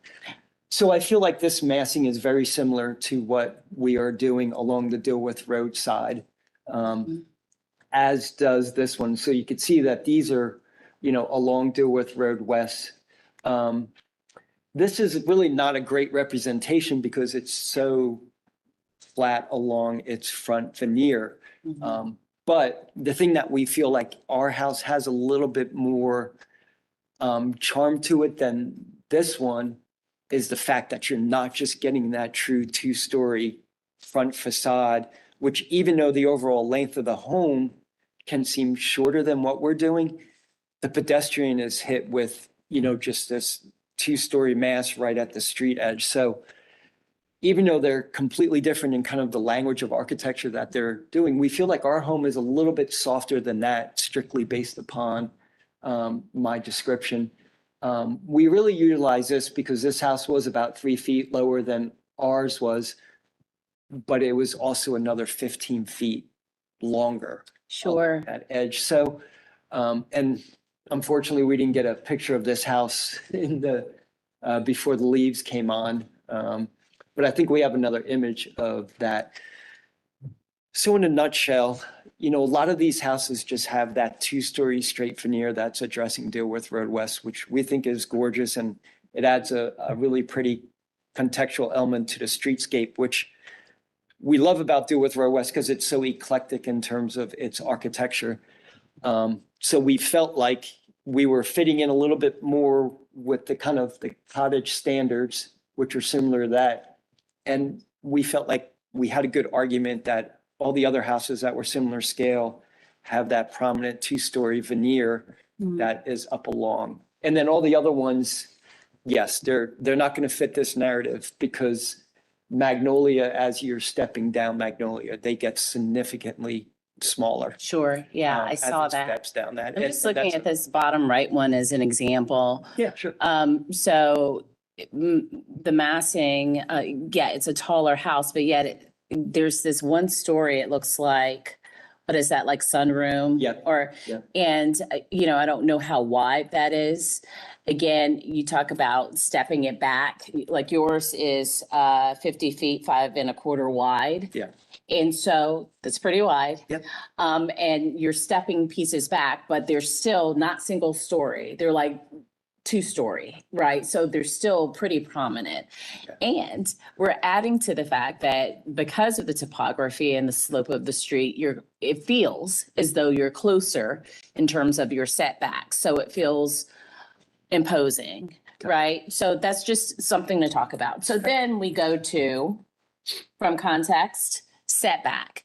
So you discussed setback and why your house appears anyway to be proud of, sit a little closer to the setback, a little closer to the road rather than the house, I think, to the left. That's correct. So when you're mixing, again, going back to a holistic approach, you're mixing the fact that it feels closer to the street and that the massing, that it's higher.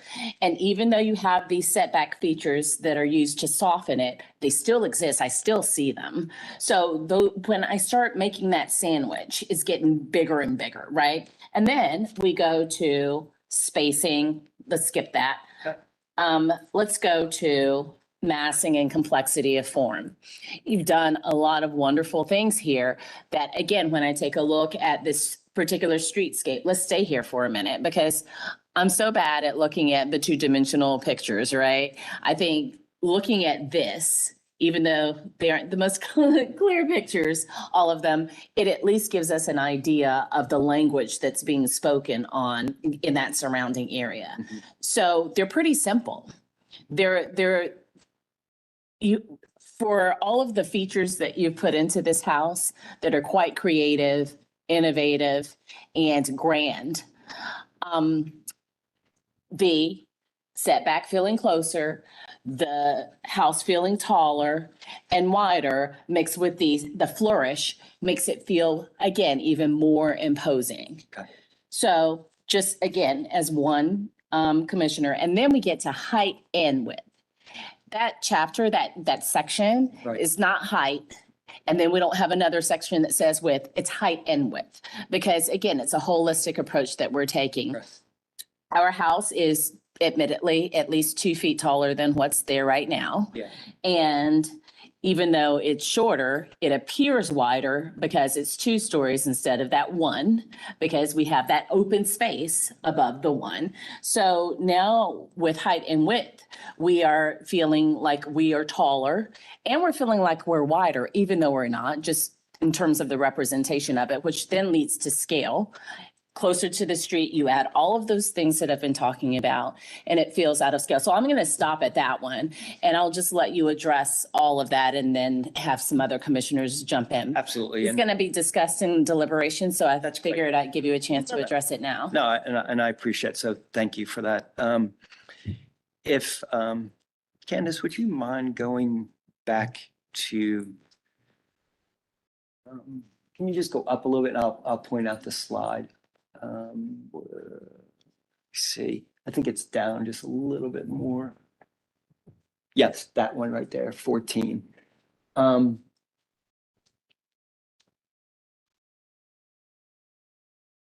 It's really, yeah, you're absolutely right. It's really hard to kind of quantify the scale with the surrounding.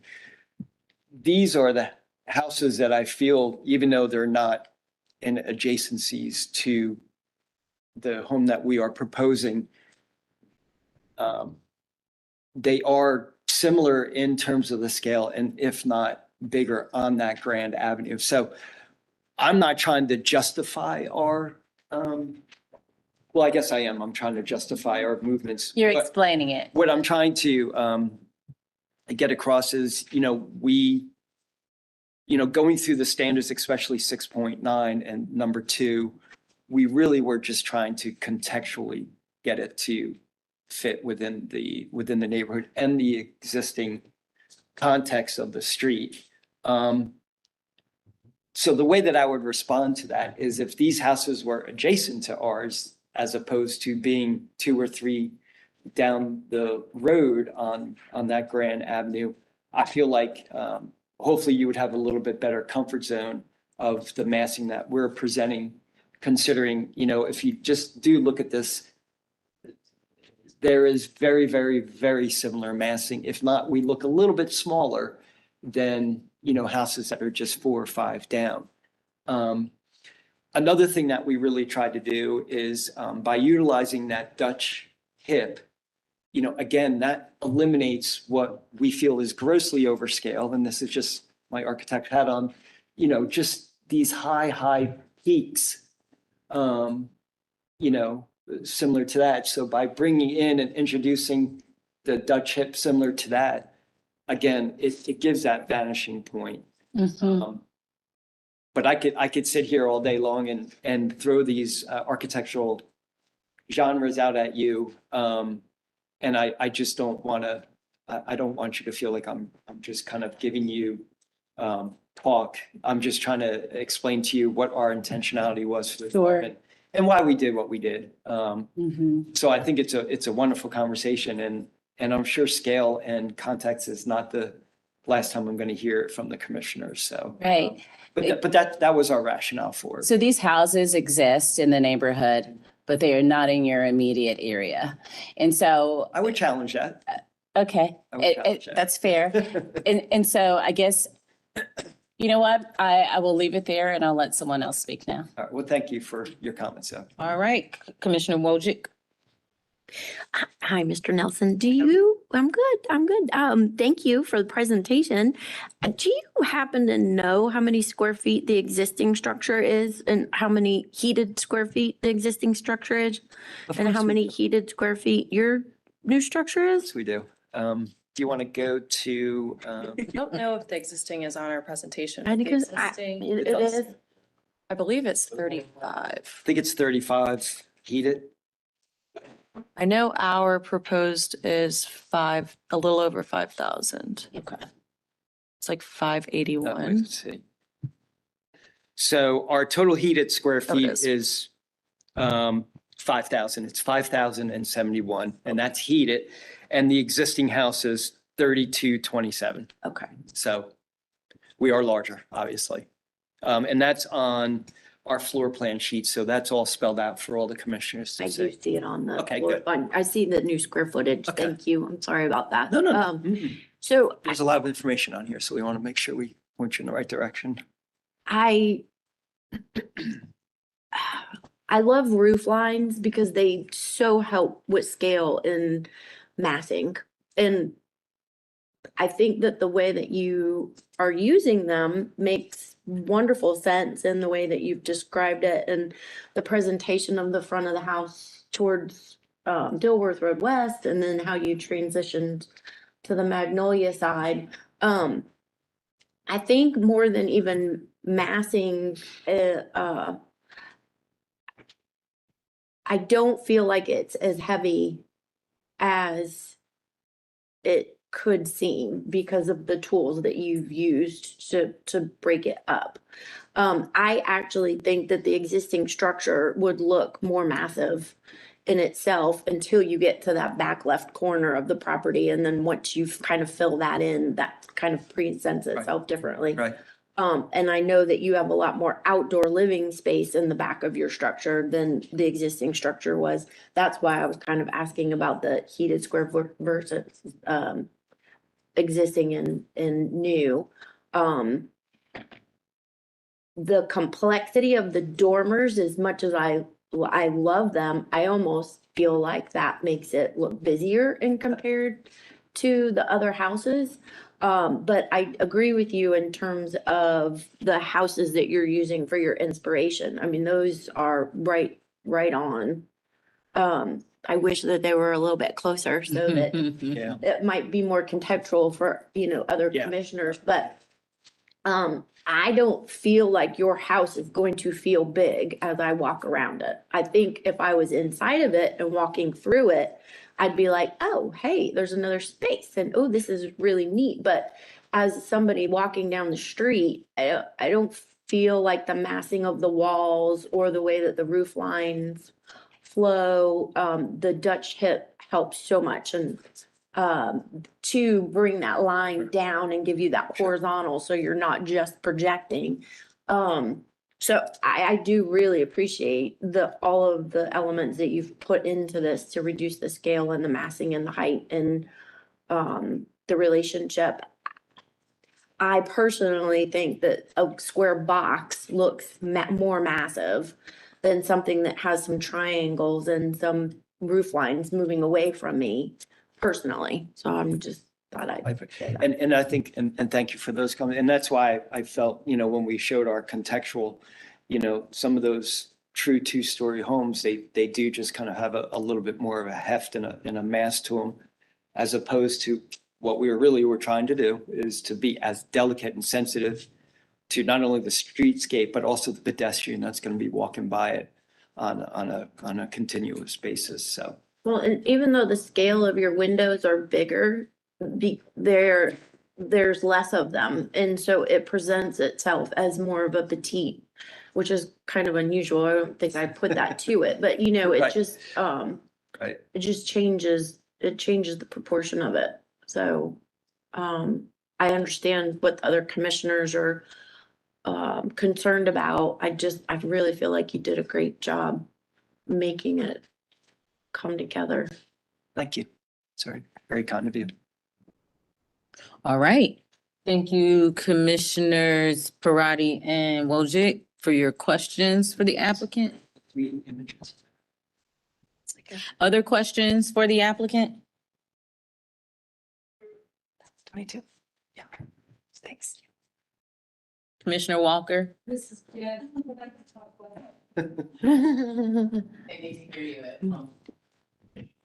Just needs a, she has a battery. She. Yeah, this is my last meeting on this commission, and this is a sad moment for me. We have to allow for demolition, so this is what it is. But one of the things that is important, especially in a structure of this size, and it's in our guidelines under demolition, and that is the attempt to salvage materials of the original structure. Mhm. And I was wondering if you had the chance to consider that, or? Unfortunately, no. I mean, that's just the easiest. There was so much water damage to the existing structure. We decided that to fit within the context of the surrounding homes, there was at least 3 within our little area that had a stucco veneer. So, and we also wanted to try to make this as authentic as possible in terms of that. And we just felt like if we were to salvage, even some of the cornices or the brick veneer or something like that, it was just going to introduce a whole nother material, which I felt would be too jarring to hopefully the softness of the composition that we were obtaining. There was also a thought of maybe salvaging the existing slate. We might take the existing slate that's on the house and put it on the carriage house, but I don't think that that's going to suffice your comment. But that was another process when we also were going from, what was existing to kind of a completely different language of architecture. We found that would be really hard pressed to incorporate those details and those materialities into the new home. So let me pose the question back. What would, do you have any what would you like? I know you're not supposed to give that, but is there anything that you would like to see or, in terms of salvaging of some existing materials from the home? I don't. Okay. Okay. It's such a large home. Yeah. That's residents of that structure and so significance is just not gone. And I think that is- Commissioner Walker, your microphone is now No, restored. Commissioner Wojcik? Would they consider hiring a deconstructive company that would, 100%. I mean, at least that would be salvaged to an extent. It wouldn't just all go in the landfill when they deconstruct it. And the other thing that we did, and as I mentioned a year ago, we did a full 3D scan as we were working really closely with Christy Harps, where a guy went out there with this funky looking machine on top of his head. And we have the landscaping in every inch of this house 3D scanned, and it's in a file where you can actually walk. I've actually called Stewart over at Historic Landmarks and you guys need to make this part of the application for COA of demolition that is provided, because I think it's invaluable. But we also have that documentation that we were working with Christy. The only issue that we were having with the HEC is we just didn't have the right software where you could manage that, and we were progressing through that. But so we do have that. Is that Matterport? Excuse me? Is that Matterport that? Similar to it. Yeah. It's called Navis something. But Christy, we ended up making a sign-in login for her so she could have access to it, because he also gave it to us in a point cloud model, which is a whole other, you can only open in certain programs, which is kind of labor intrusive. So, Yeah. but she has a sign-in to that She for does. this property. Yeah. So my question for you now is, this is a corner lot, and obviously corner lots allow for a little more.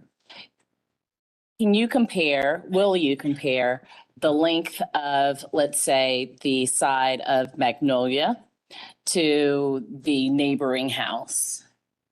What is, and I think you had the length of the right side elevation. How does that compare to the house just across the other corner lot? The other corner lot that's on Dilworth Road? Okay.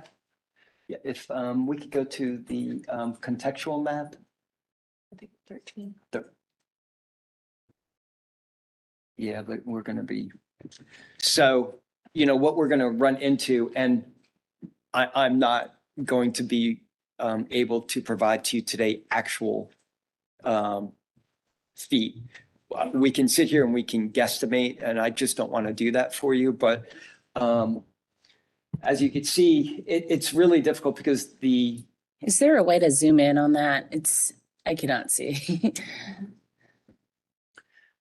so similar to what we're doing in the layering, there's just such a, you know, there's like a little single story little bay that's addressing it, and then the main house was stepped back.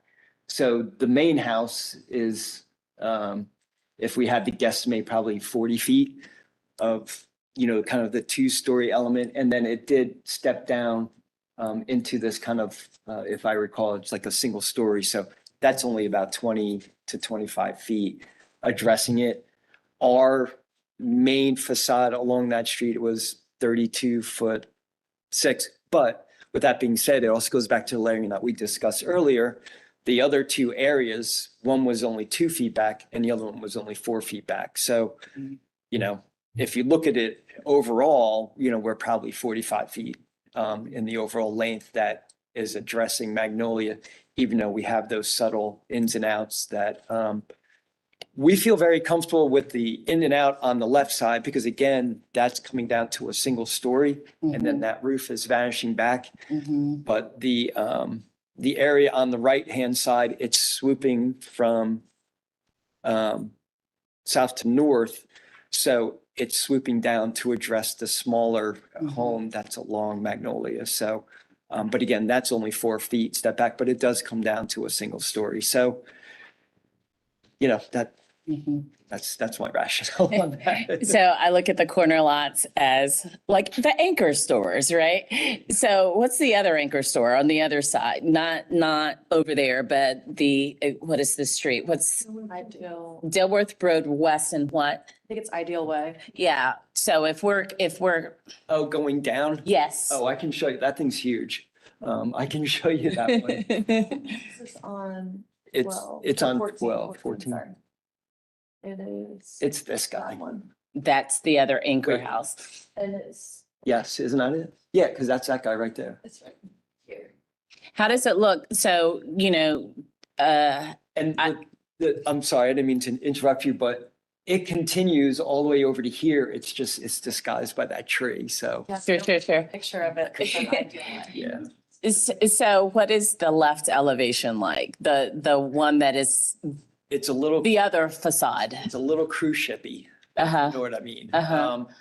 There is some ins and outs. And listen, that's another thing that we have a little philosophy within our firm. We really don't want to do those cruise ship elevations where, you know, you go down Magnolia, they're just everywhere on the interior lots where it's just straight back 2-story. Make sure it's consistently 2 stories. Is it possible to do a street view? Oh, that would be great. There was a little bit of layering with it, but it But I wasn't. think it's almost all 2-story elevation.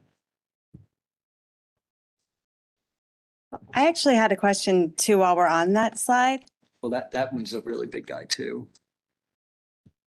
Commissioner Wheat? Oh, I'm sorry. No, you're fine. I had a question on that slide 14 while we were on it, and before we stray too far from context, are those houses all historic houses that you're using for your context? They're all on historic streets, so I would assume that they're historic homes. I don't think they're with the historic district. The top right one is, This one, no, I don't think that got it.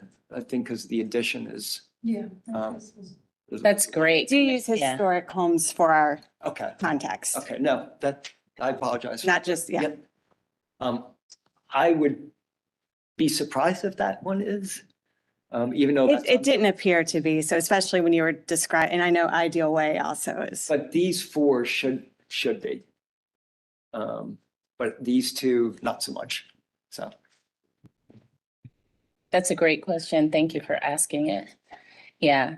So, and to Commissioner Wheat's point, it can be no taller or wider than historic homes in the area. So we'll have to cross off this guy, which is this guy, but this home is that one. But yeah, and I hope you don't think we were trying to deceive you. We didn't know that. This is a collaboration. So back to the streetscape, it would be good to see. What address Yeah, are you looking for this address? Uh-huh. Okay. thank you. Mhm. It is that one. Yeah, just go down, that's your last. New construction. Still, with it being new construction, just for giggles, since we're here, I'd love to see the side elevation of this.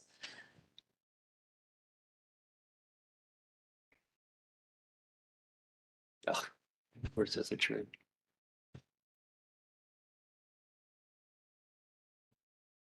So new construction, it's quite tall to your point, but not nearly as long on this one. And this is, and I hate to even go down this road because this isn't something that we can use as a comparison.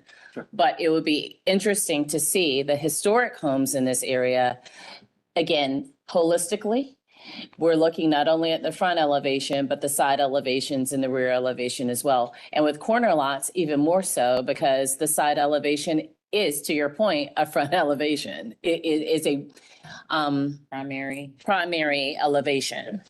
Yeah. The unfortunate, I mean, even when we did our site study and we did walk down Magnolia, because what we realized was our little section of Magnolia before you get to Park is a completely different scale than once you cross over Park.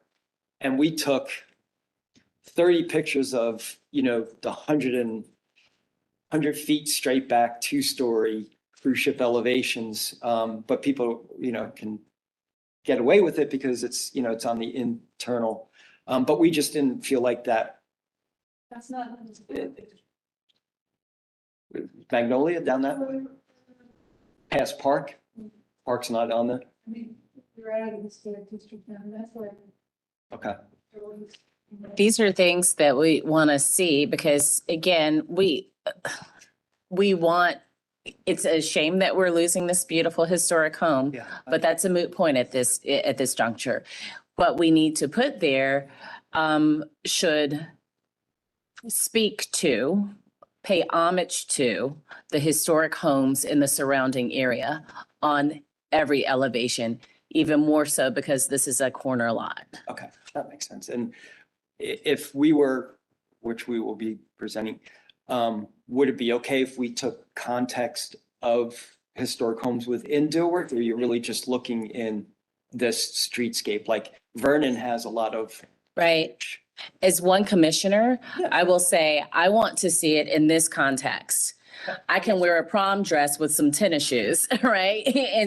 But it doesn't make sense because it's not in the. Okay. Actually, that analogy didn't make sense, but I think you get it. The point is, we need to see it within this context. Makes sense. Okay. Thank you. We've got that noted down and we'll do a deeper dive into the context around that. Thank you.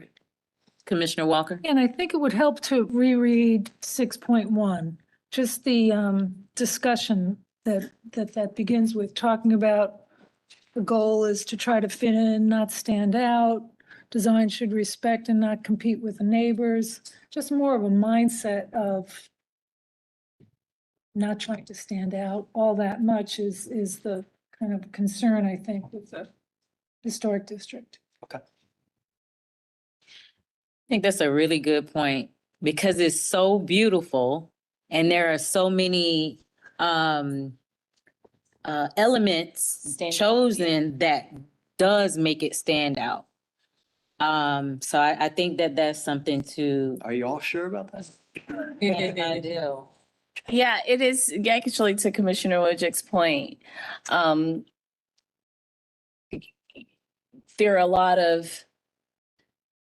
There's a lot of flourish. Yeah. Right? And so less is more. And that will, in my estimation, make it fit the context better. Because we are looking at houses that are more massive, but they're actually quite simple in their form as opposed to this. And without getting into the details, just one detail. I love the chimney window. I have not seen that in the district. And so things like that, if and when you come back, if that's what we decide as a body, it would be good to get precedent for that. You know, we're not trying to, a number of people have come before us and said, we don't want to duplicate what has already been done, but there's a way to split the difference. Yeah, I mean, that, you know, that's just something whimsical that we just thought would be, you know, really pretty for people walking down the street to see. I would love to see that, But I- just but I not in Dilworth. Okay. Fair enough. Fair enough. I will go there to see it. Oh, that's right. Are there additional questions for the applicant before we close for deliberation? All right, we are now closed for deliberation. Can we keep it really, really high level? Massing and complexity of form? I think it's very clear where I stand. I do lean on the expertise of our professionals who do this every day, like Commissioner Wojcik. And so I think that we should toss it over to her to see what she thinks, because she doesn't have the same issues with the massing. On the front elevation, all over, it would be interesting to hear. Well, so just like you guys said, it's beautiful. But when I look at it in context, just some of the other properties look simpler. I don't really have a problem with the massing of it because I feel like he's broken it up so well with all the tools that he's used. And we ask this so many times. It's just, some of the tools that he's used to reduce the massing have also made it a little bit more complex. So, you know, there's always a little bit of a give and take, I think there. It's just hard to not love it. And then, but just looking at all of the 2-story brick Georgians around him, I just kind of go, oh, that it's beautiful, but just a little bit more complicated. So I don't know what the trade-off is, but I just think there's a little bit of exploration that could Yeah, because there's a happen. way to move closer to less complexity without really disturbing the breakup of the massing, correct? Yeah, yeah, kind of. I mean, it's a fine line, you know, it's like you extend a wall because you're trying to simplify a roof offset and then you just created a bigger wall. So it's just, but I think ultimately, if we could ask for exploration of some of the massing and height, the overall size of the structure in some simplicity, that might make everything tie back in a little bit better for everybody. Thank you for saying that, because I completely agree that we do ask for those techniques to be implemented. So if we are not going to encourage someone to do that, how else are they going to reduce the massing and Making it scale? smaller. So then that's our ask. Then that's our ask. Because I like the way that he.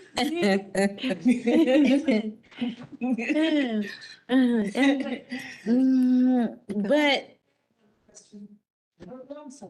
No, well, I guess what I'm saying is on the Dilworth Road West elevation, it doesn't seem overwhelming to me. So, not to me, in comparison to the other homes in the immediate context.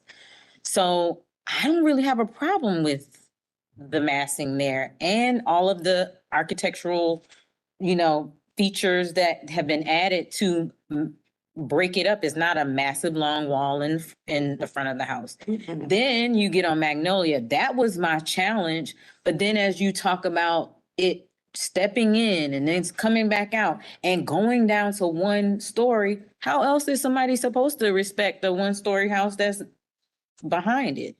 So in the applicant explaining all of that, and me really looking at it and not just looking at it from a 2D or one-dimensional perspective, I like it. I feel like it follows our standards too. I mean, it does follow the standards. It's beautifully done to respect the properties around it. It's just, I think that because it's longer, it gives us this idea that it's so much bigger. Longer with more flourish. There's a lot There's going more on. flourish. That's fair. Yeah. Less flourish. So beautiful. I mean, if you're gonna have so much, make it simpler, maybe. And it sounds like making it simpler would make it, more massive, Not but we could- necessarily. this is their first shot at this. Clearly, they're gifted enough to. This is their first shot fine tune. for us, but yeah. This is, thank you. This is true. This is their first shot with us. Yeah. So to be able to explore something that might make it less imposing, I think is worth it. Because Mr. Nelson is such a great architect, he will come up with something fabulous for us to see. Agreed. So we keep it high level. You had another question? Sean. About the aligning of the ridge line and the windows on Gilbert Road West, if everybody was okay with the status of that. Can we get a slide? Where should we look? I'm sorry. I'm sorry, you want me to repeat the This is question? a great. Okay. The one- Oh, slide 17 might show it.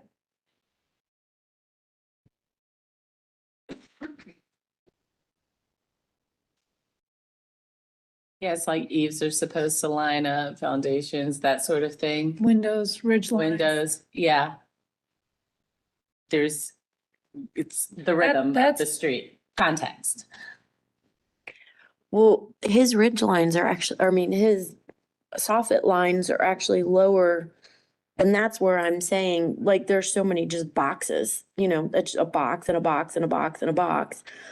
Massing wise, his structure is just got a few more lines on it, which help with the massing, but make it a little bit more complicated. So his roof lines, he would have to build a 2-story house to get the roof lines to line up. He's building a 1.5-story house. And that's just on that street.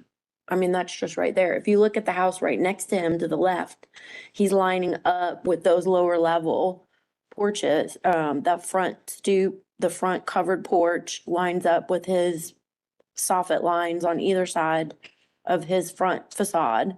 There's still a horizontal line that continues across. That is where the Dutch bridge is basically. And then the Dutch hip is on the other side.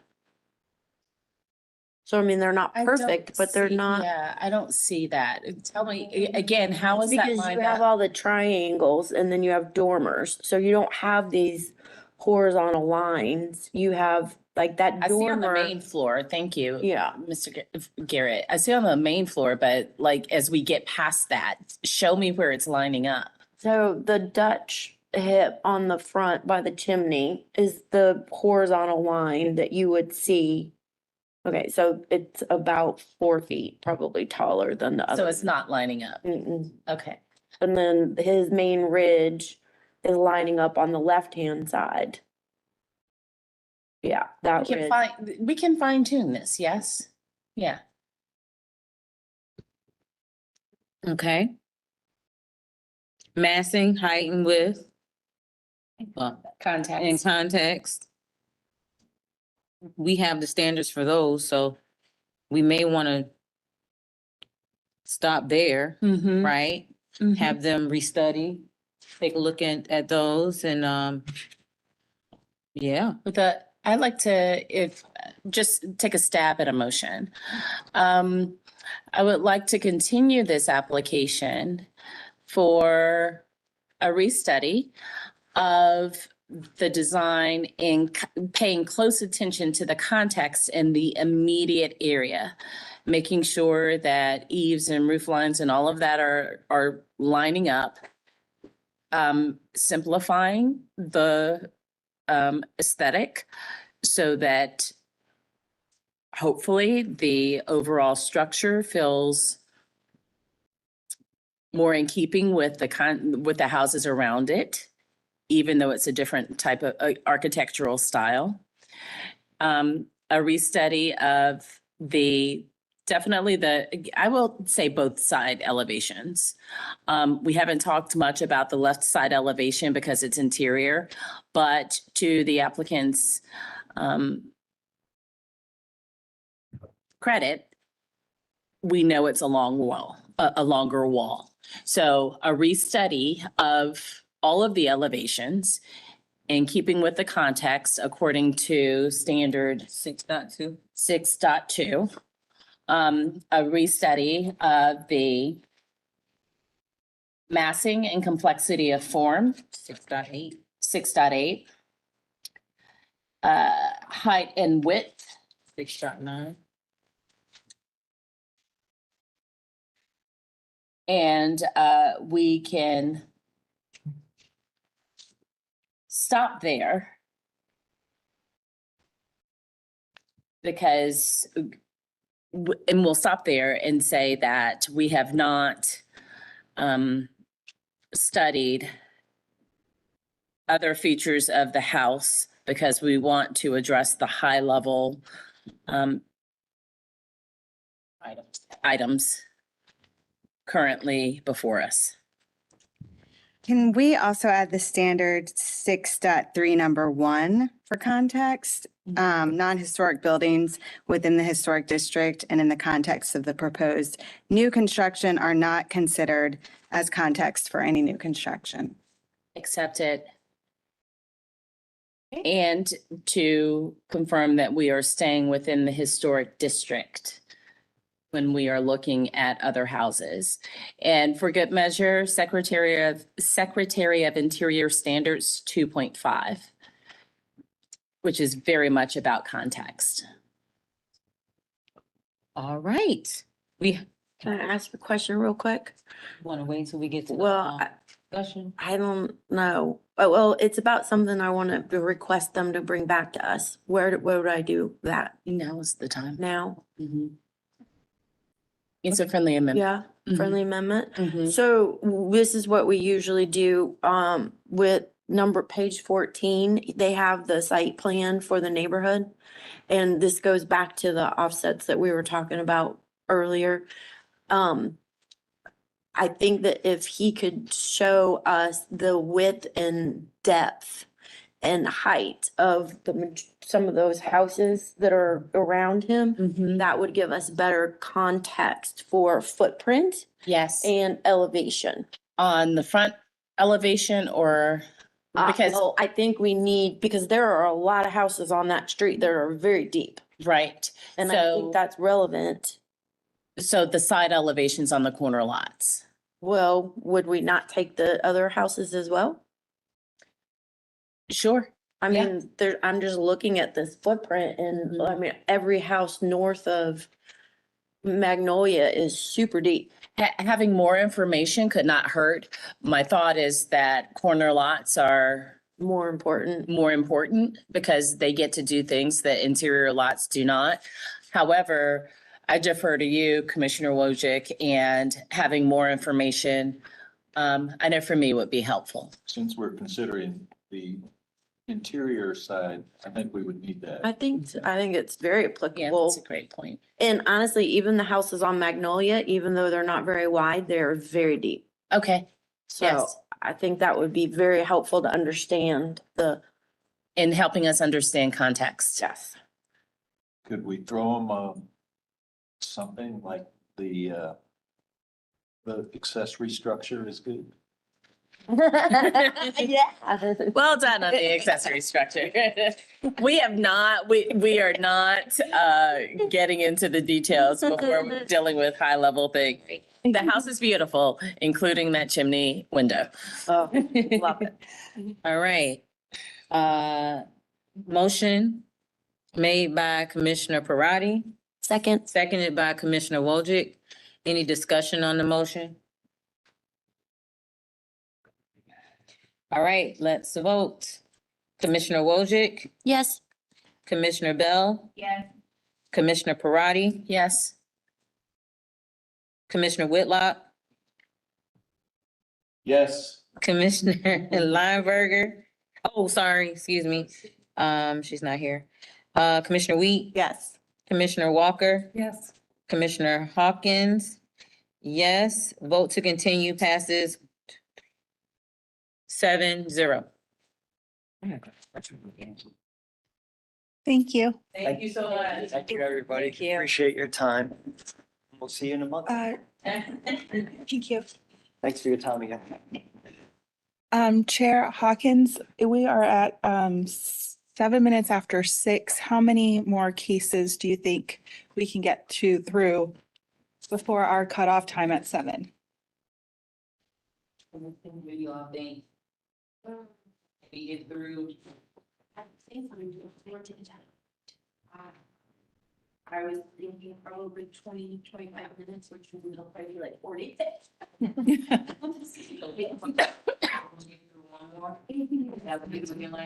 Okay. Well, beyond.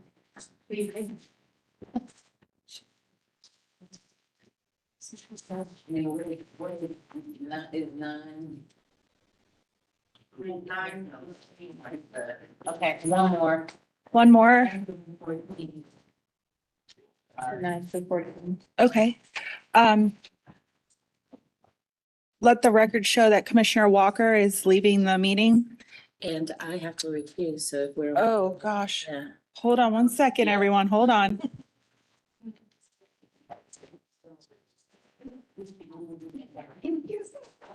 You're not take that. Yes.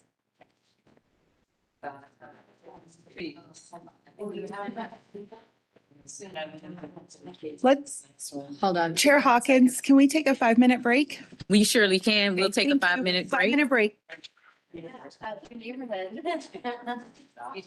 Well, I would. The child and I are working together. So I can be first time to see. A couple months ago, I hired a person full time and actually get. It'll be fine. Your life better. Payroll, bigger payroll. Yeah. A bigger return, actually.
Thank you and welcome back to the June 12th Historic Districts meeting. I think we have lost Kim Parati as well, has left the meeting at 6:16. And we will be hearing cases 9 through 13 at the beginning of the July meeting. Okay. Our last case for this evening is 515 Grandin Road. And I believe our applicant is online. Shelley, are you there?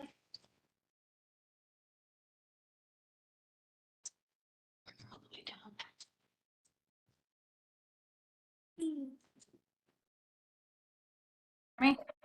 Oh, can you hear me now? Yes, Shelley, do you have video? Yep, it should be running. We do not see you. We can hear you though. Oh, there it is. There we go. Okay. Have you been sworn in? Yes. Okay. Could you say your name and your address for the court reporter? Yes, Shelley Hughes, 7421 Coors Drive, Arvada, Colorado, 80005. Okay. Again, this is 513 Grandin Road. This is a rear addition with a glass connector and a covered porch. Shelley, let me know what page you'd like to start on. We can probably just start on the first page of my part of the presentation. I'll just kind of high level here. It's already in your notes, but the house was built in 1922. It's a brick craftsman with a cross gable. There are some German siding details in the gables and open rafter tails and asphalt shingles. Pretty standard kind of column details that you see throughout the neighborhood on these style houses. The client has asked us to add an addition on the rear of the property. And we are proposing to do that by way of somewhat of a glass connector that's about 8 feet deep. It steps in about 8 to 10 inches, I believe, on each side to offset from the original structure. And then the remainder of the addition beyond that is going to be German siding to kind of tie back in with the material that's in the gables. Overall, the entire project is about a little over 30 feet wide and a little over 30 feet deep in the back, including the porch. What we have proposed, if you can zoom in a little bit on that site plan, currently there is just a gravel parking pad in the front right corner of the lot. The front is to the top of that page, just to orient you to, and the back is at the bottom of that survey. And we want to get rid of the gravel drive and extend a concrete driveway towards the back to get the cars off street further.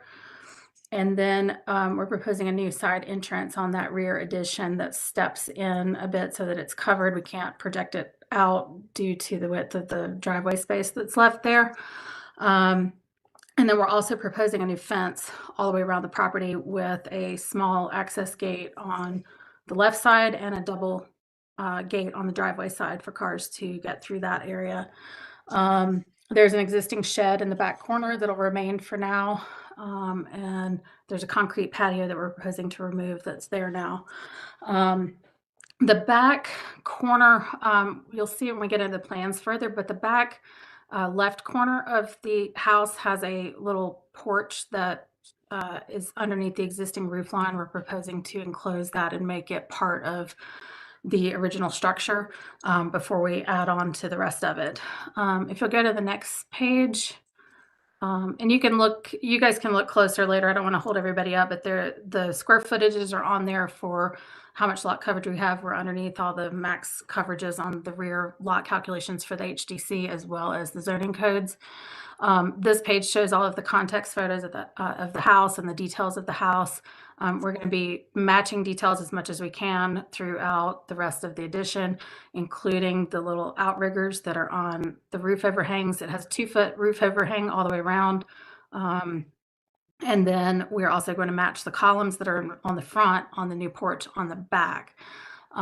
Same with the windows are 4/1 or 3/1, depending on the size on the existing house. And we're going to match some details from that, but we're switching to a different window style on the addition. Can you go to the next page, please? So just kind of high level, the main original structures to the left there, the originals at the top of the page and the new plans at the bottom of the page. The way it's oriented, we've got the front door facing to the left, back door to the right. The front portion, original part of the house, we're not proposing very many changes there. There will be some changes on the interior, but there's only a couple of windows that are changing. One is where the existing bathroom and shower is. There's a glass block window there now. We're proposing to remove that glass block and return that back to the original 4/1 or 3/1 window there. And we're proposing to protect that on the interior where the shower is with a basically a shower door on the inside. There's a picture in the top right corner of that page that you can see how we're going to protect that on the inside so that we can go back to a wood or composite window there inside of the shower. Where the new laundry room is where the porch is currently. That's the space that we're proposing to close in with brick to match the original as close as possible, and a window for daylight at the end of that space, all underneath the existing roof line. Because this site steps down quite a bit in elevation, which you'll see when we get to the side elevations, our new addition, we're going to step down into it, which will allow us to get the floor level much closer to grade at the rear of the property, but also allow for some really nice grand high ceilings on the inside of this addition. And our living room and kitchen space will now be at the rear of the property. You'll see where the new side entrance is on the bottom of the page there. There is another set of steps that goes down underneath the house. There's currently a partially dug out basement underneath the back right corner of the house that we are going to renovate and utilize as a bedroom and bathroom space. So you'll see one set of steps there that goes down into the addition in the center, and then another set of steps that goes down underneath the house. And then we've got our little side entrance that comes in near those stairs. So we've tried to create sort of a connector space here that has lots of glass on the side windows, almost sort of transparent. And I have some case study examples I'll show you later of like what was our inspiration for this. And then you'll see on this page, it was hard to see on the site plan, but you'll see on this page that we're proposing that our driveway also stays off of the house, probably about 12 to 18 inches at the front where the chimney is. We're going to have to bring it in where we have a new window well for the new bedroom in the basement. And then we'll keep it 18 to 24 inches off of the house as you go further back on the site. If you'll go to the next slide. Trying to go through these fast for you guys. So if you have any questions, just stop me and ask me. This is that basement plan where we're using the partial dugout basement. We're going to dig out a little bit more to put in a bathroom too. The rest of that is all crawl space and foundation on that level. But you'll see that we do have a new window well there to create an egress window for that basement bedroom that is not there currently. Where the side entrance is, we're also proposing a couple of cheek walls, and we'll probably have like 3 risers there to get up to the level of the addition. The front of the house also has a similar feature, and so we're planning to kind of mimic or copy those cheek wall and step details on the side as well, so that we can bring that element around to the side of the house. We did step out the main part of the addition back in line with the original footprint of the house, but that connector does step in. I can adjust that if that's a problem for you guys. We did step it in where the new addition starts, but then we stepped it back out in line with the original house beyond that. Go to the next slide, please. So you'll see that there's a cross ridge that goes side to side, but then there is a rear gable line that runs out the back, and we plan to continue sort of that aesthetic across the back roof lines, which you'll see in the elevations.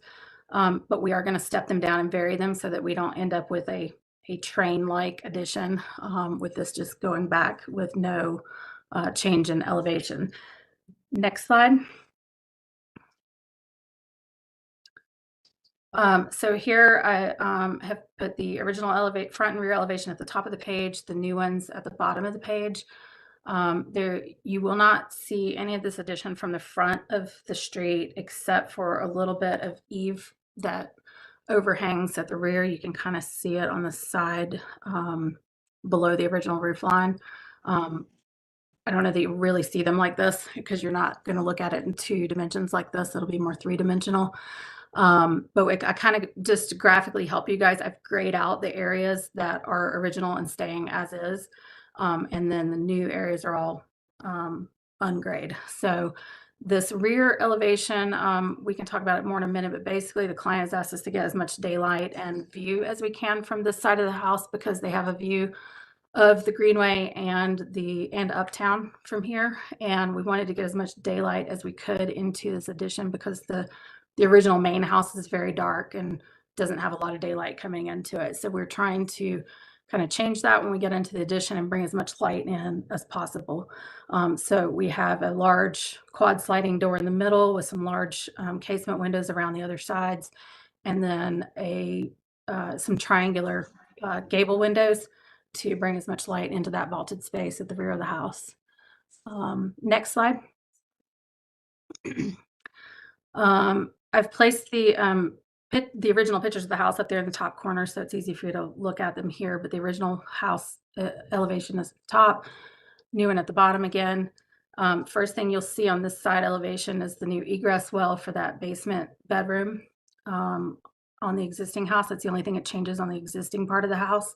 And then everything beyond the existing house is all the new stuff. We have that glass connector there that you'll see, which is 3 vertical fixed casement windows with a 4-light transom above each one of those to give us as much daylight as we can here between the original house and this addition to create this little connector. We've stepped the roof down here 4 feet from the original, and then the next level steps up 2 feet. Overall, this whole addition is 2 feet lower than the original ridge lines. And then, as I said before, we'll have the little cheek walls that kind of frame the side entry here and protect those steps next to the driveway. And then we're going to switch to a German siding that matches the gable details that are already on the existing house. We've chosen here to switch to casement windows on the addition, but we've maintained that kind of vertical light detail that you have in that 4/1 or 3/1 pattern of the other windows in the casement. We're flexible on these windows if you would prefer to still see a double hung here. And then beyond that, you'll see the porch addition with the columns that'll match the front of the house. Next slide. This is the opposite side, similar to the other side. You'll see the one window that was in the bathroom of the original house that was glass block. We're changing back to an original style window. And then we have the little bit of fill in where the back porch was that's now going to become the laundry room with a window that matches the other windows on the house. And the side is very similar to the opposite side. Windows are a little bit different position because of the layout of the floor plan there. And then if you'll go to the next slide. These are just some quick sections to kind of show you like how this is working and how we're stepping down into the addition. And why our windows are where they are and why they are the way they are. So we're trying to maintain the center part of the wall space in the living room for TV and shelving to be built in between windows. We've gone back and forth a couple times on what these window shapes should look like or how big they should be, but we settled on this for now.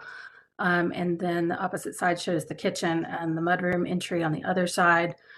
One thing that we're trying to maintain, you'll see the section at the top left there, section number 4.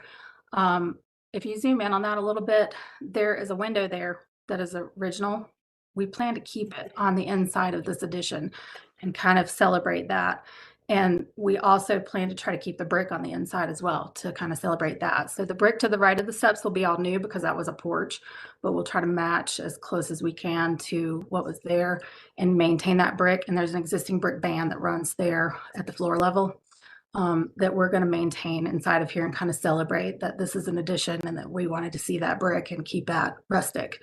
And then you'll see the stair well to the bottom left there that goes down into the partial dugout basement that's already there that we're going to turn into bedroom space. Next slide, please.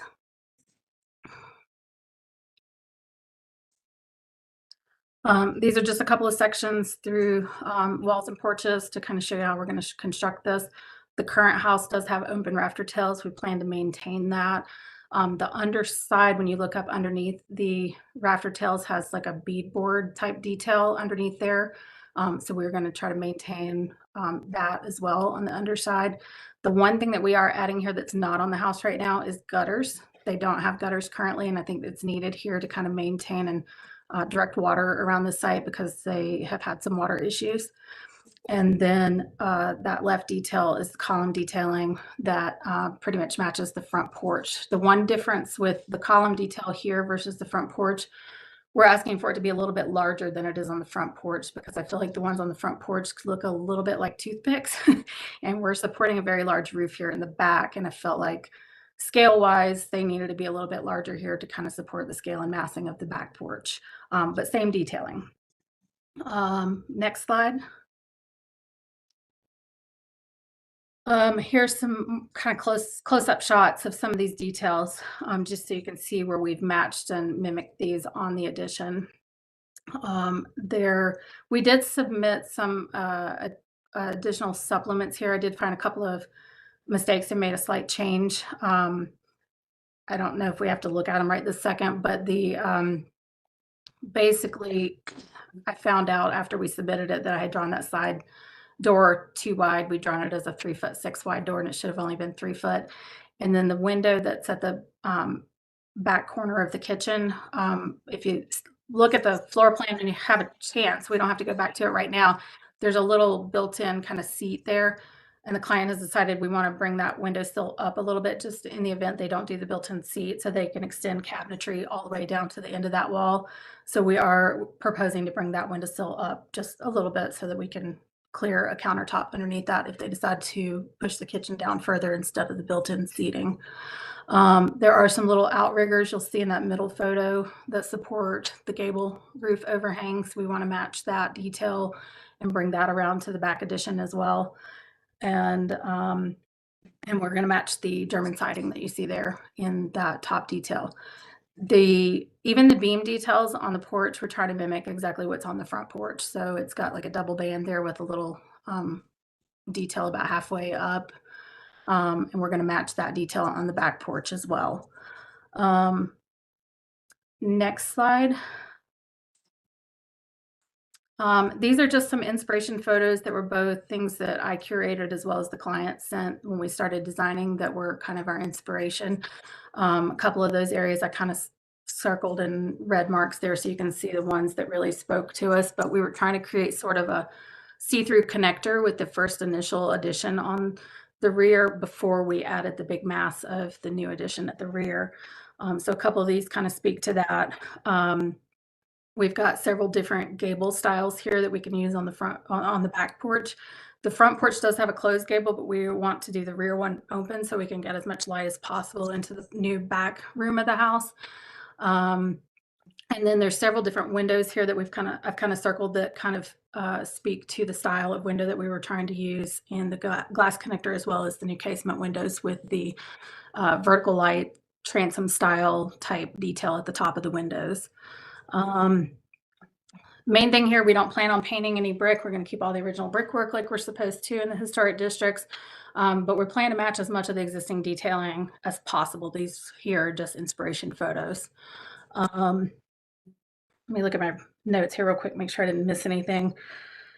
Biggest thing is this is a long or narrow, skinny, deep lot, like most of them are in this area.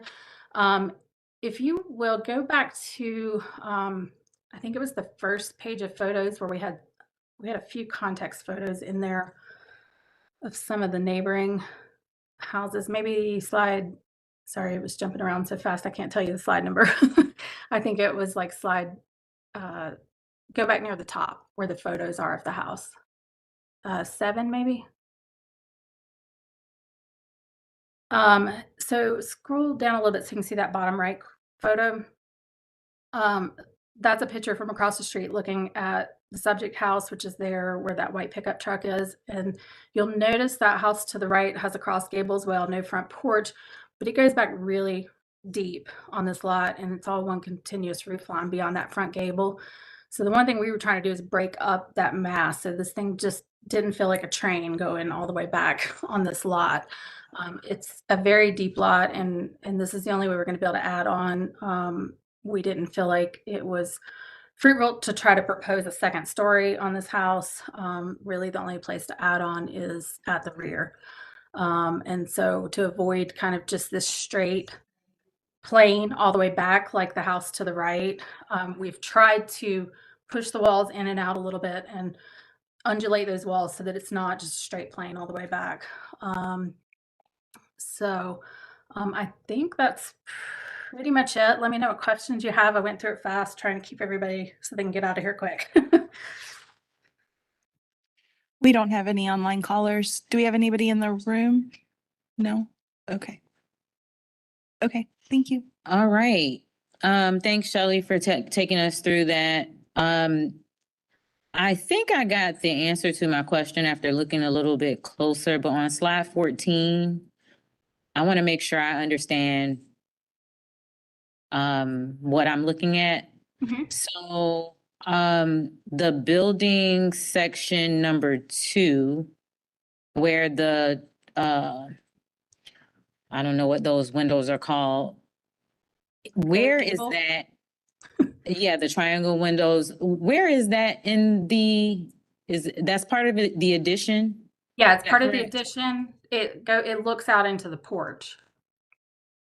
It If you looks look out at, into the porch. Okay. yeah, so if you look at slide 11, I think it is, you'll see the rear elevation.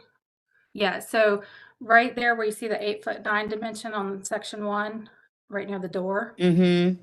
those windows are right above that. Yeah, right there. where the Okay. picture was. Okay. Yeah, I forget what the depth on that porch is, but I think the porch is like 13 or 14 feet deep, and those windows are back at that thermal wall. They're not out at the porch edge. Okay. If you'll, yeah, that's the rear elevation there. So you'll see 3 gables there. The back one is the highest one. That's the original roof line. There is an intermediate one that is between those. That is the glass connector down below. That second one is the actual living room window. And then the third one is the porch. Okay. You can't see the one in this view that is the connector. Okay. If you go to the side elevation on slide 12, you can see it there.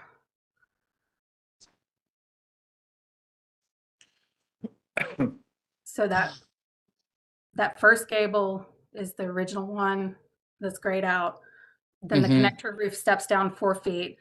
Then the great room where the living room and kitchen are steps back up a couple of feet, and then we step back down at the porch.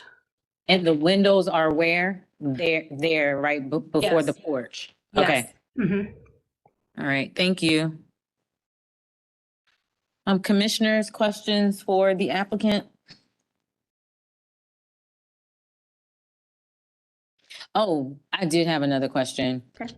Thank you. This slide right here, this is slide 12.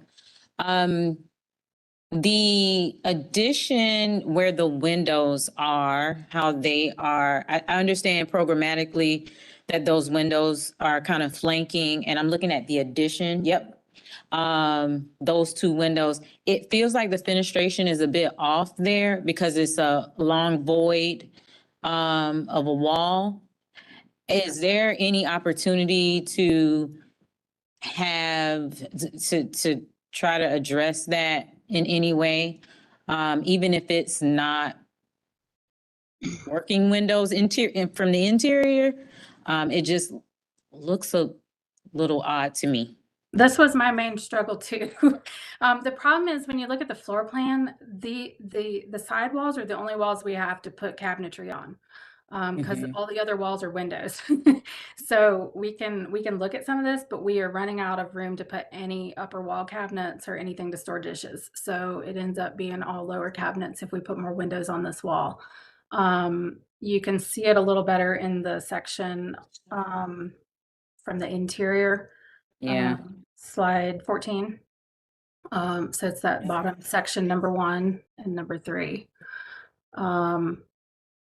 Like we really don't have a lot of wall cabinets there right now at all. They're planning to put probably some open shelving on that wall, so that they have some upper storage there, and we have a little pantry that's to the right of that refrigerator. But there really is no place to put any wall cabinets here at all. So we're trying to balance, functionality with design here. If you got suggestions, we'll definitely take them into consideration. Okay, Commissioner Taylor. Yeah, so I struggle with that also. But I kind of feel like the connector makes that work because it's so different Mhm. in the house that it just, the feel of it just changes at that point and it becomes less critical Mhm. because it is different from the house. And I'll I think point the out, connector makes that transition. and I'll point out again too, that the house to the right goes back very deep as well. So the more windows we put in, the less privacy they have on that side as well. The house on the other side doesn't go back quite as deep, so we could look at some more windows there if that's important.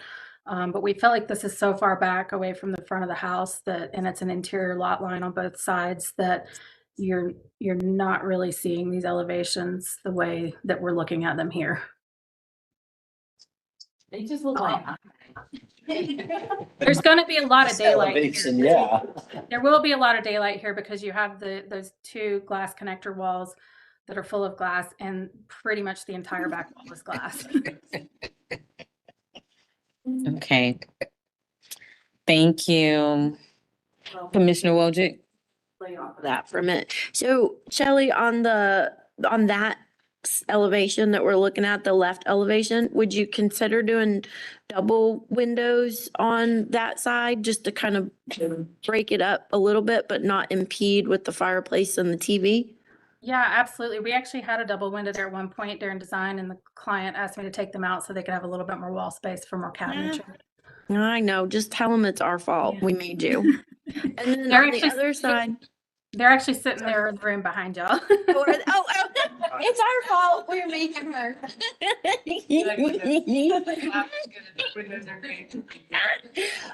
And then, sometimes we ask people to just do the fake windows, like behind the exhaust hood for the cooking surface, just so you can cover it up on the inside, but have it look like it's there on the outside. I know it's a cost for a window, but do you think that you would consider that?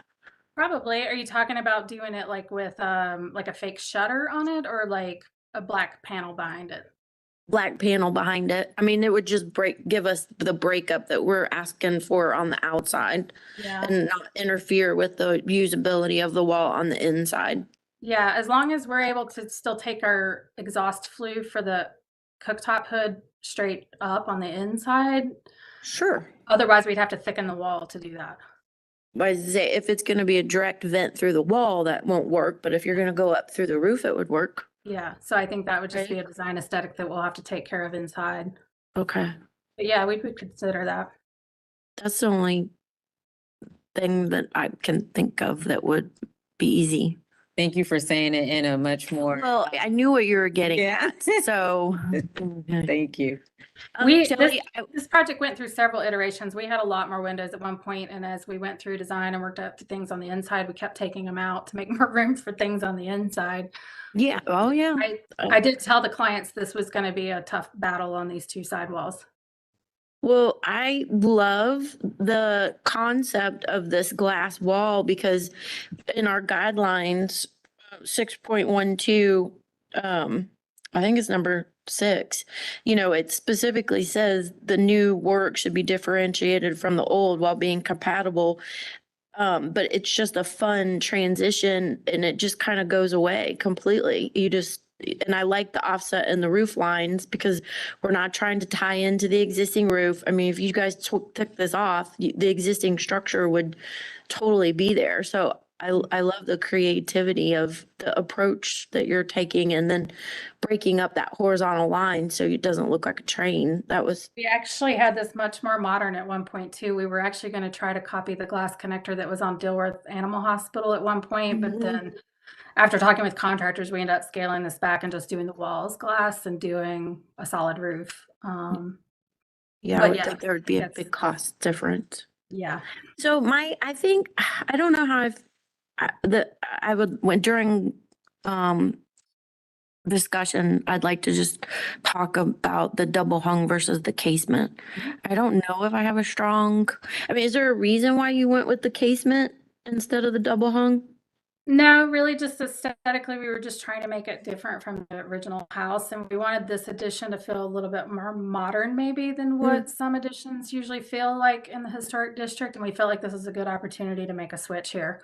But if you prefer double hungs, we're fine with going back to that too, to match the original house.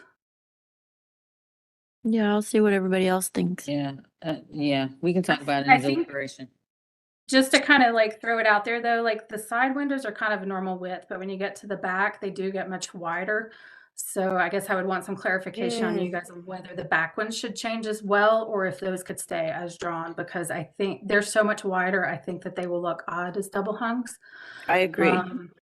But we do the rear facade different than the side facades quite a bit. So I'm not sure that they need to match that way because you can't see it unless you're in the backyard. And I know we've approved some different things from that perspective, but I just wanted to see what you thought before we start to talk. Yeah, no, the main difference was really just to kind of create a slightly more modern aesthetic back here versus the original house, but still kind of bringing those elements back. That's why we kept this sort of 3 or 4 light detail at the top of the casements, just to kind of bring that style around to the rest of the house. But we intentionally made these windows different. Yeah, it's still very craftsman and that goes well. It's just, just a little bit different. That's all. Thank you. Commissioner Bell? So this might be what y'all are talking about, and I'm just not catching on. But on the addition in the back, I know we've talked before about the windows being the same size. Is that what y'all are talking about? The way that they're broken up. So, yeah. So one being longer, I guess the way it looks at, I'm so sorry, than the other on this back piece. Is that where, Shelley, you were talking about the bump out and the seat and all that? Yeah, so yeah, actually, if you can go to our supplemental data that we submitted, that shows it correct there, how we want it.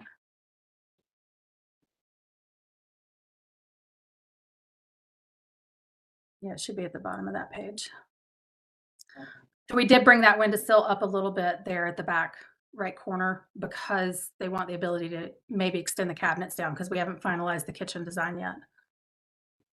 In our floor plan, we show a little seating, built-in seat there, like a little bistro table with a little built-in seat. So we had them lower in that initial design, but the client asked us at the last minute to raise that windowsill up a little just in the event that they carry the kitchen cabinets down further and don't do the built-in seat. And if you want those 2 windows to match and to be the same size, I can work on that. Okay. Other questions for the applicant before we close for deliberation? And I will add too, just keep in mind that back corner there, those windows come almost together there in the corner. So whatever we do on the side, it's going to be seen on the inside, side by side with the back window. Which windows? So that back right window that you see there, if you go back and look at the floor plan, there's a rear window that's at that corner too. So those are it's hard to see in 2D, the other side. So yeah, drawing 2 there, but it's the right window. So those 2 windows come together in a corner. Oh, okay. So it does seem like a lot of different window sizes. Yeah. I did try to talk the clients into letting me do both those rear windows the same size, but they wanted to get as much glass as possible there. So we pushed that left one all the way down to the floor as close as we could. So one more question then. So Shelley, you're saying that if the window on the kitchen side, the right side of the house gets shorter, the one that's on the right side of the rear elevation will get shorter as well? No, that one's gonna stay lower. If we end up taking the kitchen cabinets down that wall further, we're just gonna stop it short of the rear window. Okay, so The then main- would they match on the The rear wall? the main reason for that is if I raise that rear window sill up and they still decide to do that built-in seat, you won't be able to see out of the window. It'll be above your eye line. So, Oh, it's that high. Okay. Yeah. But would you lower it on the right-hand side or no? if they don't do the built-in seat, we could, yeah. Okay. Okay. Like I said, that's not Anything- quite finalized yet, but there's, we've got that little seating area, then we've got a few seats at the island, but the main seating is back towards the connector. So we're trying to still create a little seating area back there as a breakfast nook.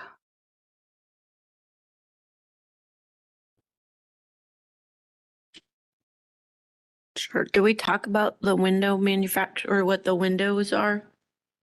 I terms of- usually, it's on one of these pages, but usually I say Geldwin Sightline or Sierra Pacific or Equal that are wood or wood-like. I pretty much have the same guidelines I use on every project. Okay. All of which, Joe, I know Sightline or Yeah, we approved You've Geldman approved. Sightline and Sierra Pacific. Sierra, okay. We've had those approved multiple times on several projects in the past, so we use the same spec on everything now that we know y'all approve them. Smart. All right, anything else before we close for deliberation? I don't think so. All right, we're now closed. Okay, commissioners. What are your thoughts? We can do it. I agreed with, Heather about the actual addition and the way it's laid out. I think that works. I have some issues with the windows and some of the same that we've been talking about. Like? Yeah, like the back and the different sizes, kind of laid out in a symmetrical way, but they're not the same size. And so that something I think we need to talk about. Okay.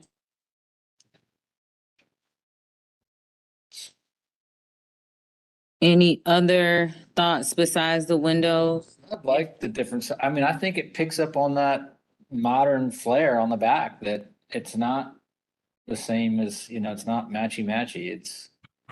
It's got a little funk to it that is, just has that transition to a modern flair with some details that have some craftsman style to them.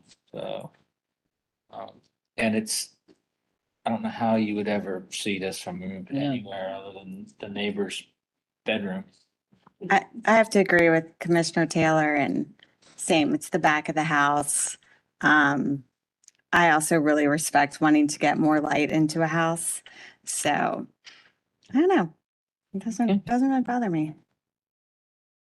Now, we didn't talk about the driveway, did we? I mean, a little bit. I know Shelley mentioned it, but we'll want to make sure to discuss that. We could have her work with staff on the driveway. Yeah. Cause That's she okay. knows there has to be a paving or a planter strip, and she addressed that. That's usually our primary. Yeah. And how wide is it? Is it 8 feet? It's larger than 8 feet? Oh, the driveway? Yeah.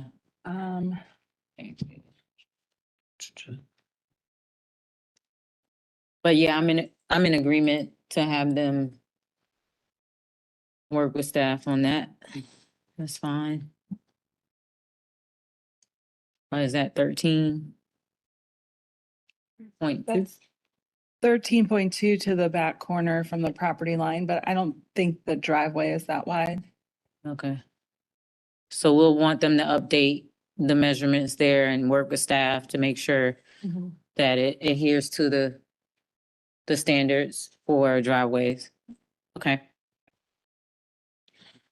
Okay, so We like the connector. It's got that modern funk as Commissioner Taylor mentioned. The different window sizes are at the rear of the property. And nobody will really see those from the public realm, so you're right, it's not as big of a deal. I do think the fenestration probably should be addressed, though. And Commissioner Wojcik made some suggestions around the, I don't know what the appropriate term, the fake window look. But Commissioner Taylor, you made a good point too. I just think that's a lot of wall, though.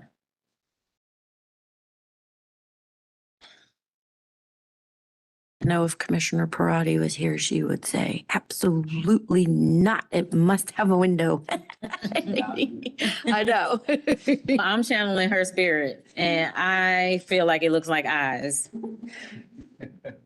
My eyes are saying, please, please give me a window. So maybe we can make a suggestion there. On both elevations, side elevations for the addition. Is there anything else? They said the siding is gonna be German lap siding, similar to what's on the front of the existing. Yep. So that takes care of that. And then the brick is the foundation. Is going to match existing. Okay. The same with the column details. Yeah. Same roof overhang, same roof details. Could put a window in that fireplace. Yeah, there you go. There's our fireplace window. I think it's a great idea. So, Do anything to mess up the modern funks. no.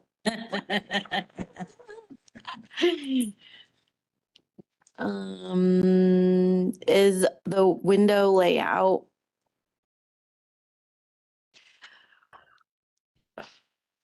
worth having her come back to present that to us? I mean, I just feel like that's such a, You could probably put it to staff to work through the details for staff to make sure it's. As long as you're very clear in what you're asking for, then staff can probably handle it. Yeah. I got some ideas. We want to throw them out there? Yeah, you gave one during our. So I'm just gonna say, I mean, transoms would not interfere necessarily with shelving because they have such a high wall that might be a nice approach because she already has kind of that transom element. So she could do something maybe with that, depending on, realistically, she said open shelves. So if they were up kind of in plane with where the transoms are on those casements, that would break up the wall. It wouldn't give us as much vertical, but that would be something to consider. And then she could obviously do the basement from the outside and then drywall over it on the inside, which would be standard, but wouldn't give them any more light. That a transom would give them more privacy and still give them some light, but not interfere with the functionality.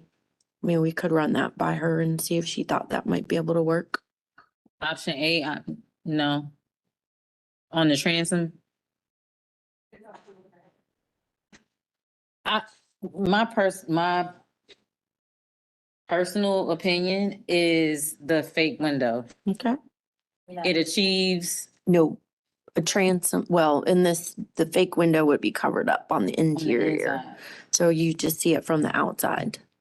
And then the transoms are up high. They're short. They're like what's over that big glass. Yep, those are transoms. Which doesn't break up the facade as much, but it does break it up some. And gives them a little bit more flexibility on. Yeah. But they currently, right now, as it stands, are not looking to get any additional light.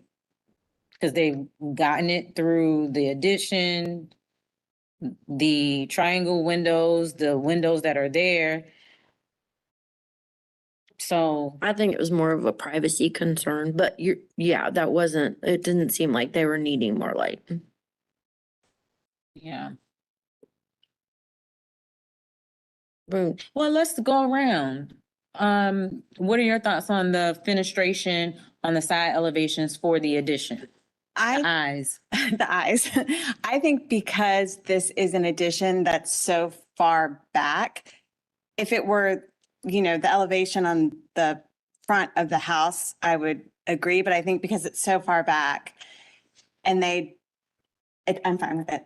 So you're okay with it? Commissioner Whitlock? More I'm thinking about it, and I'm not a fan of fake windows or, blacked out windows. So, more I think about it and the location and the fact that it's working from the inside, I don't have a problem with it anymore. So. Okay. Good. All right. Commissioner Taylor? Good. It's good. If you can open again, I have a suggestion. Right now, we're not open, so Okay. going around and then we'll reopen. All right.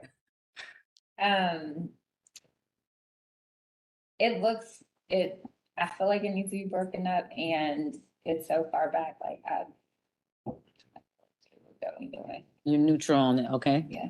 I think we should ask Shelley what she proposes. Commissioner Wojcik? Ah.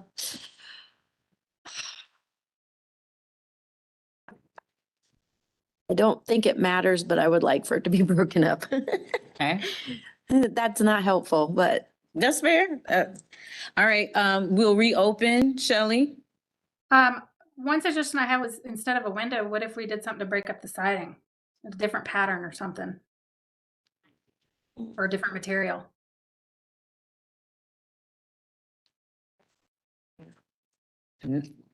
Now we will have to see that, Yeah, no. okay? Yeah. So We're you have to make a just decision. gonna- You want to come no. back? No. No, I don't. Never mind. Whatever will get us through faster. Some vines. Yes, I think that's a great idea. Vegetation. Mhm. Vegetation fixes anything. Okay, so I'm okay with it not being broken up. So, okay, so that sounds like the majority are okay with the ayes. Okay, I'm in the minority here, so I'll deal with that. Okay. It's winking at you. Is it? Yeah, that one right there has his eye closed. All right, we'll reclose. All right, okay. All right, so commissioners, Shelley's done a thorough job. I think we know where everybody stands as it relates to the fenestration. Materials have been laid out or outlined or called out. Addition has been added on to the back, is not taller than the existing structure. Do we think we can put together a motion? Mm-hmm. Okay. Should I do it? Okay. I would like to approve this application as it meets our design standards. 6.20 additions for residential buildings. We discussed the items that were on the staff review, I think. Fenestration, existing proposed dimensions on the driveway. We would like the applicant to please work with staff on the driveway, final dimensions and materials and location. And any other minor changes can be addressed with staff. Can we say why we are not addressing the fenestration on the addition? We feel that the design is appropriate for the location of the addition on the property and is that it is towards the rear and potentially less seeable from the pedestrian right away. Okay. And that's standard 6.15, is that right? 6.15. I'm not sure.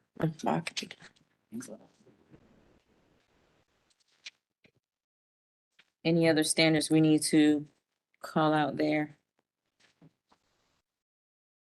6.15 is doors and windows. Yeah, so it's fenestration. Oh, thank you. Yes, fenestration. Yes. And then for sidewalks, wait, not side, parking and driveways. Make sure.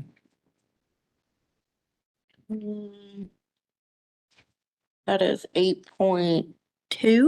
Mm-hmm. And so, was there a mention of a fence? Yes. Yes, there was. Can you make sure that they work with staff on that as well? And for the applicants to work with staff, for the fencing, which is to meet our guidelines, 8.6. Did we add, Secretary of Interior Standards 2.5, number 9, that the addition is differentiated from the main house in its modern nature? Yes, we are,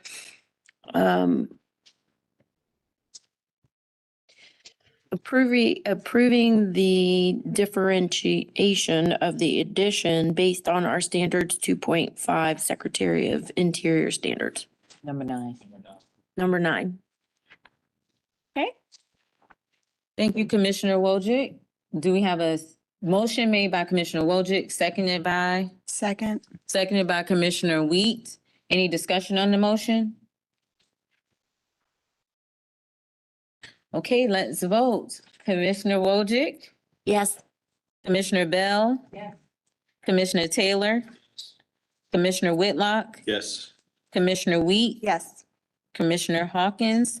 Yes. Vote to approve with conditions passes 1, 2, 3, 4, 5, 6, 0. Thank you. Thank you. Y'all have a good, nice night. Thank you.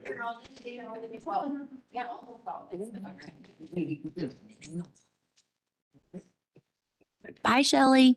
Bye. Okay, thank you. Did anyone review the minutes for May? Oh. I did. Commissioner Bell did. Yay. Can we get a, Yep, I make a motion to approve the minutes from May. All right, motion by Commissioner Bell, seconded by? Second. Oh, sorry. All in favor by the sound of aye? Aye. Whitlock.